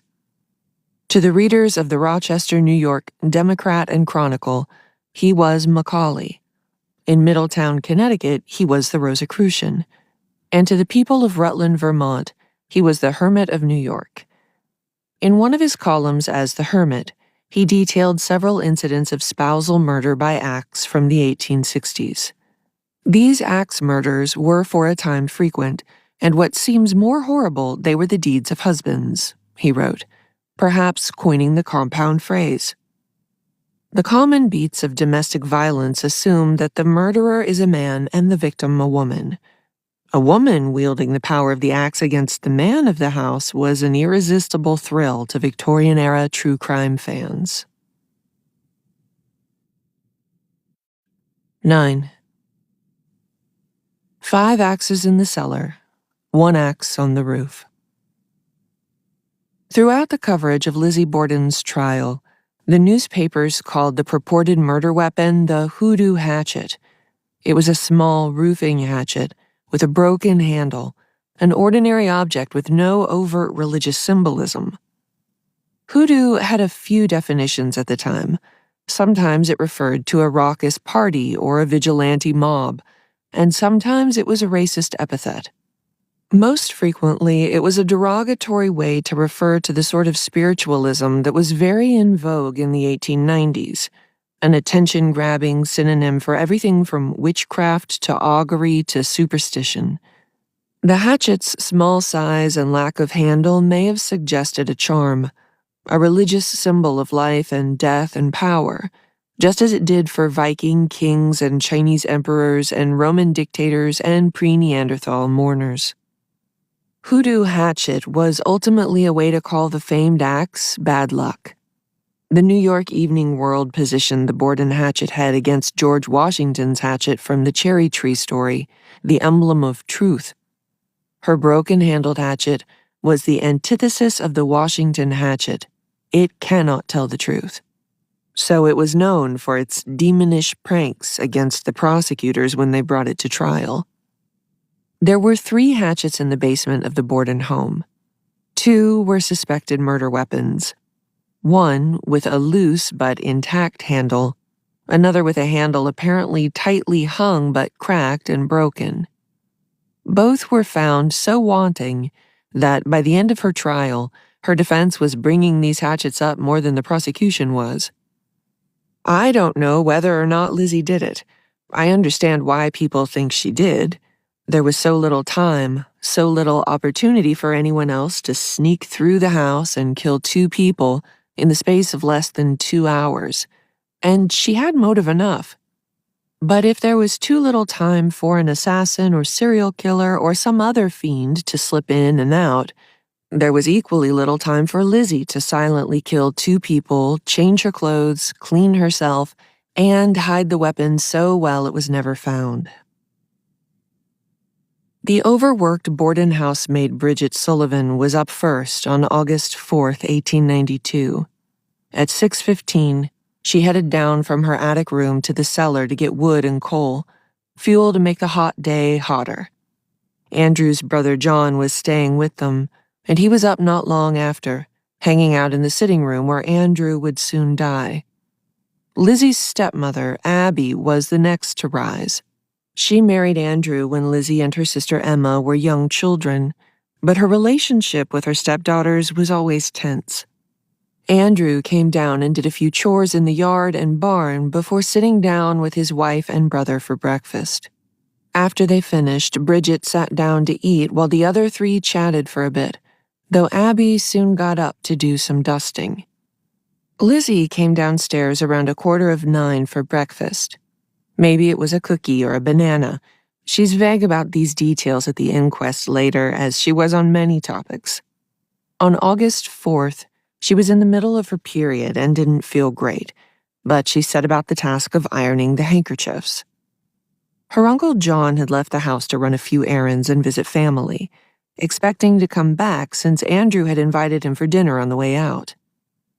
Abby was dusting, and Andrew was getting his collar and tie ready for the day ahead. Bridget had been told to wash the windows, but she was outside vomiting. The lamb stew the household had for dinner the night before had gone bad, but they kept eating it. Such was their attention to the budget. At 9, Abby went upstairs to put shams on the guest room pillows, and Andrew left for the post office. Sometime between 9 and 10, Abby was murdered in the second-floor guest room. Bridget, having recovered from her upset stomach and set to her task, saw Lizzie at the back door at 9:30 and told her that she need not lock the door.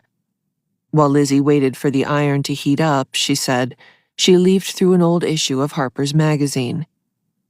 Andrew was seen leaving the shop sometime after 10:25. At 10:40, Bridget let Andrew into the house. For some reason, the door was triple locked, and Bridget fussed with it. They heard Lizzie laughing at Bridget's pshaw on the stairs.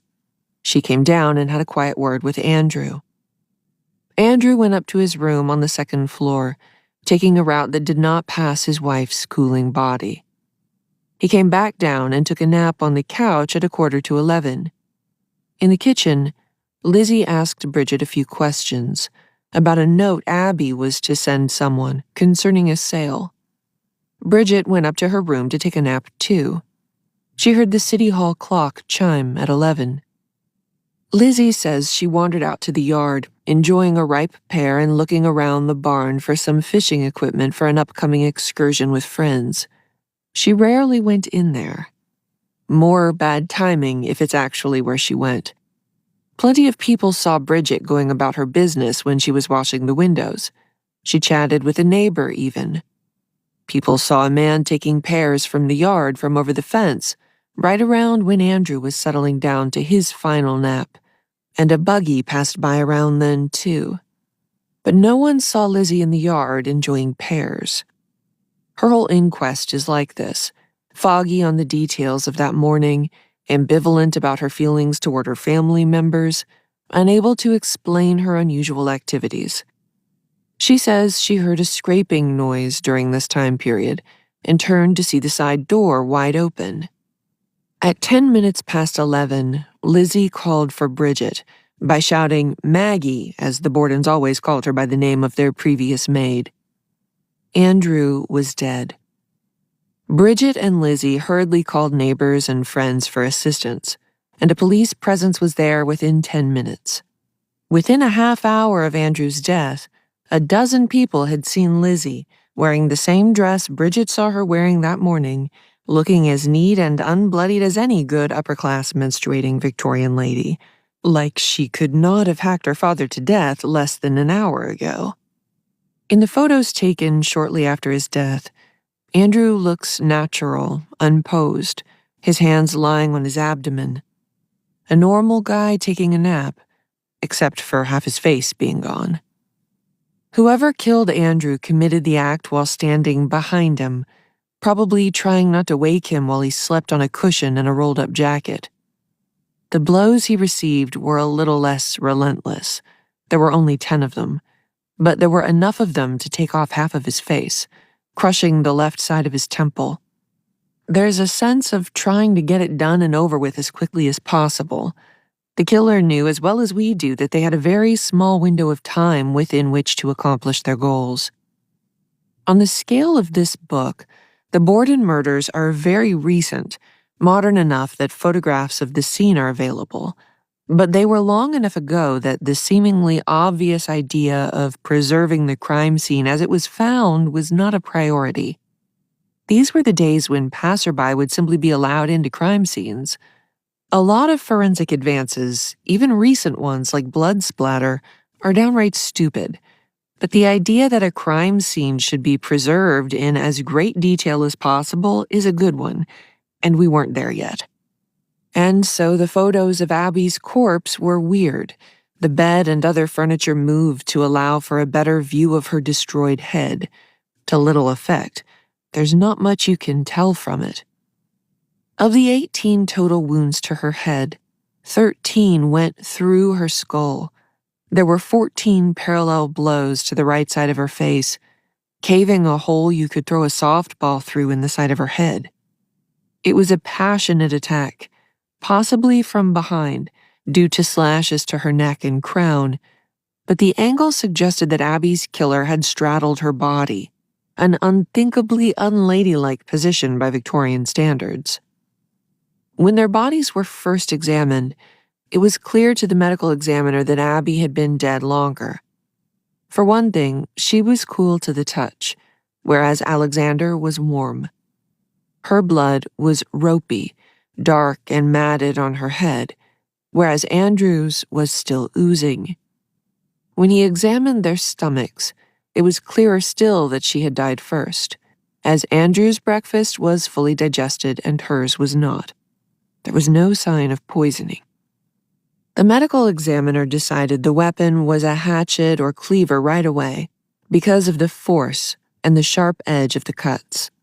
By the time Andrew's and Abby's bodies were properly autopsied after going through the process of burial and exhumation, the damage to their heads was too extensive to tell how sharply the edges had been cut. They were about as decomposed as you'd expect of dead bodies left to sit unembalmed for a week in August. Near Abby's right ear was a small but unmistakable deposit of the gilt metal with which hatchets are ornamented when they leave the factory. But the hatchets and axes in the basement were far from new, covered in grime and dust and ash. Lizzie went out of her way to make sure Bridget showed them to the cops. The Bordens were living below their means. Andrew was a rich man, and this was a solidly middle-class neighborhood, lots of doctors and lawyers. But the house didn't have the updates becoming common at their neighbors' houses, like gas and running water. Andrew would rather buy a cheap hatchet and try to do his repairs himself, rather than paying someone to appropriately renovate the house. There were a couple of working sinks in the house, but the only flush toilet was in the basement, where they kept the axes and the wood that the household required. The house ran on wood fires for heating, cooking, and cleaning, all constant activities in the Borden household, since they didn't have much staff beyond Bridget. Bridget had a lot of reasons to go down to the cellar. She didn't do the labor of cutting down trees for firewood, of course, the work of turning them into logs, scoring the wood using the hatchet head as a guide and sharp edge, using a wood club to pound it in further, inspecting it for greenness, and smearing it with fat to keep it from cracking. That was all someone else's job. A farmer came to cut the wood down to manageable size, usually once per winter. But they had skipped the previous winter. Once the wood was at the house, managing their wood supply was probably a big part of Bridget's morning chores. But she wasn't the only one down in the basement that day. Lizzie was down there, attending to her period. She and her doctor both said that she was menstruating that Thursday. In the trial, Lizzie's period was described in the possibly unique Fall River parlance as flea bites. Menstrual blood was even more inappropriate than murder blood to Victorian minds, but it was vital to a violent story covered in gory detail. It goes to two specific elements of the investigation. First was a speck of blood about the size of 2 fleas or a grain of rice on her underskirt, which is honestly pretty tidy. but Lizzie was a tidy person. The cleanliness of her dress is as crucial to the mystery as the weapon. The clothes she wore that morning were spotless, except for that tiny bit of blood. She was seen by Bridget after Abby's death, and again by many more people just 20 minutes after Andrew was last seen alive. There are explanations for how she could have killed two people at close range without soiling her dress. It is a fact that Lizzie burned a dress, a common method of disposing of old clothes, later that week. Still, two flawless, quick changes of a Victorian outfit in a short period of time is not a trivial matter. It's certainly not unthinkable that she committed the murders while maintaining spotless garments, but it's a strain for me to imagine. Second, there was a bucket full of bloody rags in the basement. These could have been a set of rags used to hurriedly clean an axe, or it could have been a lot of pads. In the 1890s, women wore napkins slightly smaller than a diaper, made of bird's eye cotton, rinsed and then soaked in copper. The number of axes in this basement shifts and expands like an old wooden door in the extremities of winter and summer, and I have trouble getting it open. I feel like I need an axe just to force my way in. Here's Bridget, here's Lizzie, here's the police and doctors and neighbors coming through, failing to resist the urge to move a bed or a hatchet around. Even in the transcripts of the inquests and the trial, there seems to be little agreement on the number of axes and a great deal of back and forth over whether there were 2 axes in the wash, or on a shelf in the vegetable cellar, or by the chopping block. This is complicated by the fact that some of the officers found it hard to distinguish between axe and hatchet. In some accounts, there are 4 wood-cutting axes and 3 more hatchets, not all from the loot box in the cellar, the box of iron tools that Bridget made sure to show the police. I believe there were a total of 5 axes in the basement, 2 wood-cutting axes, 2 usable hatchets, and a handleless hatchet. No one thought that Lizzie used a wood-cutting axe. An axe requiring 2 hands takes strength, coordination, and practice to use accurately. Most people are more likely to hurt themselves trying to swing it than to hurt anyone else. It's possible, even for a small, rather awkward woman like Lizzie to wield such an axe, but not with the efficiency, silence, and speed necessary for this specific crime. A hatchet is an axe, but as a hatchet is not for felling trees, the wood-cutting axe is not for every murderer. Hatchets are light and sharp, making it easy for anyone with basic hand-eye coordination to put their whole body weight behind. The medical examiner said that whatever the weapon was, it was something with a sharp edge and the leverage of a handle. A small handle and a lighter head make it easy for a petite woman like Lizzie to use. But no one thought she could effectively swing a wood-cutting axe. So the focus from the start was not on the 2 two-handed axes, but on the hatchets. When police first examined the hatchets on August 4th, they clanged against each other loudly, which is a detail that suggests there were 2 hatchets with handles in the box.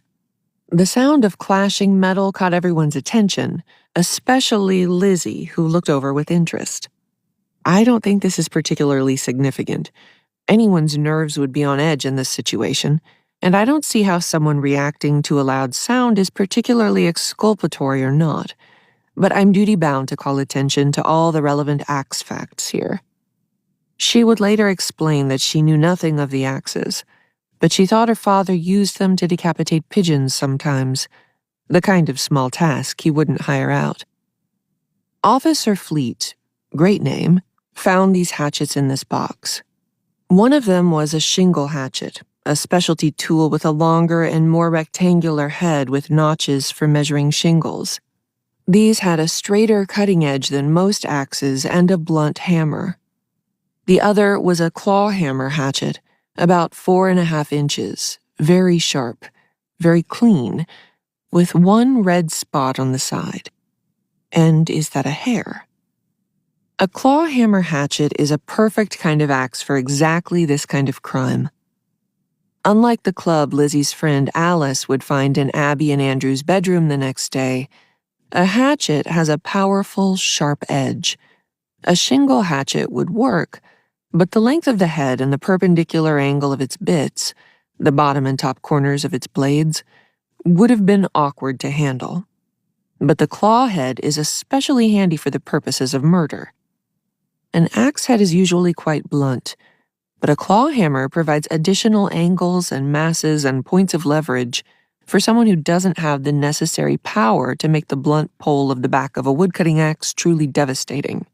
The claw on the back of this hatchet can also act as a hook to make the damage coming out almost as bad as the initial impact of the blade. In the initial inquest, the state claimed that there was exactly that sort of hooking damage done to Andrew's head. Instead of leaving the hatchet likely used in the murder in the box, Officer Fleet secreted it away to the vegetable keep, where the Bordens kept their jarred goods and shingles. I kind of see the logic. Lizzie could have stolen it away in the confusion, but it's a stretch. In any case, the abominable chain of custody didn't stop the hatchet from being considered in a court of law.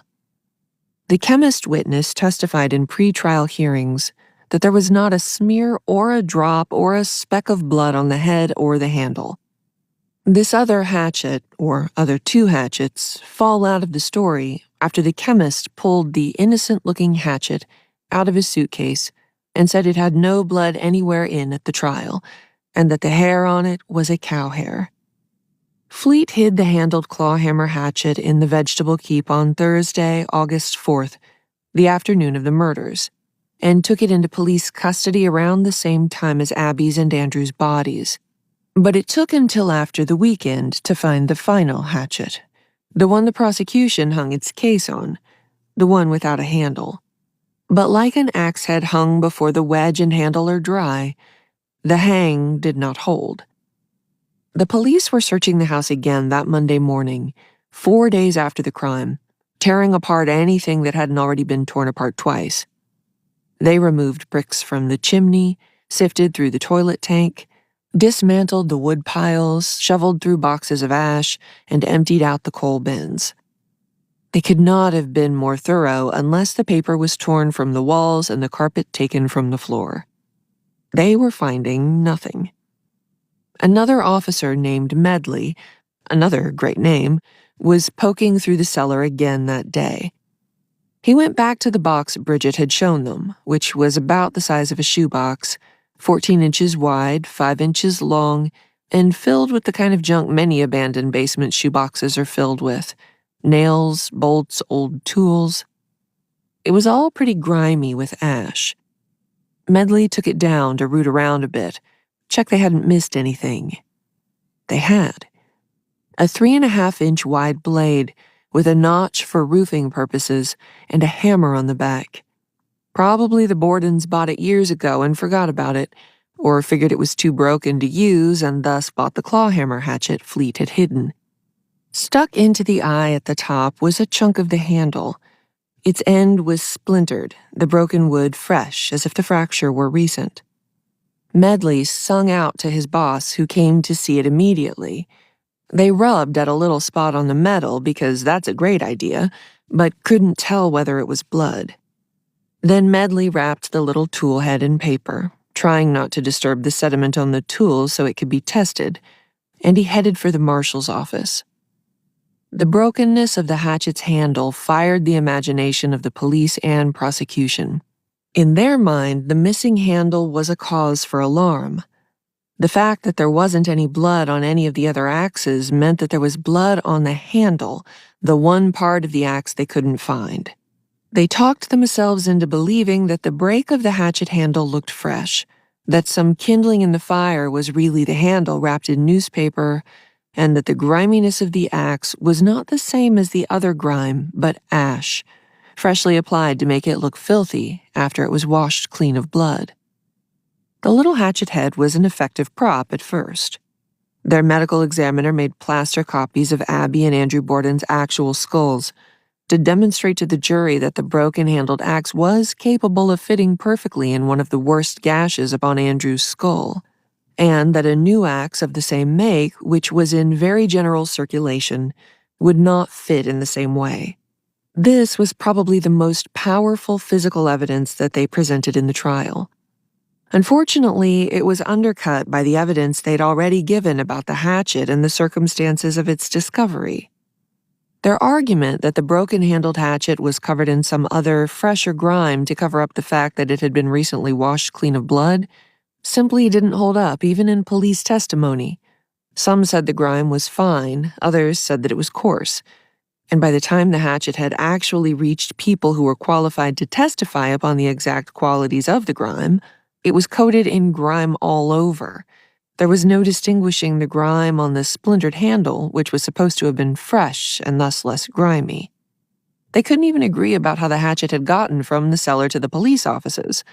One person said butcher paper, another newspaper, and the two ways they demonstrated wrapping the hatchet couldn't have been more different.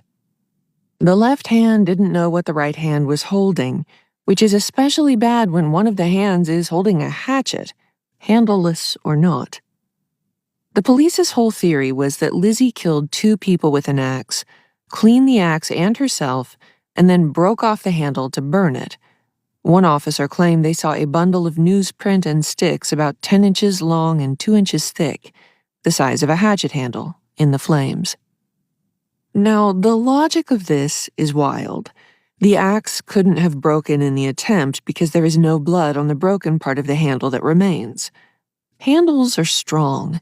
The axe handle was so tightly attached that it would have taken an additional tool to break it off, additional time that the overloaded sequence of events cannot sustain.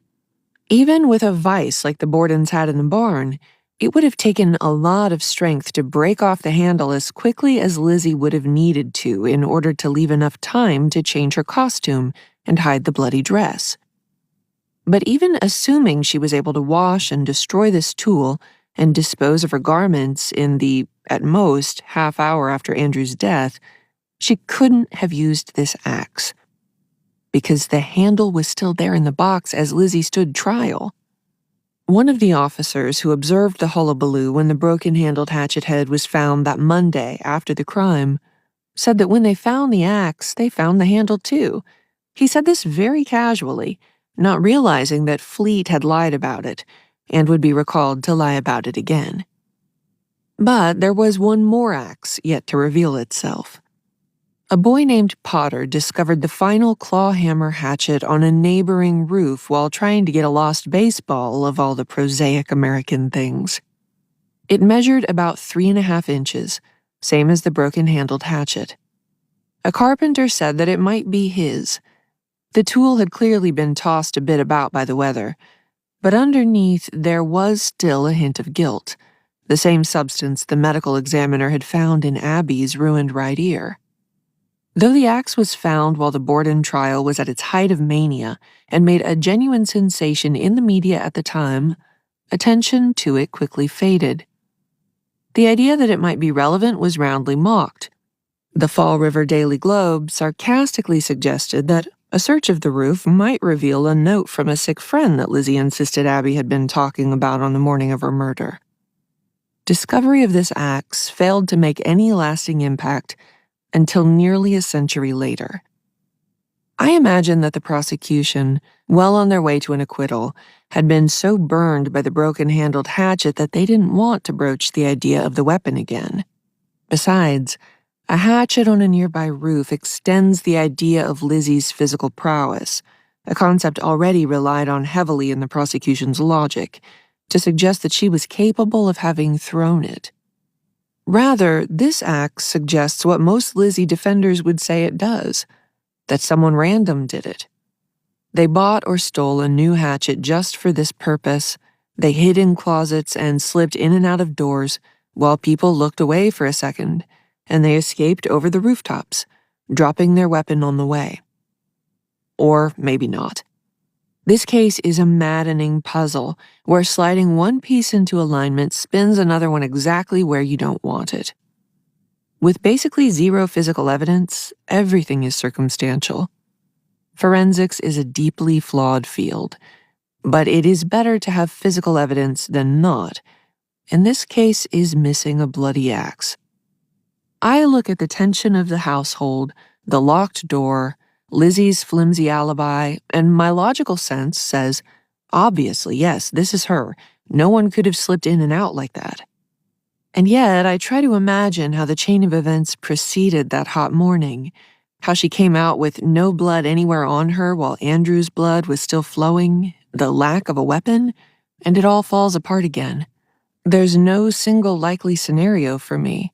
Those 15 or 20 minutes between Lizzie's last conversation with Bridget and the discovery of Andrew's body simply do not leave enough time.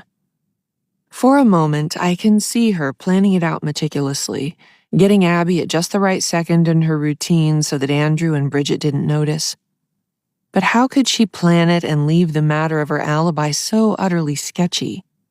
The project management of the murder is either pristine or non-existent. And then I think, so maybe she got lucky. Abby said something that set her off. Fueled by some old resentment, she decided to attack Andrew too. But that's just so much luck. And it doesn't answer the question how, in this frenzy, she stayed so calm with Andrew and Bridget. How did she protect her dress and hair? How did she hide the weapon? I can accept one or even two Broadway quick costume changes or a house dress burned later. But at issue is not just a quick change. There is also the matter of the weapon. If she committed the murder with the hoodoo hatchet, she not only had to snap off the handle, but also take it to the basement and cover it with ash and lock the cellar door behind her. If she used some other weapon, she had to wash or hide it so well it would never turn up. Okay, so maybe Bridget was in on it. When I looked up the adaptations and saw a movie in which Kristen Stewart and Chloe Sevigny play Bridget and Lizzie as lovers in a conspiracy of murder, I scoffed. But to me, that's less crazy than criminal mastermind Lizzie or incredibly lucky Lizzie. So many of the issues with Lizzie's guilt come from Bridget's say-so. Her calm conversation with Andrew, her bloodless appearance between the murders. I don't really think they were colluding lovers. Lizzie's disdain for Maggie, Bridget, comes through clearly in the court testimony. But I can imagine that mistreatment brought them into each other's confidence, if I squint. More interesting to me is the fact, often taken for granted, that Lizzie insisted that she did not murder her father and stepmother. People are very willing to disregard someone's insistence on their own innocence, but one thing I've found studying murders from many different time periods is that people who are guilty quite often confess in one way or another. Of course, some people have the tremendous capacity to lie, and some confessions are coerced. I'm not saying that people who confess are always guilty or that people who insist they are innocent are never guilty. It's just that people who have killed often find it hard to pretend they haven't. Lizzie's insistence on her innocence isn't any kind of proof either way, but to me it's an important data point. I can imagine other suspects, an assassin hired by Emma or Lizzie, one of their neighbors. There are a couple of random suspects who don't strike me as especially likely. There was a buggy right near the Borden house around 10:50, and about 2 weeks before the murder, a man came to the Borden's door and confronted Andrew. Or maybe it was a serial killer.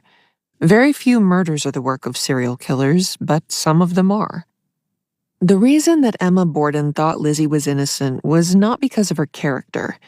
It wasn't the younger woman's honesty, independence, or compassion toward animals that made Emma believe she could never do such a thing. It wasn't Lizzie's alibi, which is not great. It wasn't that her clothes were free of blood, but that something else was missing. The hatchet. The axe of easily the most famous American axe murder, the axe that the Lizzie of the public imagination used to take her 81 whacks, the hatchet that the Journal of Lizzie Borden Studies is named for. If Lizzie did it, she didn't use an axe. Maybe a cleaver, which is sometimes called a meat axe, but definitely not the broken-handled hatchet. The authorities never found the axe or whatever implement it was that figured in the killing, Emma said in her only interview given in 1913. Lizzie, if she had done that deed, could never have hidden the instrument of death so that the police could not find it. Why, there was no hiding place in the old house that would serve for effectual concealment. Neither did she have the time. Fitting for the coldness of the Borden demeanor, there is no emotion to this argument, because it's not the passion that makes this murder toll as strong and clear as the Fall River City Hall clock throughout American folklore. It's the puzzle. The locked doors, the 2 hours between the murders, the 20 minutes between Andrew sitting down to a nap and the discovery of his body, Lizzie's shifting position in the house. The axes, shuffled and tested and studied for centuries, slotted into one theory after another like a children's shape-fitting game. All found wanting, none satisfying the bloody riddle. Shingling hatchet. 1914. Spring Green, Wisconsin. The axe has a profound relationship to architecture. It clears the land and processes the wood that creates walls, floors, roofs, furniture, heating. Not every culture uses wood for housing, but in most building traditions, wood is a major element in taking permanent shelter and making a comfortable home. In 1914, axes were still an important tool in making comfortable homes. Logging was still mostly a one-on-one affair. One lumberjack, one axe, one tree. Chainsaws existed, but they were still a few years from widespread use.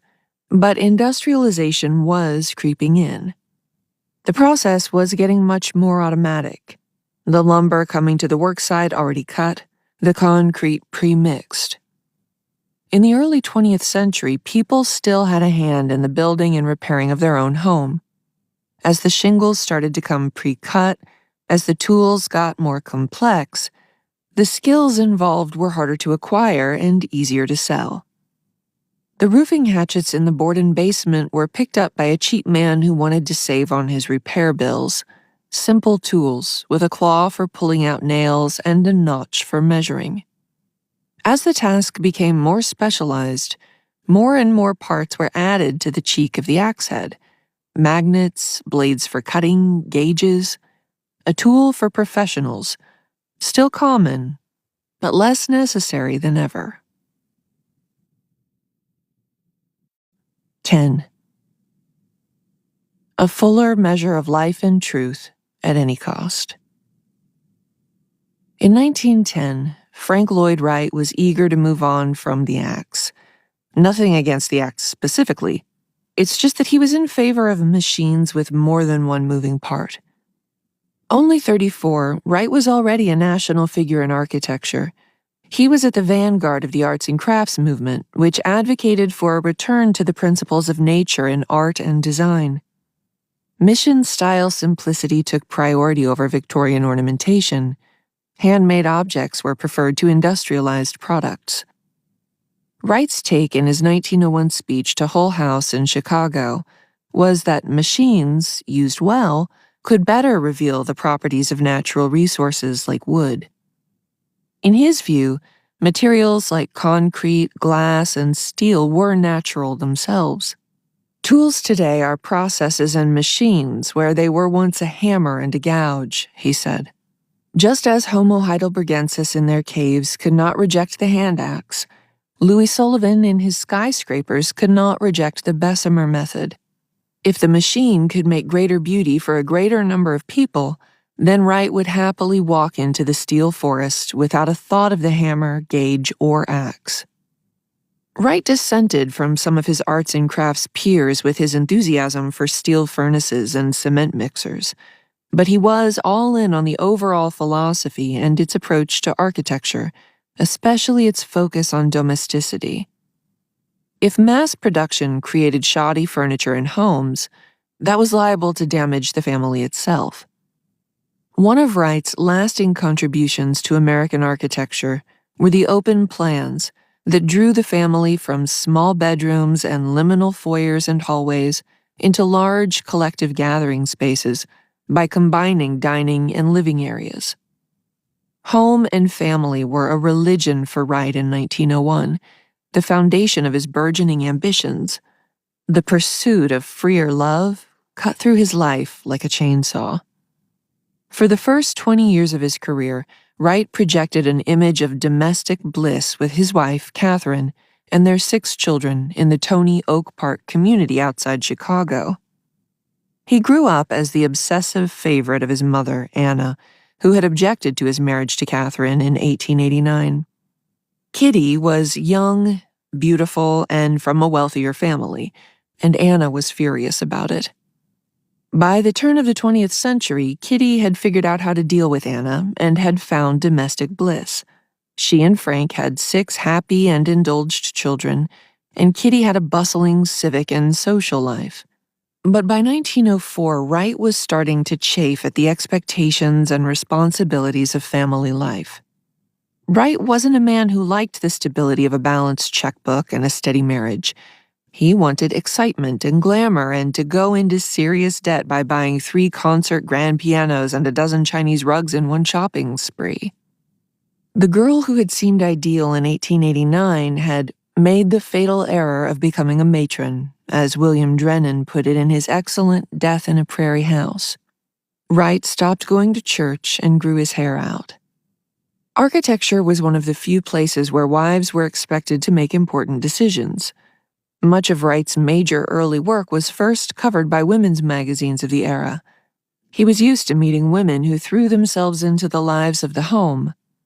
Edwin Cheney's wife was different. Mamah Borthwick Cheney had always dreamed of a life beyond the home. Born the daughter of a machinist in Iowa, she grew up in Oak Park before studying literature and languages at the University of Michigan. This was a school that had been coeducational for more than 20 years. One of Mamah's contemporaries described it as her first taste of emancipation. She got her master's degree and worked as an educator and librarian before she finally relented and agreed to marry Edwin Cheney, whom she knew from the University of Michigan, in 1899. She entered into domesticity with reluctance. Marriage gave Mamah security and a position in the world. She could experience sex and love without becoming a social outcast. But domesticity was a rough fit for a woman who valued herself less for her sewing or cooking or decorating than for her translating and writing and creativity. For a middle or upper-class woman, getting married meant being sentenced to the Purdah-like realm of the suburb, wrote Anne D. Nissen in her doctoral dissertation on Mamah. It's a familiar story, Nissen wrote in 1988. When a woman becomes sexual, she also becomes a threat. Motherhood and homemaking are supposed to neuter that threat. Mamah made some effort toward fulfilling the domestic ideal, meeting Kitty Wright and Ernest Hemingway's mother, Grace, in a women's group. She even befriended Kitty, which is probably how Frank was commissioned to design a home for Edwin and Mamah Cheney in 1903. The architect was immediately infatuated with Edwin's urbane and well-educated wife. Mamah was a sharp contrast to Kitty, who, in the words of her husband, wanted children, loved children, and understood children. She had her life in them. Mamah never had such a focus on her children, John and Martha. During her marriage, she relied heavily on domestic help to take care of home and children while she took classes at the University of Chicago. This was sexy to Frank. One of the things that attracted him most to Mamah was her relative indifference toward being a mother. In June 1909, Mamah left for Colorado with the kids, telling Edwin that she wanted to visit a pregnant friend. In October, she told Edwin that the friend had died in childbirth and that she needed him to come pick up the kids. She was gone by the time he got to Colorado. That same month, Frank was also up to something. Frank borrowed a ton of money from several different people, literally gave away his thriving architecture practice, and told his 13-year-old son that he was responsible for a $900 grocery bill as the man of the house. His position was that if society wanted him not to abandon his wife and kids, then that was society's problem. The lovers ran off to Berlin. They were caught registered as man and wife at a Berlin hotel by a tabloid reporter, ruining Frank's reputation for years. But the European trip was creatively productive and harmonious. He published a portfolio of architectural renderings in Germany known as the Wasmuth portfolio, after the publisher, and worked on new designs in Italy, and she worked as a teacher and translator in Berlin. The Wasmuth portfolio was rapturously received, though Wright's ability to generate paying work was limited by his recent transgressions. His renown was on the rise once more. The couple were in the glow of new love and creatively fulfilled. It was an idyll out of the 19th century romantic poetry Wright loved. The relationship was all the more valuable because it couldn't last. In a weird letter to his mom, Frank decried that their return would be a victory for the institutions, calling himself a weak son who was infatuated sexually, and who would likely be forced to abandon the source of his infatuation to the winds of public shame and, potentially, to a return to her unhappy marriage. A craven return to another man, his prostitute for a roof and a bed, and a chance to lose her life and her children. Frank wasn't used to considering other people, but he knew that Mema had even more to lose than him in terms of status. An outcast to be shunned. He seemed to grasp some of the basics of Mema's feminism, that men don't own women, that women don't own men. But I suspect Frank didn't care much about the philosophy beyond using it as a rationale to leave his wife. The independence he admired in this brave and lovely woman made her a monster to the rest of their world in Oak Park. Catherine wasn't the only one who felt her to be a force against which we have to contend. Her former friend, her husband's new lover, she wasn't a woman, but a vampire. This kind of social reaction is exactly what drove Mema to her mentor, Swedish feminist Ellen Key. Kay's new morality drafted a new vision of the family unit. She advocated for birth control, access to divorce, breaking down class systems, and marriage based on love and partnership. But her work wasn't all progressivism. She was as fixated as any suburbanite on the all-important role of the mother in domestic life. And, like a lot of white feminists from all waves, Kay could be racist, her logic often wrapped up in eugenics. Free love is the enduring message of Ellen Kay's work, and these were the ideals upon which Taliesin was founded. The basis of this whole struggle was the desire for a fuller measure of life and truth at any cost. Truth was a fixation for Frank, perhaps because it was an ideal that could be manipulated more easily than his budgets. Frank's abandonment of his wife and architectural practice was hurting his career and his ability to take out more loans. Kitty bought his spiel about radical honesty, and they reconciled very briefly. He got another loan based on his restored reputation, and then he left again, off to Taliesin, his architectural self-portrait. With Mema, of course. Edwin Cheney had an admirable lack of vindictiveness. He was amiable by nature, beloved by the community in a way Mema never was, even before the divorce. He knew from their courtship that he was never Mema's first choice. I think, like Frank, he admired and was attracted to her independence and intelligence. Losing Mema as a wife was a blow, but one he could withstand. He was remarried by 1914. He held primary custody of their kids, but he did not fight her time with her children and, unlike Catherine, made no restrictions about their spending time with Frank. Taliesin was built on Wright's uncle's farm, purchased by Wright's mother, Anna, in 1907. The name is a reference to his Welsh roots, meaning shining brow. It is set against a rolling hillside carved by an ancient ravine, unique because it was never covered by a glacier. He intended it to be more than just a fortress for retreat with Mema, a place of education, performance, and sustenance.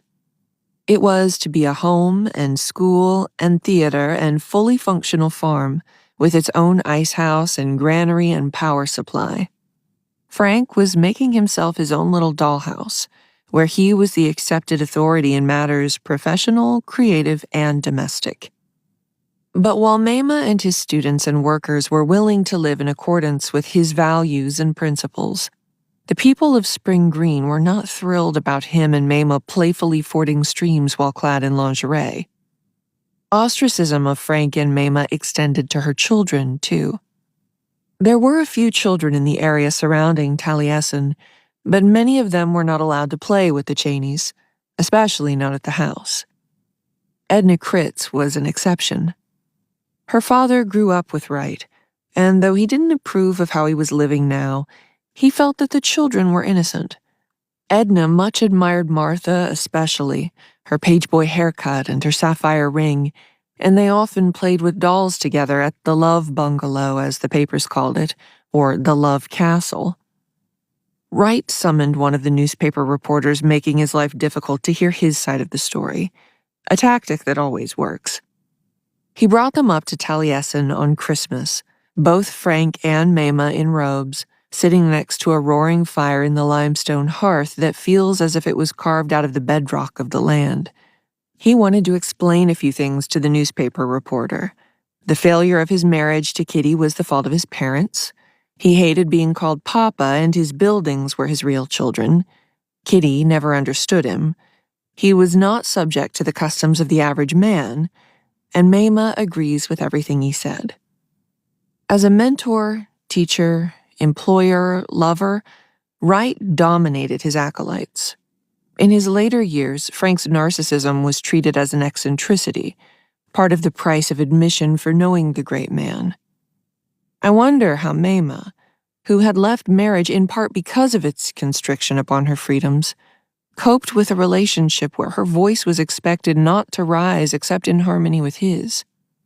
Even her own work could not resist the force of him. Her translation of Ellen Kay's work also credited him, so vociferously did he claim her things as his. His architecture is famed for its sense of flow, compression in liminal spaces like hallways and thresholds squeezing you toward the release of a spacious living room or a spectacular vista. But he created a tense professional atmosphere. Everything was based on the great man's capricious whims. Julian Carleton hated Taliesin almost as soon as he arrived in June 1914. Before the summer was over, he would be dead, and 7 other people at his hand.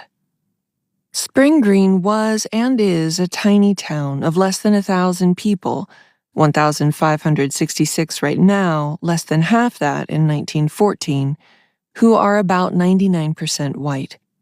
Carleton and his wife, Gertrude, came from Chicago, a diverse, bustling metropolis. The job he'd had there as a janitor wasn't ideal, but leaving it behind wasn't worth the trade-off of having to live at Taliesin. The Carletons were deeply isolated by the move from a huge city to a small town, as was Mema. The other workers could go to a tavern and blow off steam, but that wasn't a place where a young black couple would feel comfortable. Carleton didn't drink anyway, and he didn't want to see his colleagues socially. The Carletons were experienced in service. Julian had worked as a Pullman porter, a prestigious position, but the other people who worked there weren't servants. The couple came to Taliesin by way of a recommendation from a caterer named Vogelsang, after the Carletons worked for his father. They had been married about 2 years. Carleton was in his early 30s, possessed of a mild manner but prone to sudden eruptions of mental illness. There were 5 other men working at Taliesin that summer. Draftsman Herbert Fritz was barely out of his teens. 66-year-old Tom Brunker was a handyman and foreman, and the father to 10 kids. Middle-aged Swede David Lindblom was a landscape gardener. Billy Weston, 35, had built most of Taliesin.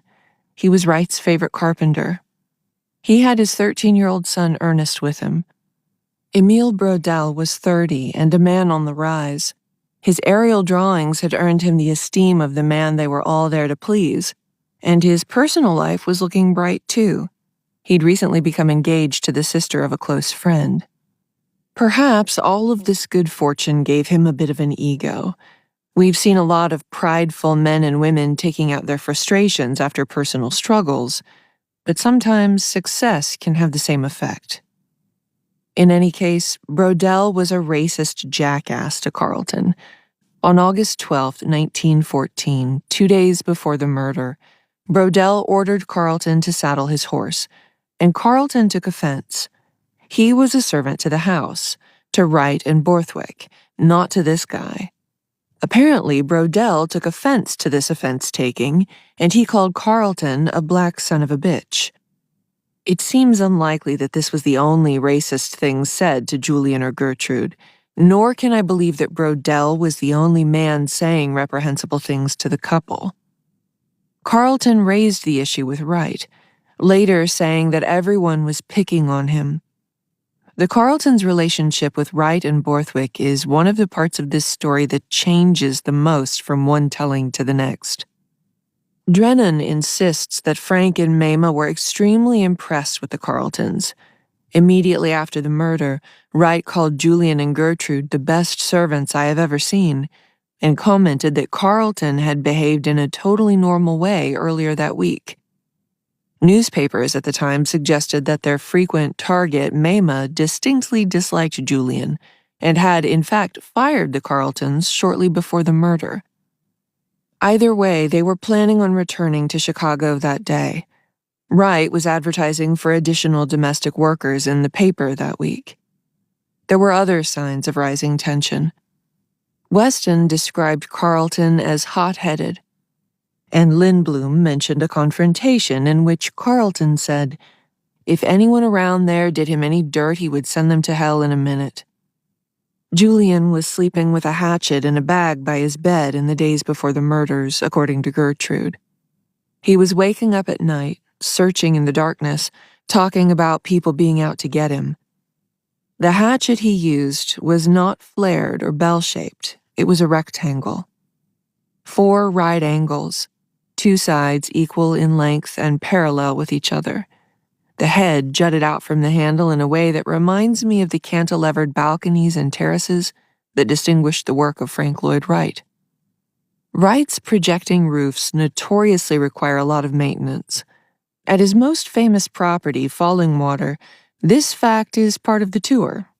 Guides not only don't try to hide the leaks, they'll point to the cheap plastic containers they use to contain them. Wright worked with the natural features of the land rather than armoring his houses against the elements. Putting waterfalls in residential homes is not great for the foundation or the roof. The jutting angles of the roofs cause a lot of stress that allows the rain in, reminding everyone that nature will always have the ultimate advantage. Taliesin had multiple buildings: the hillside school where his aunts taught, his sister's residence, Tanny Dairy, the Romeo and Juliet windmill, and shingles at Taliesin were different for different houses: clay for the hillside buildings and cedar for the house itself, the kind that requires a shingling hatchet. And Wright was always pushing the boundaries of concrete and wood and steel. Not all of his experiments worked, and so repairs were a constant feature of life at Taliesin. Odd jobs were a part of Carlton's position at Taliesin in the summer of 1914. He did work on the house itself sometimes, but cooking and serving Wright and everyone else at Taliesin was a major part of his work. By some accounts, he was a butler. The Taliesin website describes him simply as an angry Taliesin domestic employee. John and Martha Cheney didn't want to be at Taliesin either. This was not 12-year-old John and 8-year-old Martha's first trip to Taliesin. They came for a month every summer. The novelty and splendor of farm life and Wright's scary bear rug had long since worn off. Rolling hills are no substitute for actual amusement, and a fine collection of Japanese prints were not a great substitute for companionship. Perhaps the unhappy children added to the tension of the household in the days leading up to August 15th. In some versions of the story, Mama sent a last desperate telegram to Frank, who was working in Chicago, before lunch on August 15th. "Something terrible has happened," she purportedly wrote. An awful last sentence for a woman who found power and purpose in the written word, who had many chapters more to live. But I don't believe it. Like Catherine Howard's dying declaration that she would have rather died Thomas Culpepper's wife, it's too narratively neat. Unless there was some other terrible event that was lost to time, the detail makes no sense. Julian served lunch to his victims first, in his immaculate white jacket. Gertrude made soup for their last meal at Taliesin. As Mama and her children, Martha and John, sat down to eat, Carlton raised the shingling hatchet. They were on a screened terrace looking out to the view of the rolling hills. Carlton crushed Mama's skull and she fell to the floor. John went next, in one blow. Martha tried to escape. She ran from the terrace to the sunken square garden at the entryway to the house. Technically, it's called a loggia, one of those Italian flourishes Wright delighted in after his idyllic 1910 European trip with Mama. Mama planted flowers in the loggia. In August, they were in full bloom. Carlton caught Martha and hit her repeatedly. He left her alive on the ground. Her playmate Edna was one of the first people to arrive after the fire Carlton would later set. She was already on the way to see if Martha wanted to ride horses. She found Martha on the loggia still, her clothes burned off, but the girl alive. Edna became a poet later, a regionally successful one. She remembers screaming, "That's not Martha," inside her head, until she saw the sapphire ring. Gertrude was afraid of her husband and knew that he was not in his right mind. He could turn on her in a second. She grabbed her best hat and escaped through a basement window, running to the road nearby. After this, Carlton got the remaining soup and served the workmen. They were about 80 feet or so away from Mama and her children, in a cramped sitting room down the hall from the kitchen. The narrow hallways and closed door dampened the screams. Either Carlton changed his jacket or they didn't notice the blood. It is unlikely that they were used to taking notice of the black servant anyway, noted one study of the murder. Carlton locked the door behind him when he exited the room and began quietly dumping gasoline on the floor. The young draftsman, Herb Fritz, survived the event. He later said he had just noticed the liquid spilling into the room when Carlton lit his pipe and dropped the match in the gas. The ground shook. The man, frenzied with terror and fire, tried desperately to break down the door. Fritz found a low window and threw his body through it, down toward a creek at the bottom of the hill. Outside the house, Carlton waited with his hatchet. Emile Brodel, the man who had insulted Carlton 2 days before, started to get out the same way Herb had, but Carlton was upon him quickly, driving the hatchet into his head at the hairline. On the other side of the house, the remaining men were spilling out into the loggia. Carlton used the back of the axe ineffectively on Billy Weston, but killed his 13-year-old son Ernest in one blow. David Lindblom was hit on the back of the head. Tom Brunker's head was almost as destroyed as Mama's. Several people on the loggia were still alive. Lindblom and Billy Weston were able to make it to a neighbor's house a half-mile away to call for help. And then Weston dragged himself back to Taliesin to try and stop the fire. When Carlton thought he had hit everyone, he returned indoors to douse the bodies of Mama and John with more gasoline. Still holding the axe, he crept down into the unlit furnace in the basement and swallowed muriatic acid, purchased the previous week. While Billy Weston and David Lindblom tried to get help, Herbert Fritz hung on to life with all he had, and Martha Cheney endured the last few hours of her 8-year-old life. Carlton hoped that death would come sooner for him. It didn't. In the weeks between the murders and Carlton's death from starvation in a prison cell, he discussed the case very little. He never gave any indication as to his motive or frame of mind beyond his anger at Brodell. Carlton chose a day when Wright wasn't there to set his architectural self-portrait ablaze. He spared the architect, but still wanted to see his dream burn. Wright was in Chicago, attending to Midway Gardens entertainment park he had recently opened in the Hyde Park neighborhood. Within 2 years, it was bankrupt, sold to a brewery who cheapened Wright's aesthetics to suit a hardy bourgeois taste. By 1930, it was destroyed. Another doomed dream. Taliesin would be rebuilt, and burn, and be rebuilt again, then foreclosed upon, and then regained. Wright would finally divorce Catherine, marry and divorce and remarry, have another child, design thousands of buildings from his Taliesin studio with the students he taught there. When he died and was buried in 1959, it was next to Mema, whose grave he could not bear to mark during his lifetime. And then he was exhumed and buried again in Arizona. The peaceful harmony with nature Wright sought to express is haunted still by the natural pressures of water, fire, and earth, and the human habits of bigotry and violence. Boy's Axe. 1949, Los Angeles, California. In the years after Taliesin, axe murder was a staple of newspaper headlines. The term had its peak in the late 1920s and through the 1930s. It was still in use by newspapers in 1949. Jake Bird, a serial killer in the Pacific Northwest, had been described frequently as an axe murderer when he was caught the previous year. But the shock had worn off of axe murder, and it had begun to cross over into farce. In the 1940 comedy I Love You Again, Myrna Loy says, "I don't care if he was an axe murderer," of her lover William Powell, not playing Thin Man's Nick and Nora this time. Noir writer Raymond Chandler made a bit of a dark joke in a 1945 letter about Taki, the cat he brought on his travels.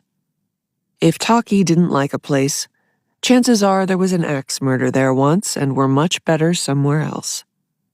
By the Second World War, the axe seemed silly in comparison to the military's mechanized violence. Technology was moving so quickly forward. Many axes had been melted for the war effort, and they were not all getting replaced.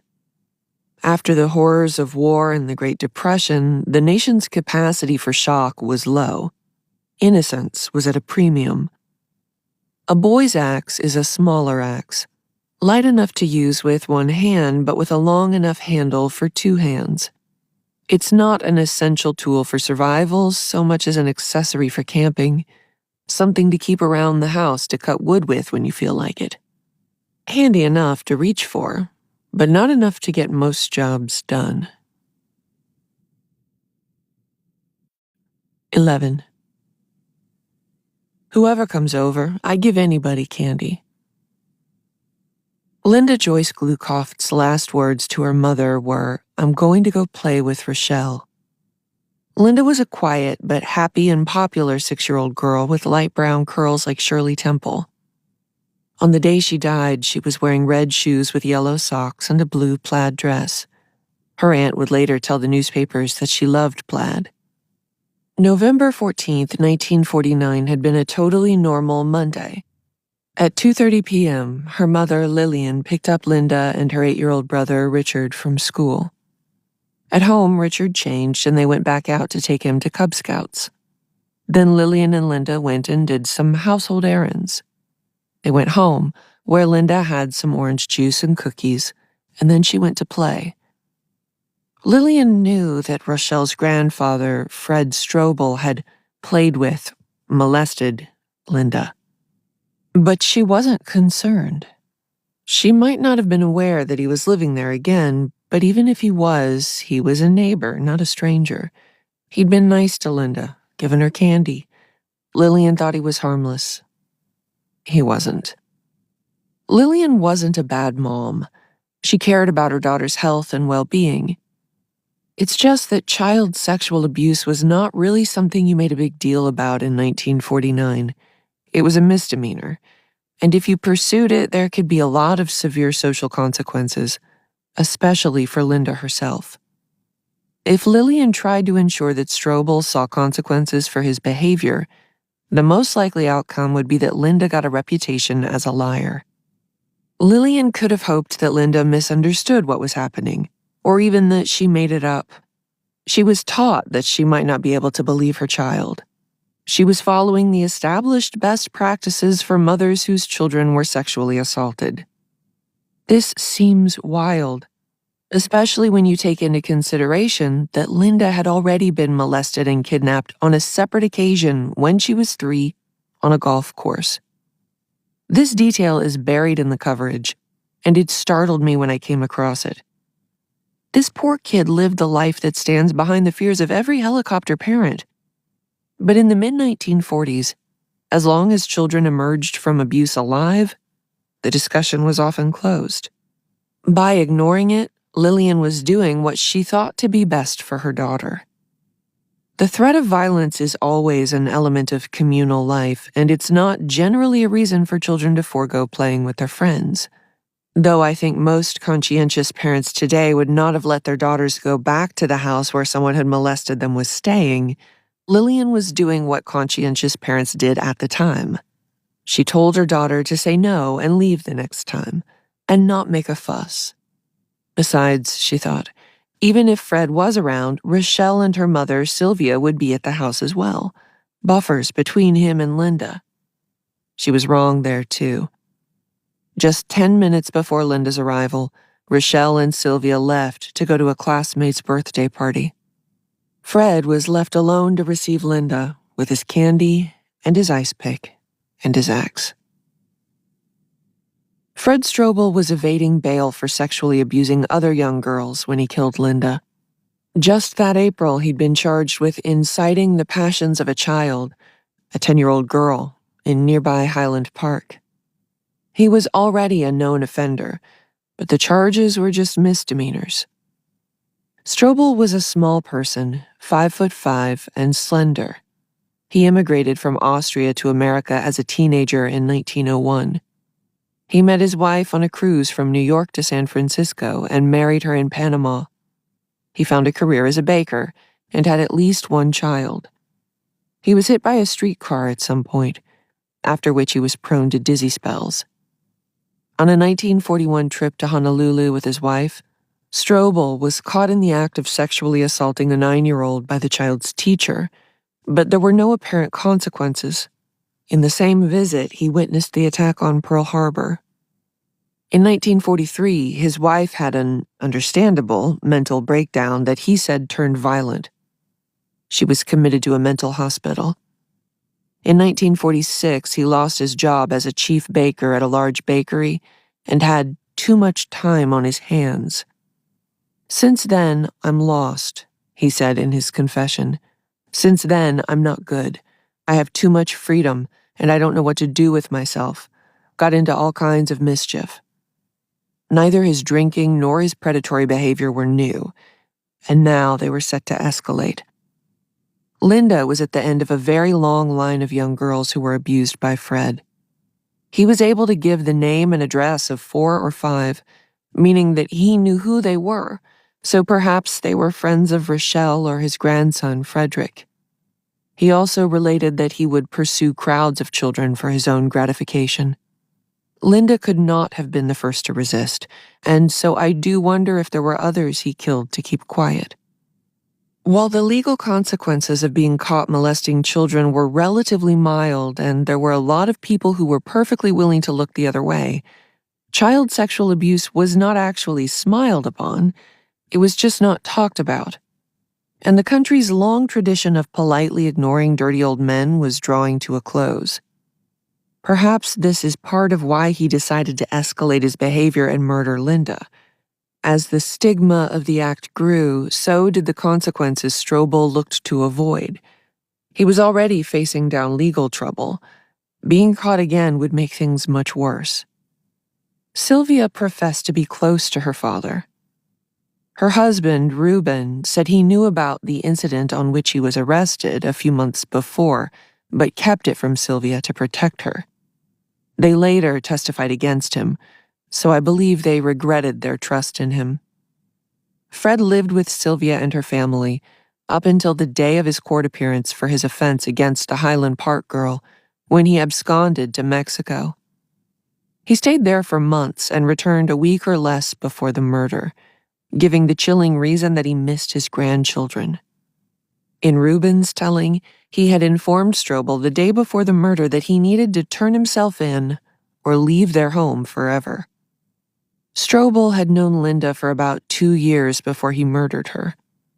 Linda's father, Jules, commented in the aftermath that Strobel would often say, "I like Linda." He gave her a chocolate bar every time he saw her. "Whoever comes over, I give anybody candy." On the morning of November 14th, Strobel got up at 5:30 a.m. and shaved his face. He had a cup of coffee and then walked around until about 2 p.m., drinking wine. I suppose LA was walkable back then. When he came home, he switched to whiskey. His daughter and son-in-law did not notice his drunkenness. He was alone when Linda came asking to play with Rochelle.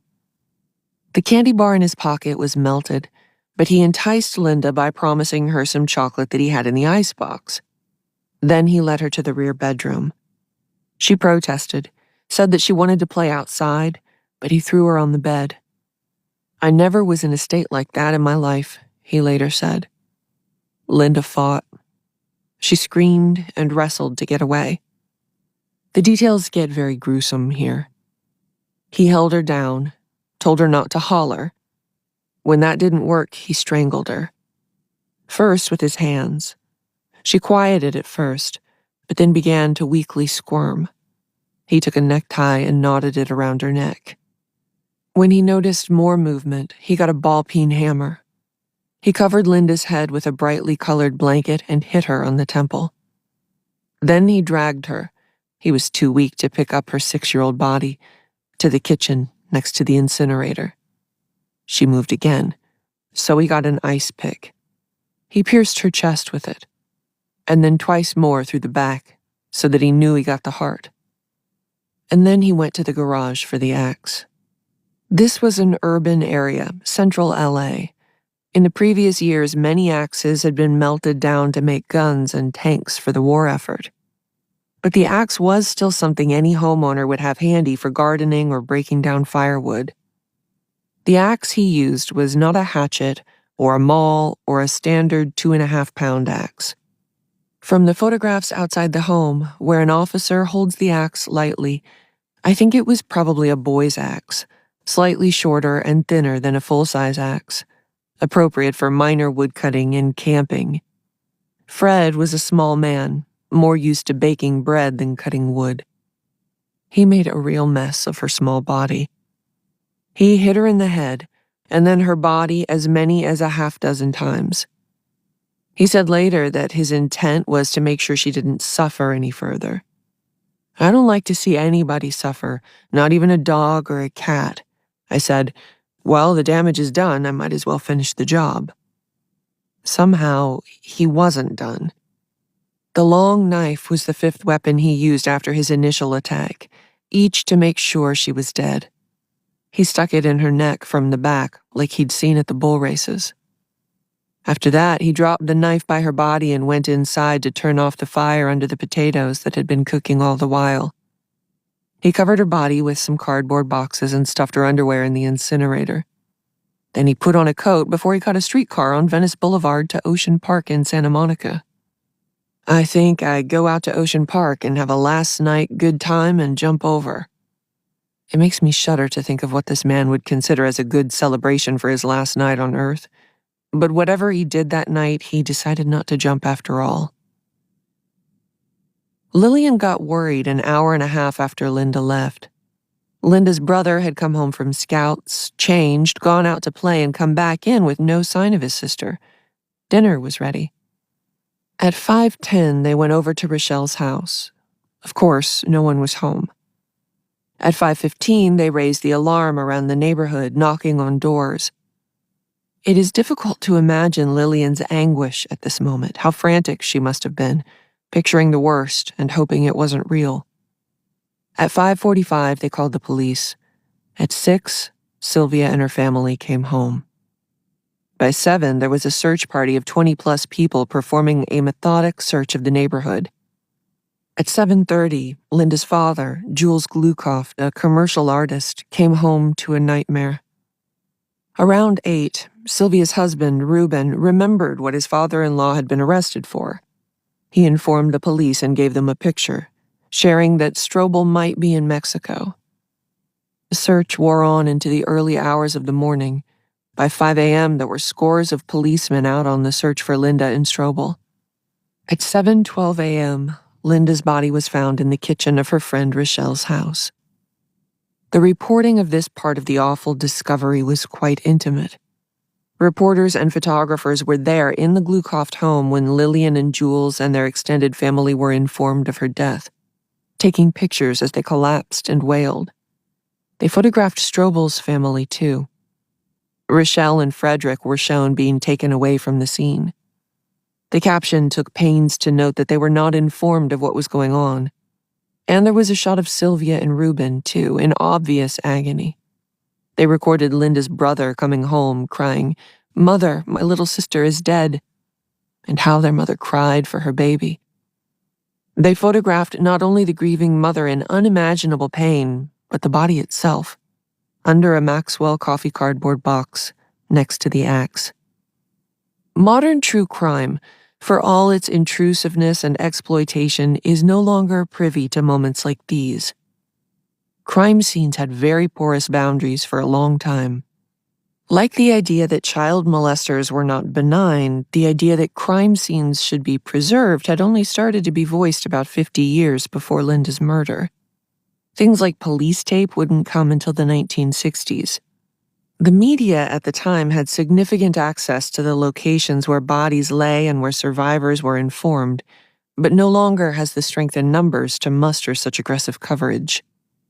But with that force, they were prepared to deliver a sense of righteous anger and desire for bloody justice to their readers. Fred Strobel's name and photograph from his previous arrest were everywhere. Despite being only one of 5 different weapons, the axe was the focal point for descriptions of the process of Linda's killing. Likely this has something to do with the photographs, which heavily featured the axe, both at the scene where Linda's body was discovered and as it was carried by detectives. But the axe also served to underline the brutality of the attack, which was especially potent when contrasted with Linda's innocence. The newspaper stories initially conveyed shock and outrage with a prurient undertone, which is a profitable combination.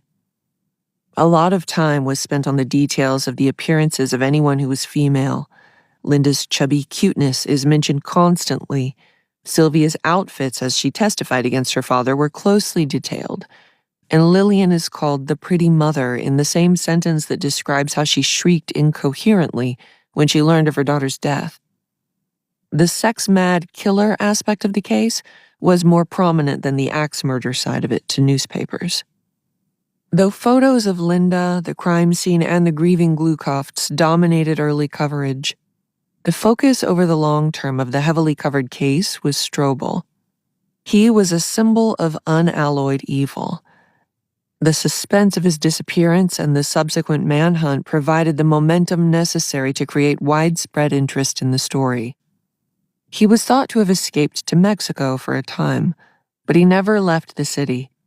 His name was everywhere, his face above the fold, and he didn't leave Los Angeles. So within 36 hours of the discovery of Linda's body, he was seen having a beer in a cafe and apprehended. He went quietly and confessed fully, saying that he didn't deserve to live. In court, he kept his eyes from Linda's red shoes and an axe which lay on the counsel table. Strobel's submission to authority did nothing to abate the intense sentiment against him. He claimed senility and alcoholic dementia at his trial in January, which did not go over well.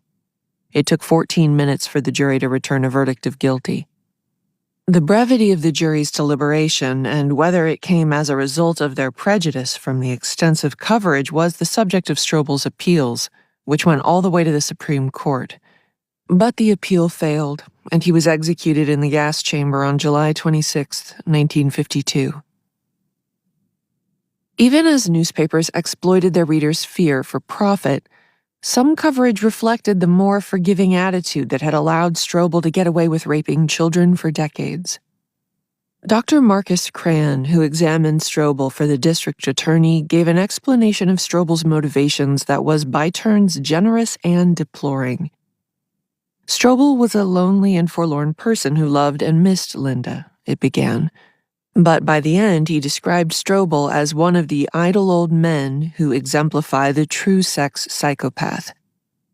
The sex psychopath was one of the prime boogeymen of the day, like human traffickers in Walmart parking lots today.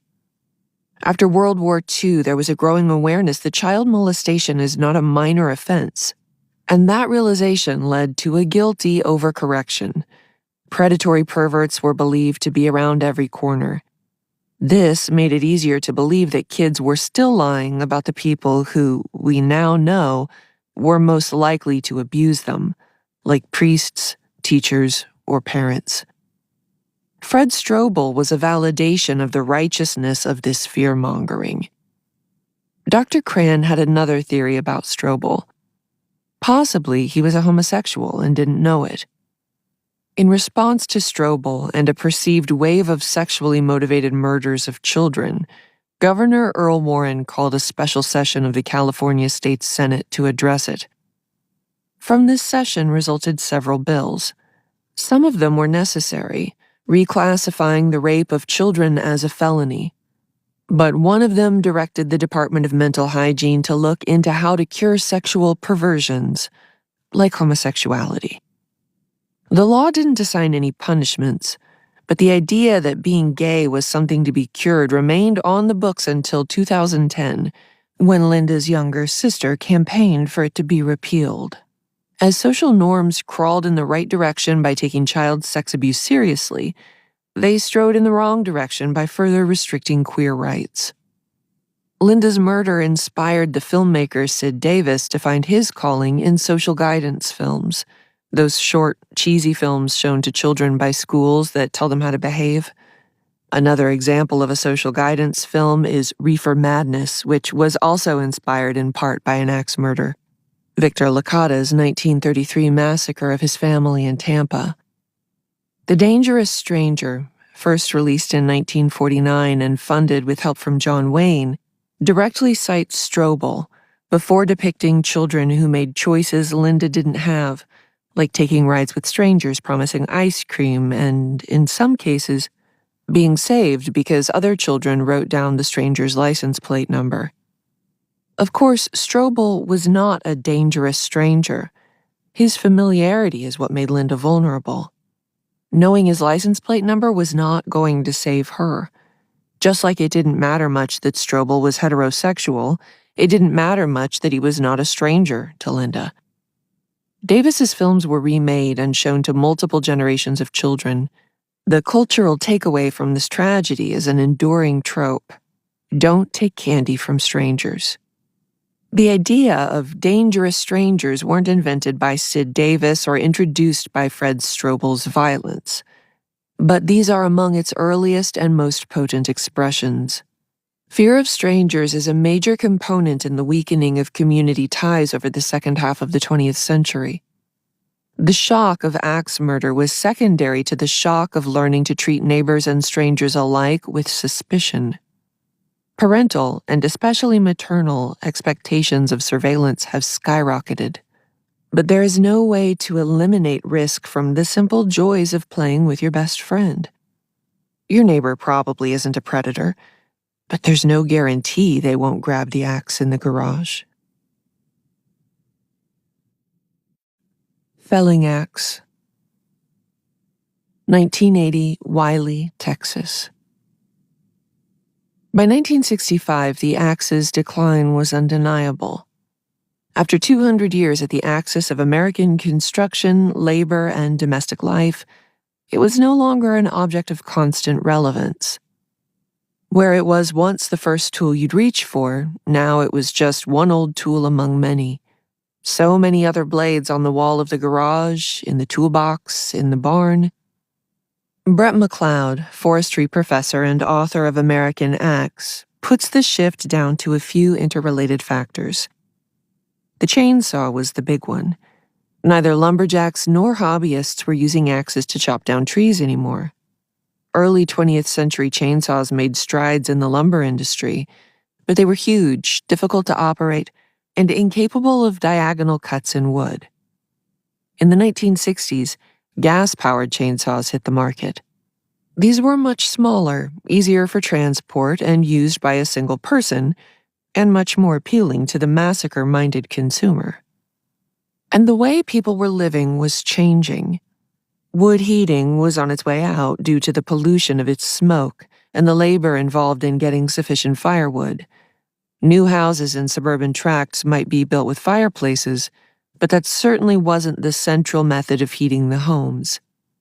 The next generation was moving away from farm communities where they might be called upon to fell a tree, and into the outskirts of metropolises, where the only use they had for an axe was to grub out an ornamental shrub in the lawn. 12. Candy. Betty Gore was emerging from a rough patch when she was struck 41 times with an axe. In her youth, Betty Pomeroy was the prettiest girl in Norwich, Kansas. Her farmer parents thought she could do better than nerdy Alan Gore, her nebbish math TA at Southwestern University. She worshipped the quiet, intelligent man, so unlike the farm boy jocks she'd dated in high school, and married him halfway through her sophomore year. Marriage was a rocky transition for the couple. While Alan was pursuing his PhD, Betty had a one-night stand. She confessed to the infidelity immediately, and the couple stayed together. After Alan finished his doctorate, the Gores moved to the northern Dallas suburb of Wiley so Alan could pursue the many opportunities on offer in the Silicon Prairie. It was basically what Betty had always wanted, but she wasn't thriving.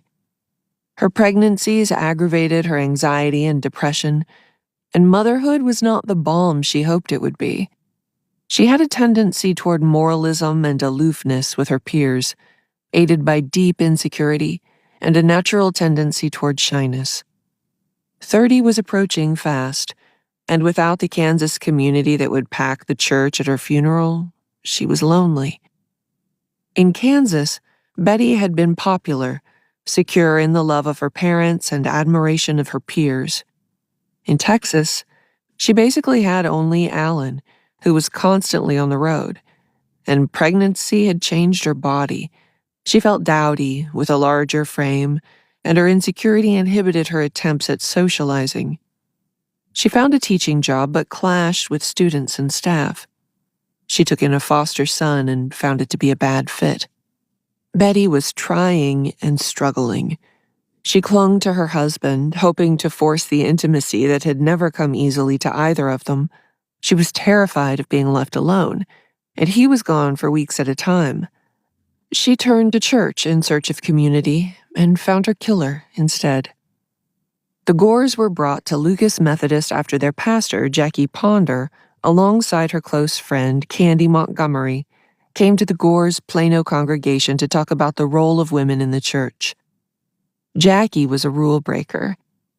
Jackie still plays cards and continues to be as feminine as before, goes to beauty shops and wears eyeshadow and nail polish, marveled Ellen Stone in D Magazine's December 1976 issue. She served champagne at her daughter's wedding and has been playfully admonished by parishioners for her use of certain unlikely words. But Jackie is not apologetic about any of it. In her youth, Jackie had followed the same neatly paved path as any suburban wife. Married by 19, occupied a nice house, had 2 kids. She came to regret skipping out on college and went back for a degree at 28. In her 30s, she had an intense spiritual breakdown, declaring herself an atheist and secluding herself from everyone but her husband. When she heard the call a few years later, it was a shock to everyone, including her new parishioners. many of whom left. Lucas Methodist was down to just 25 members when Candy first attended. Candy had just moved to Lucas when she connected with Jackie. She had been married to Texas Instruments engineer Pat Montgomery for 7 years in 1977, when they built a custom-designed dream home with a cathedral vibe that was perched on the crest of a hill in the countryside north of Wiley. The term quarter-life crisis wasn't a thing back then, but Betty and Candy were going through it. Both were in their late 20s, younger than Jackie. They were wives and mothers with houses and kids and church responsibilities to look after. The excitement of youth and courtship were long behind them.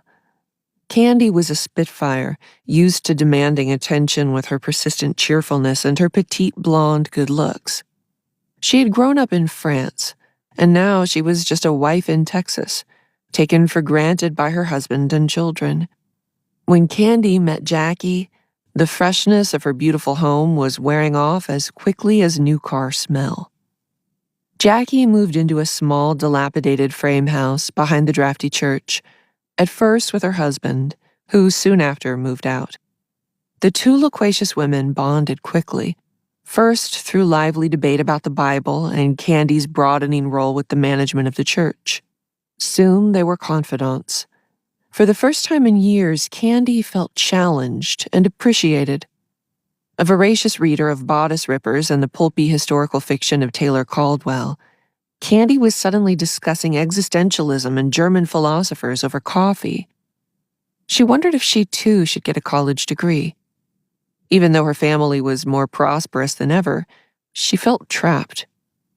Jackie's ability to make her own choices, whatever the consequences, looked a lot like freedom from Candy's perspective. "I'm so scared about being single," Jackie said to Candy during one of their heart-to-hearts. "Jackie, you don't know how lucky you are," Candy replied, "and I am bored crazy." By 1978, Candy would talk frankly to Jackie about her dissatisfaction with her marriage. She was sick of sex with her husband. She wanted something exciting, like in a gothic romance. "I've done all the things a wife should do," she told Jackie. "The house, the kids, the fancy meals. And then one day I wake up and I say, 'Where's the payback?'" Jackie wouldn't condone it, but wouldn't condemn it either. It was adultery, but she understood the pull toward new erotic experiences after years of increasingly tedious marital relations. She just warned her friend, something bad will come of it. A former military brat, Candy had learned to charm people early in her childhood spent partially in France. So when she decided to embark on an affair, she did so with her trademark determination. When she set her sights on Alan Gore after they got to know each other through church volleyball, she knew how to get his attention. Candy was used to bringing out a playful quality in men. She just slid right into his car and said, "I'm very attracted to you, and I'm tired of thinking about it, and so I wanted to tell you." Alan initially rebuffed her, but Candy was determined.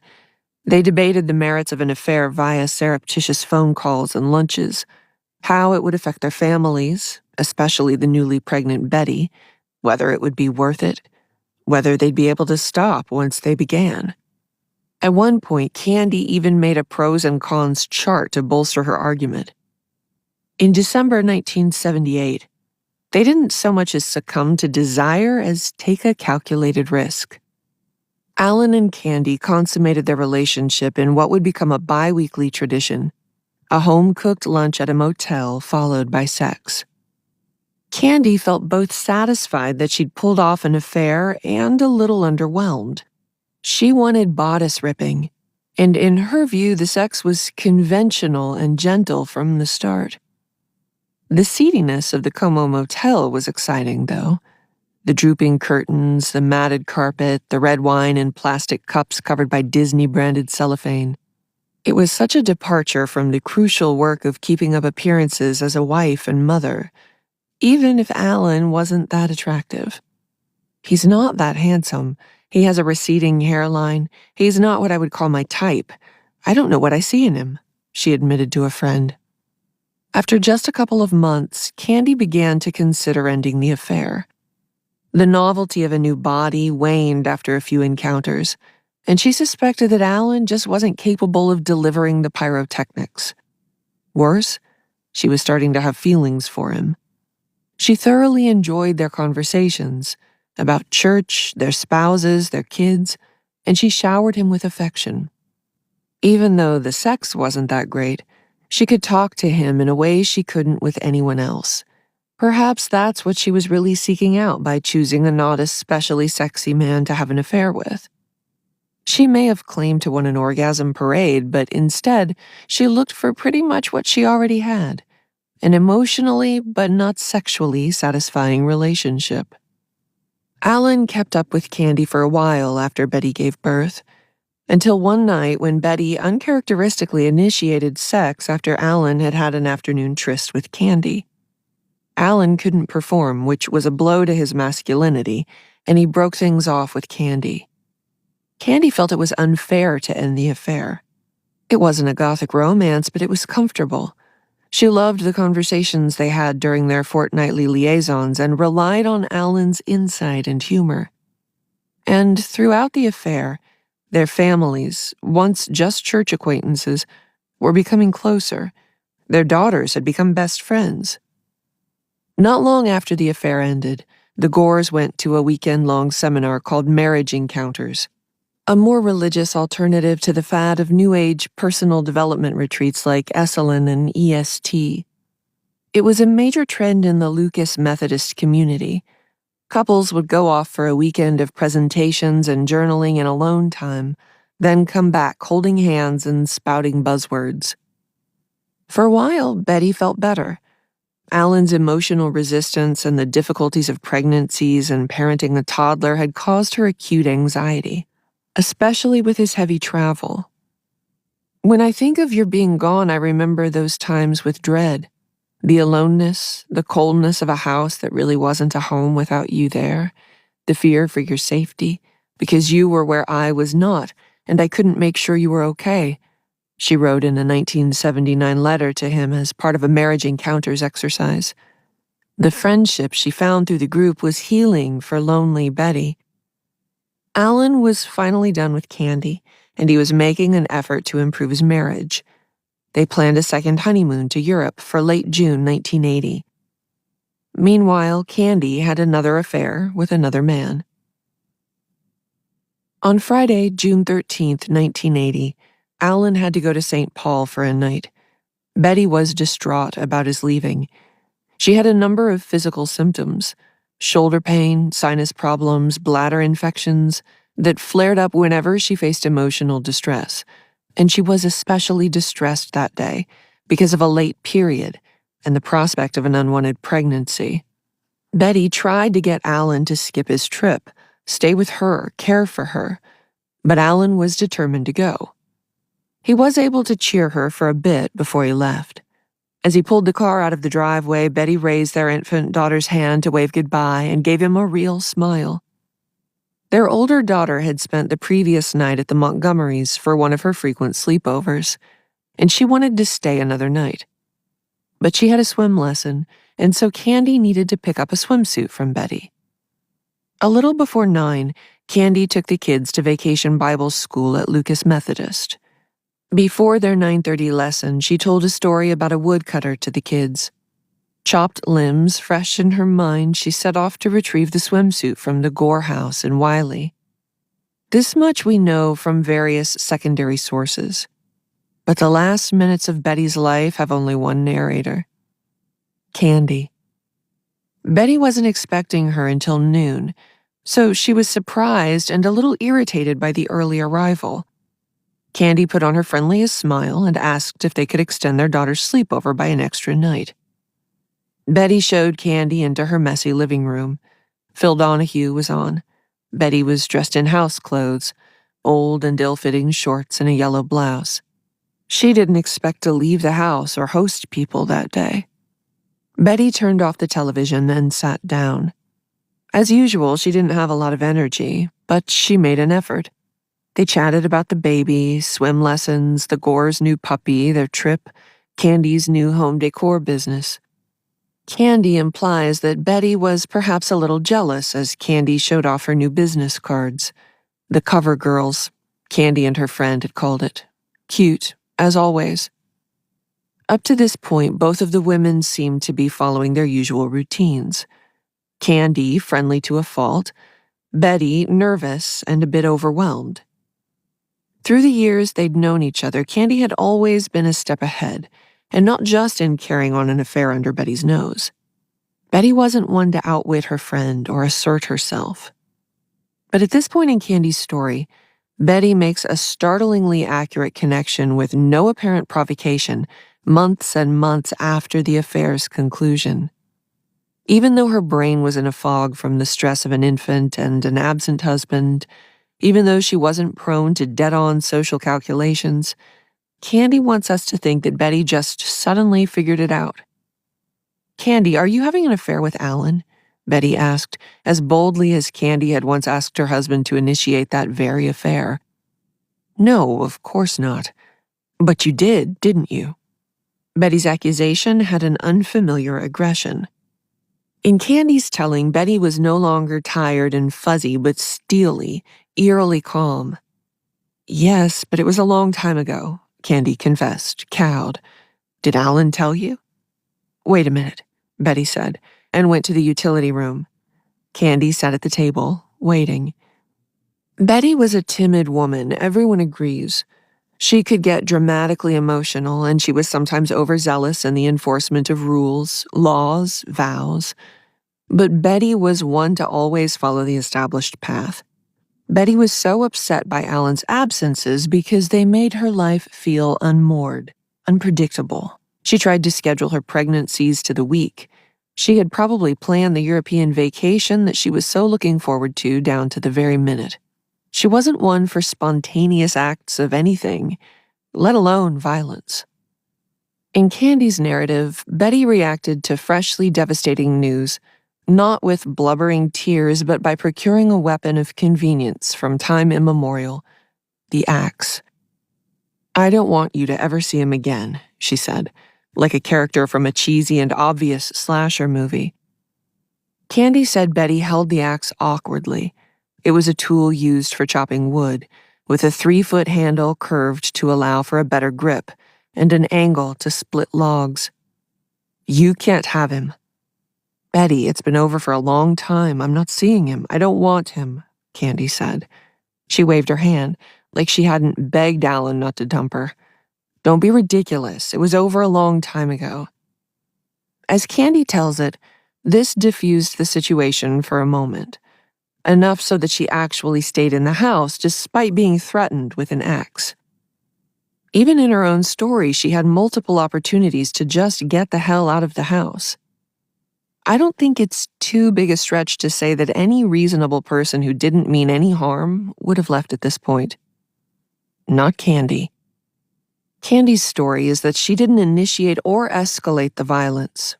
At every turn, Betty escalates, pushes, swings first. But for me, the story collapses when Candy stays in the house despite repeated opportunities to leave and get away from a woman she paints as clearly unstable and dangerous. Instead, Candy says that after Betty's armed threat, they returned to the quotidian details of the sleepover. Candy said that she'd bring her daughter by right after vacation Bible school. Betty said no, that she didn't want to see Candy again, and that the Montgomerys should keep her for the night and bring her back tomorrow. Betty put the axe against the wall and went to get a towel for Lisa's swimming lesson, while Candy waltzed past the axe to retrieve Lisa's swimsuit from the utility room.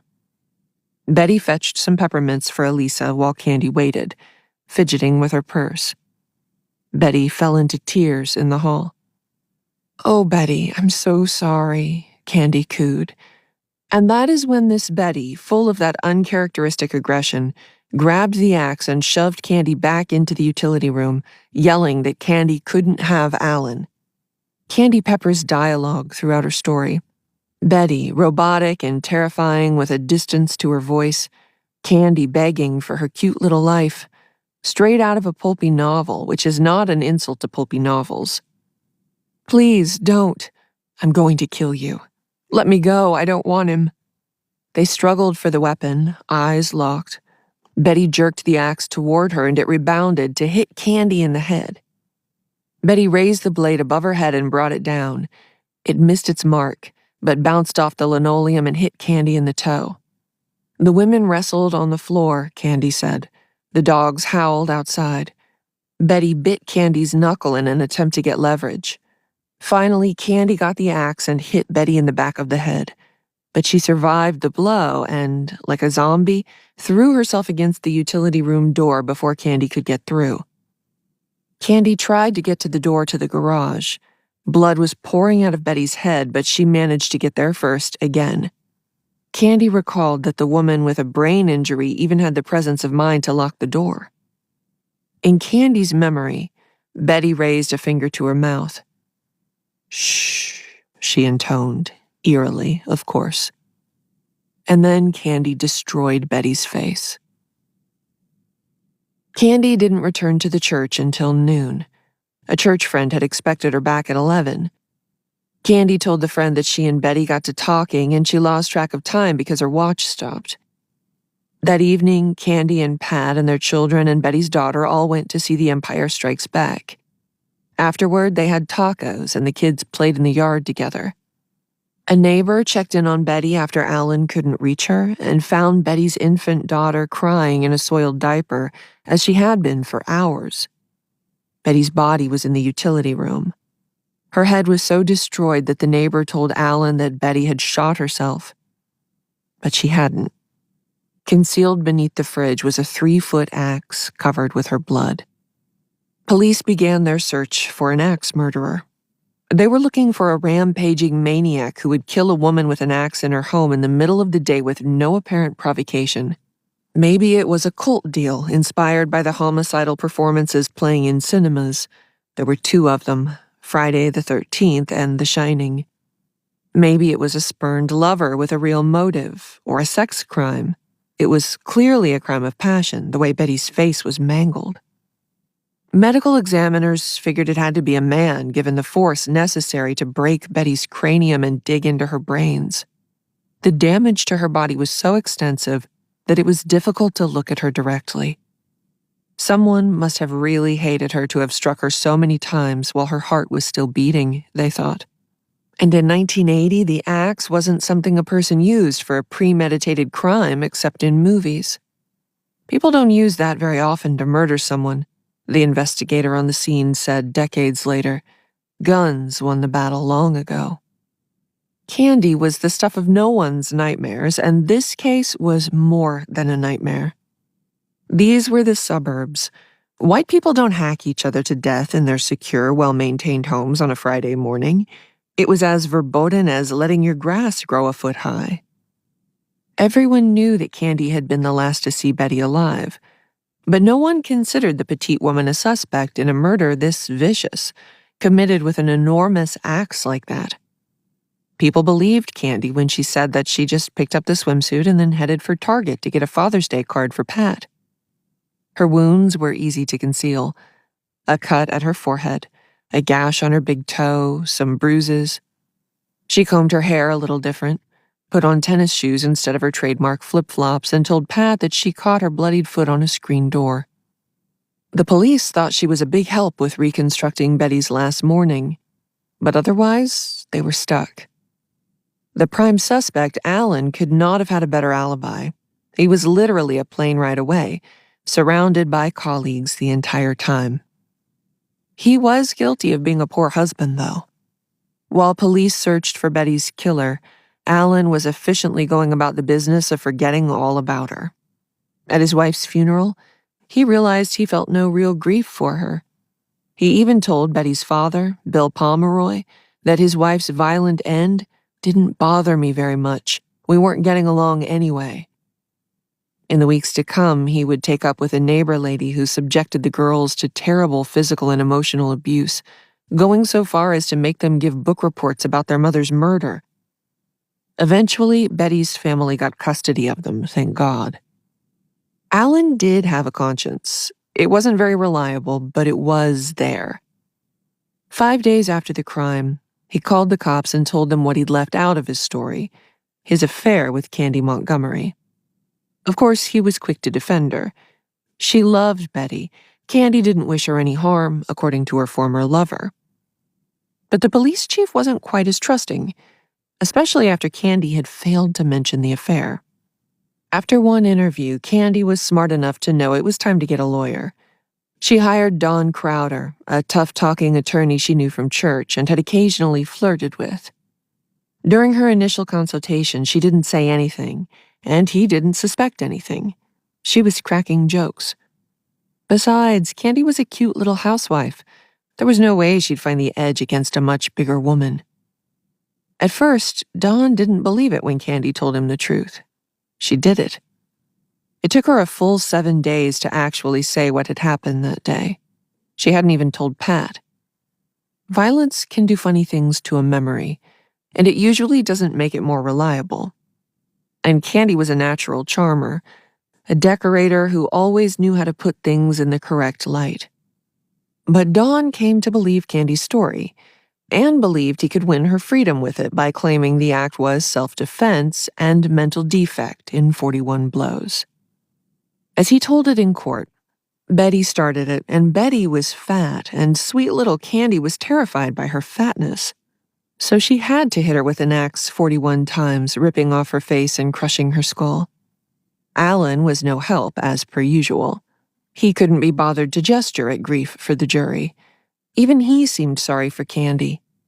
Poor Candy was already in a cell, losing her house, savings, respect of the community. Candy had earned her status symbols, damn it. Sure, dying violently is awful, but the trauma experienced by having killed someone was surely punishment enough. Crowder brought out the axe Candy had used to kill Betty and pushed it at her. She cried and cried and cried and cried for the jury, and they seemed affected by her display of emotion. But they had to explain the 41 whacks she dealt to Betty. Overkill needs a really good rationale. A psychiatrist who performed hypnotism on Candy provided one. Candy, the formerly unrepentant adulterer, had been brought to the brink of insanity by her own desire to be good. You see, in the course of their confrontation on the morning of the murder, Betty had shushed Candy. This, the psychiatrist testified, made Candy regress to an event she experienced at age 4, when she lost a race to a neighborhood boy and smashed a glass in a fit of pique. The glass cut her, and she had to go to the emergency room for stitches. She was very upset, kicking and screaming, and her mother shushed her, asking, "What will the people in the waiting room think of you?" This thought was so excruciating to Candy that it led to over 20-plus years of repressed anger, which exploded in brutal violence. The fact that it exploded at Betty didn't have much to do with the fact that she was a romantic rival. Candy had simply been under too much pressure to be the perfect Texas wife. Improbable, but it works. At that moment in American history especially, juries across the country let all kinds of wild Twinkie defenses fly in the late 70s and early 80s, which would change after John Hinckley Jr.'s acquittal in 1982. The timing was right for Candy to get away with murder by mounting a defense that gestured at trauma. The psychological harm done to a shushed 4-year-old is small, measured against the scale of the damage to Betty's body. But I'll give Candy some benefit of the doubt, as any accused party deserves. She didn't go over there to kill Betty that Friday. I believe that Betty was the party who introduced the axe into the conversation, and likely the one who turned the confrontation physical. And yet, 41 whacks. But the proportions of the crime made sense to the jury, who returned a not guilty verdict in short order. In the eyes of the law, Candy was no axe murderer. Candy and Pat moved the family to Georgia, and she went on to become a therapist. Even more than the axe, it's the absolute gall of Candy that made this story ripe for its 3 television adaptations. The shocking use of an obscure childhood memory to justify Candy's violence is anti-cathartic. There is no relief of justice, just the reminder that people get away with atrocious nonsense all the time. Perhaps the lack of relief is why, in many of these adaptations, Betty comes off so poorly, cloying, desperate, downright mean. I felt as if the killing had been mostly forgotten when I first started writing about it in 2019. There was a 1990 television movie, A Killing in a Small Town, that focused on the courtroom drama more than the domestic violence. I watched it on YouTube. Candy didn't even have a Wikipedia entry at that point. But the recent true crime boom, driven by women, came for the story right around when I did, with 2 adaptations on streaming services a year apart. The 2022 Hulu adaptation Candy is seedier, lowbrow, a little more TV movie. It features the axe much more heavily as a motif. The 2023 HBO adaptation Love and Death barely touches it until the actual crime. But in its higher-mindedness, the HBO adaptation somehow manages to fall for Candy's story again. Love and Death luxuriates in the period details, resembling a 1979 version of Big Little Lies, produced, like Love and Death, by David E. Kelley. The camera adores Elizabeth Olsen as Candy, who is constantly taking showers. There are multiple scenes where she gratuitously overreacts to shushing. The hypnosis story is presented as basically reliable, and her version of the events of the murder is presented without interruption. The theme features Nina Simone singing, "Dear Lord, please don't let me be misunderstood," as Candy chops absently. The show takes her too seriously, wants the viewer to acquit her all over again. The Hulu version, with Jessica Biel as Candy and Melanie Lynskey as Betty, is wise to Candy's cunning. It's an ashtray gross version of the late 70s, flat and more than a little ugly. Perhaps it's a little heavy on the dark comedy, but it also sees the absurdity of Candy's explanation. Perhaps it's too hard on Betty, but when the death is finally depicted in the final episode, she is there as a scowling ghost in the audience as Candy performed in court. Perhaps it's a little too obvious, as when Pat counts out 41 whacks in the backyard during the trial, but it also points out the obviousness. It's all based on the reporting of John Bloom and Jim Atkinson, first in Texas Monthly, and later in a quite good book titled Evidence of Love. The book is based on extensive interviews with the major figures in the story, especially Alan and Candy. Though they also rely on Betty's childhood diaries and letters to Alan, she wasn't around to give her perspective. And it shows. Evidence of Love doesn't exactly endorse Candy's and Alan's behavior, but it renders their thought processes, their motives, their explanations. It's not so much the story of Betty's tragic death as the story of how Candy came to kill her and how she avoided conviction. It's a problem that Bloom and Atkinson can't fix, and neither can I. Betty died so long ago that her daughters barely remember her. The narrators of her death were her husband and her killer, both selfish people with a strong motive to make excuses for themselves and their actions, which are considerably more despicable than, what? Asking for more from your husband? Seeking friendship and community at church? Betty wasn't perfect. There are some verifiably negative things that she did. She was quite harsh as a teacher, and she was not up to the trials of fostering a young boy. She had a desire to nurture, but perhaps less of the actual instinct. She probably was a bit awkward, a little needy. But I just don't think she was always like this. When she married Alan, she was popular and desired. There was a journey from being the prettiest girl in a farm town in Kansas to being the desecrated body in the utility room of her house in suburban Dallas. And yet the story is never about that journey, not even here, because her killer and her unfaithful husband live to tell the tale. The story is always going to find its way to a narrative that blames Betty because Alan and Candy couldn't face what they did squarely. They've never had to do so, and television adaptations aren't going to solve that problem. I just think she got away with it, Betty's younger daughter said in an interview with the Dallas Morning News in 2000. I wonder if Candy thinks about it every day like I do. I wonder if she thinks about us. Betty's daughters had a difficult period after Candy's acquittal. Alan and the neighbor he quickly remarried were abusive. Eventually, the girls moved to Kansas with Betty's parents, where they had a relatively decent childhood. But, of course, they did not come away unscathed. I just wish I knew what really happened, because nobody knows but Candy. Fire Axe. 1980. The Overlook Hotel. On Betty Gore's kitchen table that Friday the 13th, she left her paper open to a review of The Shining. Stanley Kubrick's film adaptation of Stephen King's 1977 novel opened on May 23, 1980.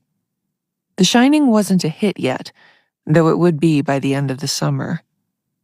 When my husband, Jason, saw the movie with me for the first time early on in this project, he was struck by how many pop culture references to the film he now newly understood and appreciated. The empty bar animated by a delirious dry drunk, red rum, all work and no play, the final close-up of the sepia photo, the Grady twins. There's barely a composition, a transition, a set design choice that has not become iconic in the 45 years since its release. There are 4 different iconic bathrooms in that movie. Have you ever noticed? When we got to the most famous one, in which Jack Torrance hacks his way through the bathroom door intent on murdering his wife, Jason started laughing. I don't think he intended to confirm my hypothesis that axe murder has gotten funny, but he has seen this very scene so many times before he actually saw it, almost always in parody. This one scene is a major factor in the continuing legacy of axe murder in comedy. Though he tends more toward Nintendo than Grand Theft Auto, he's as desensitized to images of violence as any elder millennial. Desensitization is not the only element at play here. There is something grimly zany about the climax. Jack Nicholson's wide grin, a preposterous contrast to his awful reality. The act's blunt evidence of the Overlook's terrifying hold on his imagination. It's the humor that makes it so shocking and memorable. Stephen King famously hates Kubrick's film. He protests that Wendy is a character so weak she borders on misogynistic and believes that the film is not sympathetic enough to the abusive drunk Jack Torrance. Perhaps his biggest beef is with the ending. The basic difference that tells you all you need to know is the ending. Near the end of the novel, Jack Torrance tells his son that he loves him, and then he blows up with the hotel. It's a very passionate climax. In Kubrick's movie, he freezes to death. King has some points. Kubrick is far less interested in the family backstory. The grandly terrifying visuals take priority over both the cyclical trauma suggested by Wendy's and Jack's own shitty upbringing, and insight into Jack's mind as he's drawn further into madness. But regardless of what King himself thinks, Jack's final act is no redemption. It doesn't really matter that Jack told Danny he loved him at the end of the book. Abusers claim to love their children all the time, even while they are actively abusing them. Kubrick, with all his coldness and black comedy, understands Jack Torrance on a simple and essential level. This is a bad man. The axe he carries in the ending is not just a visual upgrade from the mallet he carries in the book. It's a visual symbol of Jack's active participation in the horrors of the Overlook, a choice he makes for himself. The axe he takes, or with which the hotel supplies him, is a firefighting tool. The spike on the end is for punching through vents and steel siding. Fire axes were installed in hotels because of the inherent danger fires present for hotels, even those unpossessed by ghosts. The life he chooses to save is the Overlook's. The review Betty read that Friday in June 1980 probably wasn't positive. Film critics, from Roger Ebert to Janet Maslin to Pauline Kael, hated the film when it opened. The Shining was a commercial success, but it took most of the decade to earn a critical reevaluation. all while Kubrick's film became more and more essential to pop culture. It was a far less successful film, however, that made the axe murder an overt punchline. So I Married an Axe Murderer. Robbie Fox's script for So I Married an Axe Murderer was originally sold as The Man Who Cried Wife. That's when the perfectly named Dawn Steele got a hold of it. Steele was the head of Columbia, the first woman ever to run a major studio. In a meeting with Robbie, she told him that she didn't know what his script was exactly. Slasher, romantic comedy, thriller? But she had an instinct about how to make it a success. Steele threw it down on the table, Robbie recounted to me, and she said, "Let's put the axe murderer in the title, and let's make it." Robbie was pleased with the title change, but not the other adjustments yet to come. When Mike Myers came on board, it changed the tone that Robbie had envisioned. The basic plot was intact. A commitment phobe meets a free spirit who seems like the one, until a tabloid true crime story makes him fear that his new wife is a serial husband killer plotting to murder him. Spoiler alert, she's not, but her sister is. Robbie wanted a thriller with a comic edge, essentially Woody Allen in Hitchcock's Suspicion. "There was never an axe murder until I was scared I would get fired," he told me. Then divine inspiration struck in the form of a postcard that producer Robert Fried got from John Landis, vacationing at the Banff Springs Hotel, a grand hotel in the snow-coated mountains of Canada. On the back was written, "I feel like I'm in The Shining." Fried told Robbie he had the ending for the movie. "I went and watched The Shining and decided to replicate that," Robbie said. "I'm just going to literally recreate Jack Nicholson chasing his family down the hallway with an axe. It's just a clunky, heavy weapon. An axe is so unfeminine," he added. Once Axe Murderer was a Mike Myers vehicle, it acquired his particular style of knowing, deconstructive, gag-heavy comedy. Plenty of Scottish accents and aggressive satire and outlandish set pieces. Not a lot of subtlety. Audiences at the time responded poorly. So I Married an Axe Murderer was a huge flop, netting $11.5 million at the box office against a $20 million budget. Yet the movie had a long afterlife and is now revered as a cult classic. It inverts the priorities of your average 90s rom-com, placing camp and dark humor at the forefront without sacrificing the endearing romance at its center, wrote Maggie Sirota in Spin in a retrospective appreciation. After Axe Murderer, the phrase became a common punchline among similarly inoffensive movies and shows of the late 20th and early 21st centuries.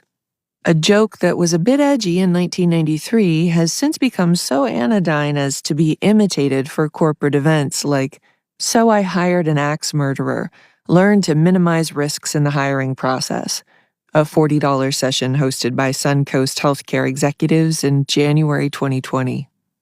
The phrase is all the more anodyne because it is meant increasingly as an anachronism. Rightfully so. Where the axe was once essential, its uses have narrowed so much that there's usually another, more efficient tool available, whether for woodcutting or murder. Epilogue. Crime and Difficult Situations. Kansas City, Missouri, 2019. When Mario Markworth was 4, his 5-year-old sister called 911 to ask for a pizza because they hadn't eaten in 2 days. This was a case where state assistance was absolutely necessary, but the Department of Family Services in Kansas City, Missouri only made things worse for Mario. The siblings were separated, and Mario went to several different foster homes in which he was exposed to crime and difficult situations. From 2000 to 2004, Mario was neglected, starved, and sexually abused in the care of the state. He was even deprived of water and had to drink out of the toilet bowl. In 2004, Mario and his 3 siblings were adopted by Doug and Tersa Markworth, a couple in Nebraska who count themselves as parents to 21 children, 16 through adoption. His life circumstances improved immeasurably from that point. Tirsa cared deeply about Mario as a person and wanted to give him as good and loving a childhood as they could. He was safe, fed, loved, protected from harm.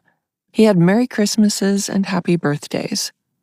The Markworths were Mario's salvation, and they enjoyed that feeling of goodness more than anything.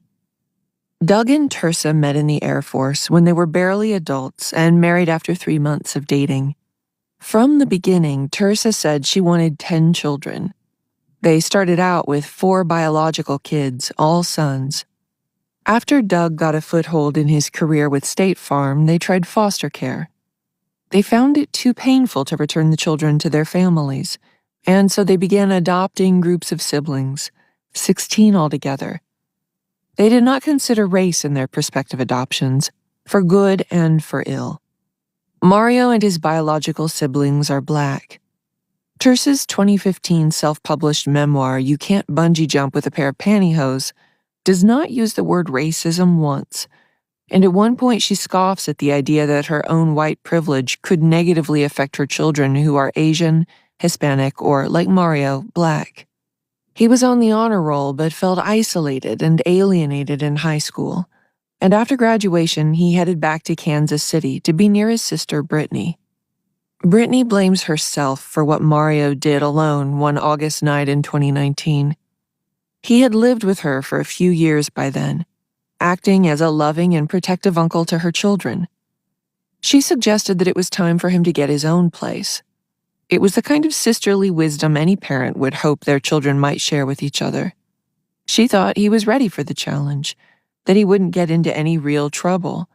She never saw him fight with anyone. 23 is a perfect age to start taking more responsibility for yourself. He moved into the Greenleaf complex, an unremarkable set of 11 buildings, with brick in front and faded white vinyl siding in back. There's a little playground in the middle. Right next door is a squat little place with glass brick windows, lime green doors, and a light blue and black diamond motif on its trim called Scandalo's Party Hall. Mario found a community at the Greenleaf, but it wasn't the kind Brittany hoped for. He felt picked on by the other residents there and pressured to participate in the party scene. Other than marijuana, Mario didn't get into drugs while he was living with Brittany, but his substance use increased dramatically once he moved out on his own. It was in this situation that he met Michael McLynn, an older man who was also in the Greenleaf party scene. The 2 Kansas City natives knew each other well enough. Mario called him Uncle Mike. At the Greenleaf, Mario was no longer feeling stable or safe. His sobriety, his funds, his living situation, they were all a little tenuous.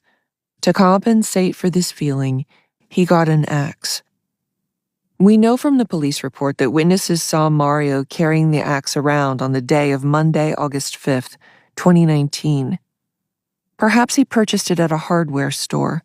Axes are not expensive. Perhaps he found one somewhere and thought he'd keep it just in case. I don't think he meant to use it. There was no planning beforehand. If Mario wanted to kill 2 people, he would have set about getting a gun. Firearms aren't much more difficult than axes to obtain. Mario and Mike left the party to go get alcohol and other supplies at a nearby convenience store.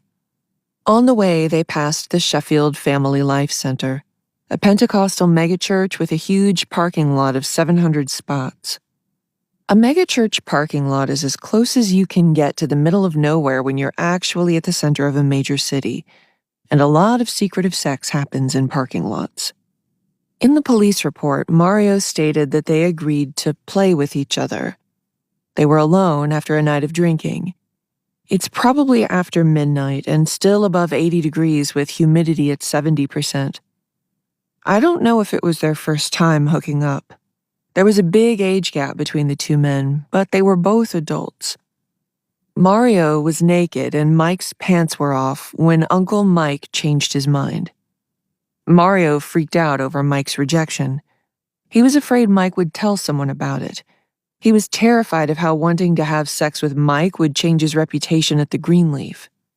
The imagined mockery from peers who bullied him, the disappointed expectations of the family members who loved him.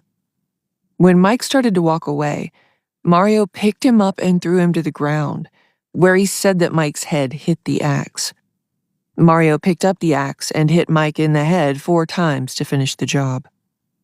Michael McLean's head had 7 incised wounds, according to the testimony of Deputy Medical Examiner Lindsay Holland. They were longer than they were deep, usually the kind you'd see from knives.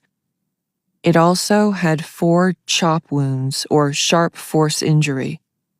2 of the chop wounds were especially brutal. One went all the way through the skull, and the other through the left carotid artery to the backbone. There were 15 injuries to the torso as well. Mike was found face down, covered in blood and debris, his pants around his ankles. Mario's motive, the rejection, the shame, was in the police report, but it was not mentioned at the court hearing. No one brought it up, for the same reason that Mario felt compelled to hide it in the first place. The threat of homophobia was deadly enough to incite violence, and the bloodshed did not end with Mike. The last time Kevin Waters saw his son, Joshua was concerned about his father. He'd been sleeping outside for months. This wasn't a new thing for Kevin, but the August heat and the inherent vulnerability of having no door to lock worried Joshua. Joshua told his father, "Don't let them kill you out there." Waters told Joshua he would be fine. Like Mario and Mike, Kevin had a difficult journey through life, spending time in foster care in childhood and struggling to find stable housing in his later years. Through the trials of his 52 years, he kept a strong faith and maintained loving connections to his family and friends. They remembered him as a generous and loving man who lived a fearless life on his own terms. Kevin grew up in Kansas City. He attended high school but never graduated.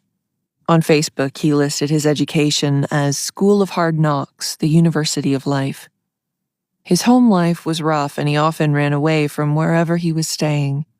Throughout his life, he consistently chose the freedom and challenge of sleeping rough over the convenience and ease of a home with someone else's rules. He called himself a hobo. Kevin's brother, Tim Waters, told Glenn Rice of the Kansas City Star in the wake of Kevin's death. He would say, "Tim, I know I have a family. I know I have a home, but I want to be free." But even though he valued his independence, he didn't shirk his responsibilities.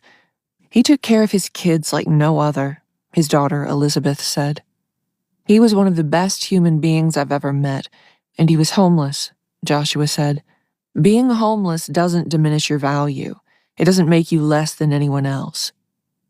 In the last year, Kevin's Facebook profile showed a man who was struggling but kept a positive attitude.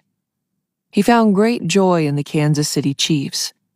2018 was Patrick Mahomes' first year, and they went to the playoffs for the first time in a long while. But he was at a low point when his tent and personal possessions were destroyed. He did have someone to lean on, his ex-fiancée, a woman named Denise who he met at the Salvation Army. But they broke up, not for the first time, because she was on her meds and he was not. Still, they loved each other, and she helped him out when she could. They were in daily contact. For a time that winter, he had a place at the Samantha Heights Apartments in Independence, but by spring he was sleeping outside again. He asked for prayers to get back on his medication and for help getting a new pair of glasses. In July, he wrote, "Thank you, Jesus, for the sun going down. Man, it was a hot one today. God bless. Be safe. I lay here looking at the stars and one goes out. I wonder, how do they change the light bulb?" He wrote on his 52nd birthday on August 1st. "Good night, peeps. God bless and be safe." According to his Facebook profile, a place where he did not hesitate to share his problems, Kevin was in a pretty good place the week before he died. He posted a lunch, always the best use of social media, on August 3rd. King's Hawaiian rolls, a salad, an apple, Tic Tacs, and a Mountain Dew. On August 4th, about 36 hours before his death. He posted several photos of lovely green views, a tent pad, a stone wall, stairs on a wooded trail captioned, "Path of Our Lives." In the early morning of August 6th, he slept at the edge of the empty Sheffield parking lot. He was at the fence line, which was lined with bushy trees and was largely concealed by overgrowth from passers-by. There was something of a path along the fence line, which the police report noted was compacted from regular use and traverse. Mario was moving Mike's body and hiding his white shoes when he noticed Kevin. Kevin was sleeping. Kevin had nothing to do with it. Kevin wouldn't tell the people back at the Greenleaf about anything. But Mario was not ready to stop. Kevin got to his feet and fought for his life. They grappled for control of the axe in the bushes behind the church. Mario bit Kevin on the back and got the axe and hit him with it many times. Kevin's body was more extensively disfigured than Michael's because their fight was more evenly matched and more intense. He had bite wounds on his back and 7 defensive torso wounds. His head bore a dozen incised wounds and 5 chop wounds, all of which fractured the skull. 3 trespassed into his brain. The next morning, a tow truck driver found 2 bodies in the Sheffield Family Life Center parking lot. Later that day, a witness reported that Mario had been walking around with an axe similar to what firemen carry, and fairly openly confessing to the crime. He was arrested the next day and admitted guilt immediately. In his possession was the axe. It was more of a hatchet, painted black with a blunted butt. It was about 18 inches, needing only one hand to swing. Mario technically had housing, but his situation wasn't stable. In the face of homelessness, an axe is a practical tool. So much of the move away from axes is about improved housing circumstances. No more wood fires, no more butchering, no more clearing the land.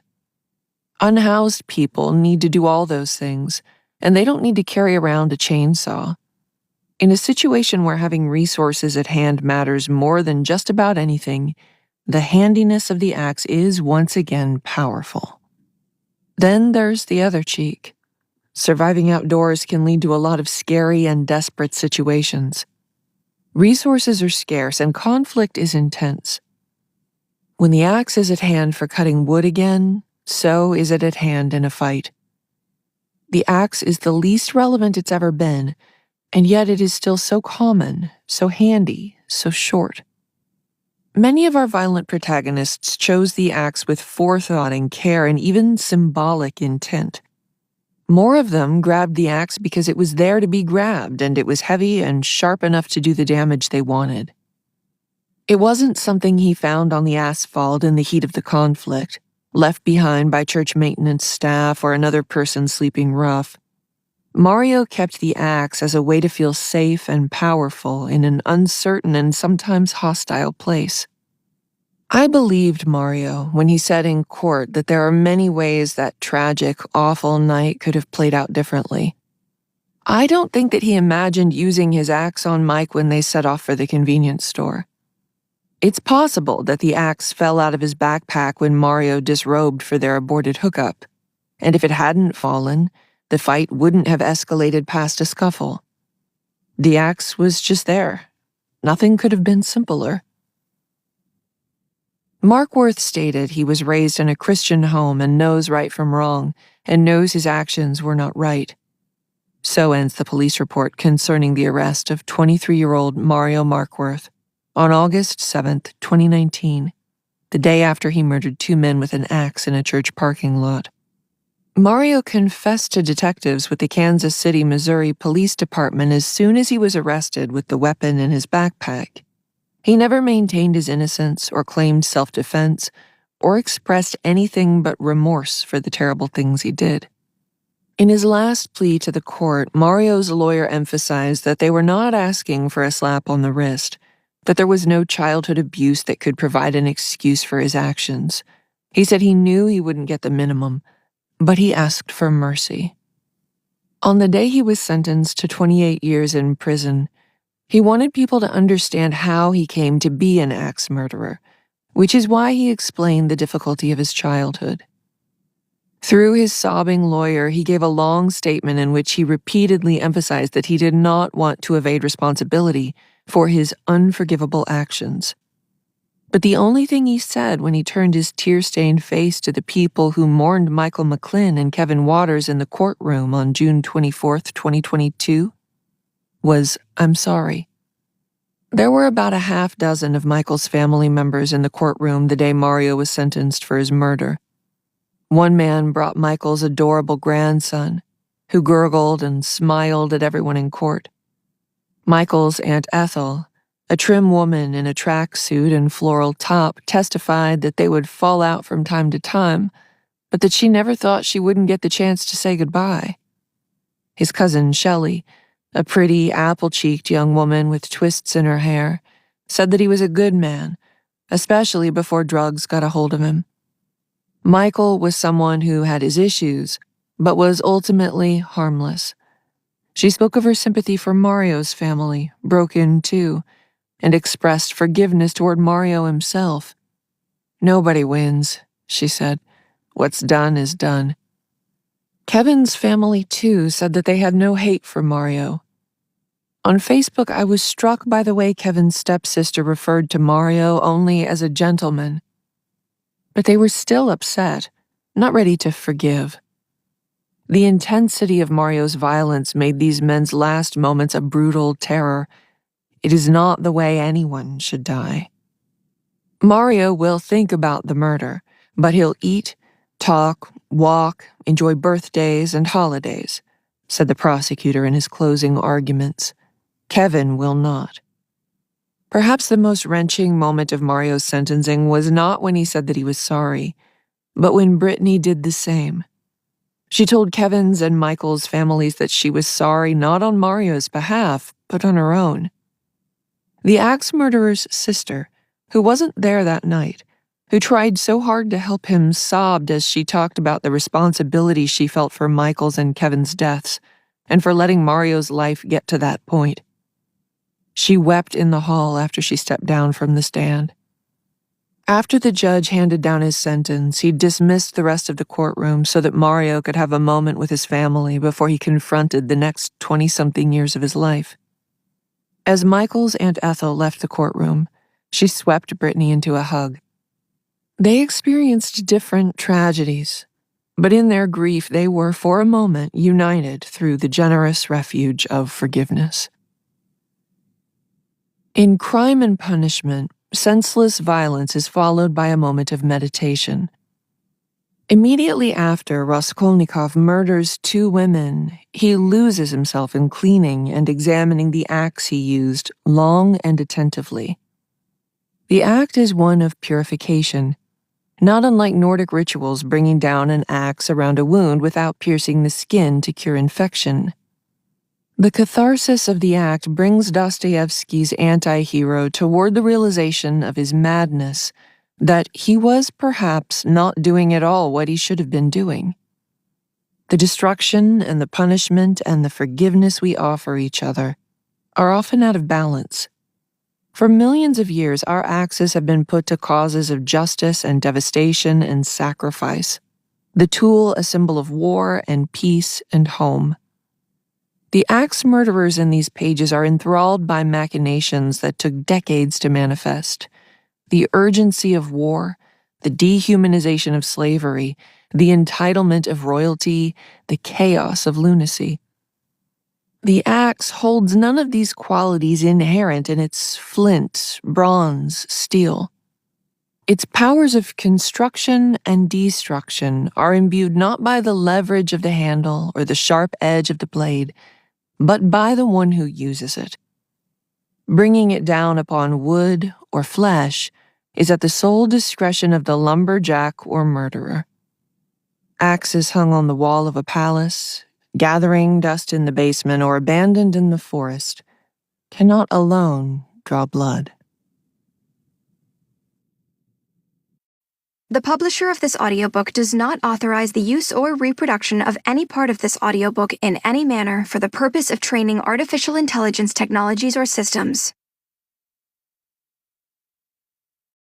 The publisher of this audiobook does not authorize the use or reproduction of any part of this audiobook in any manner for the purpose of training artificial intelligence technologies.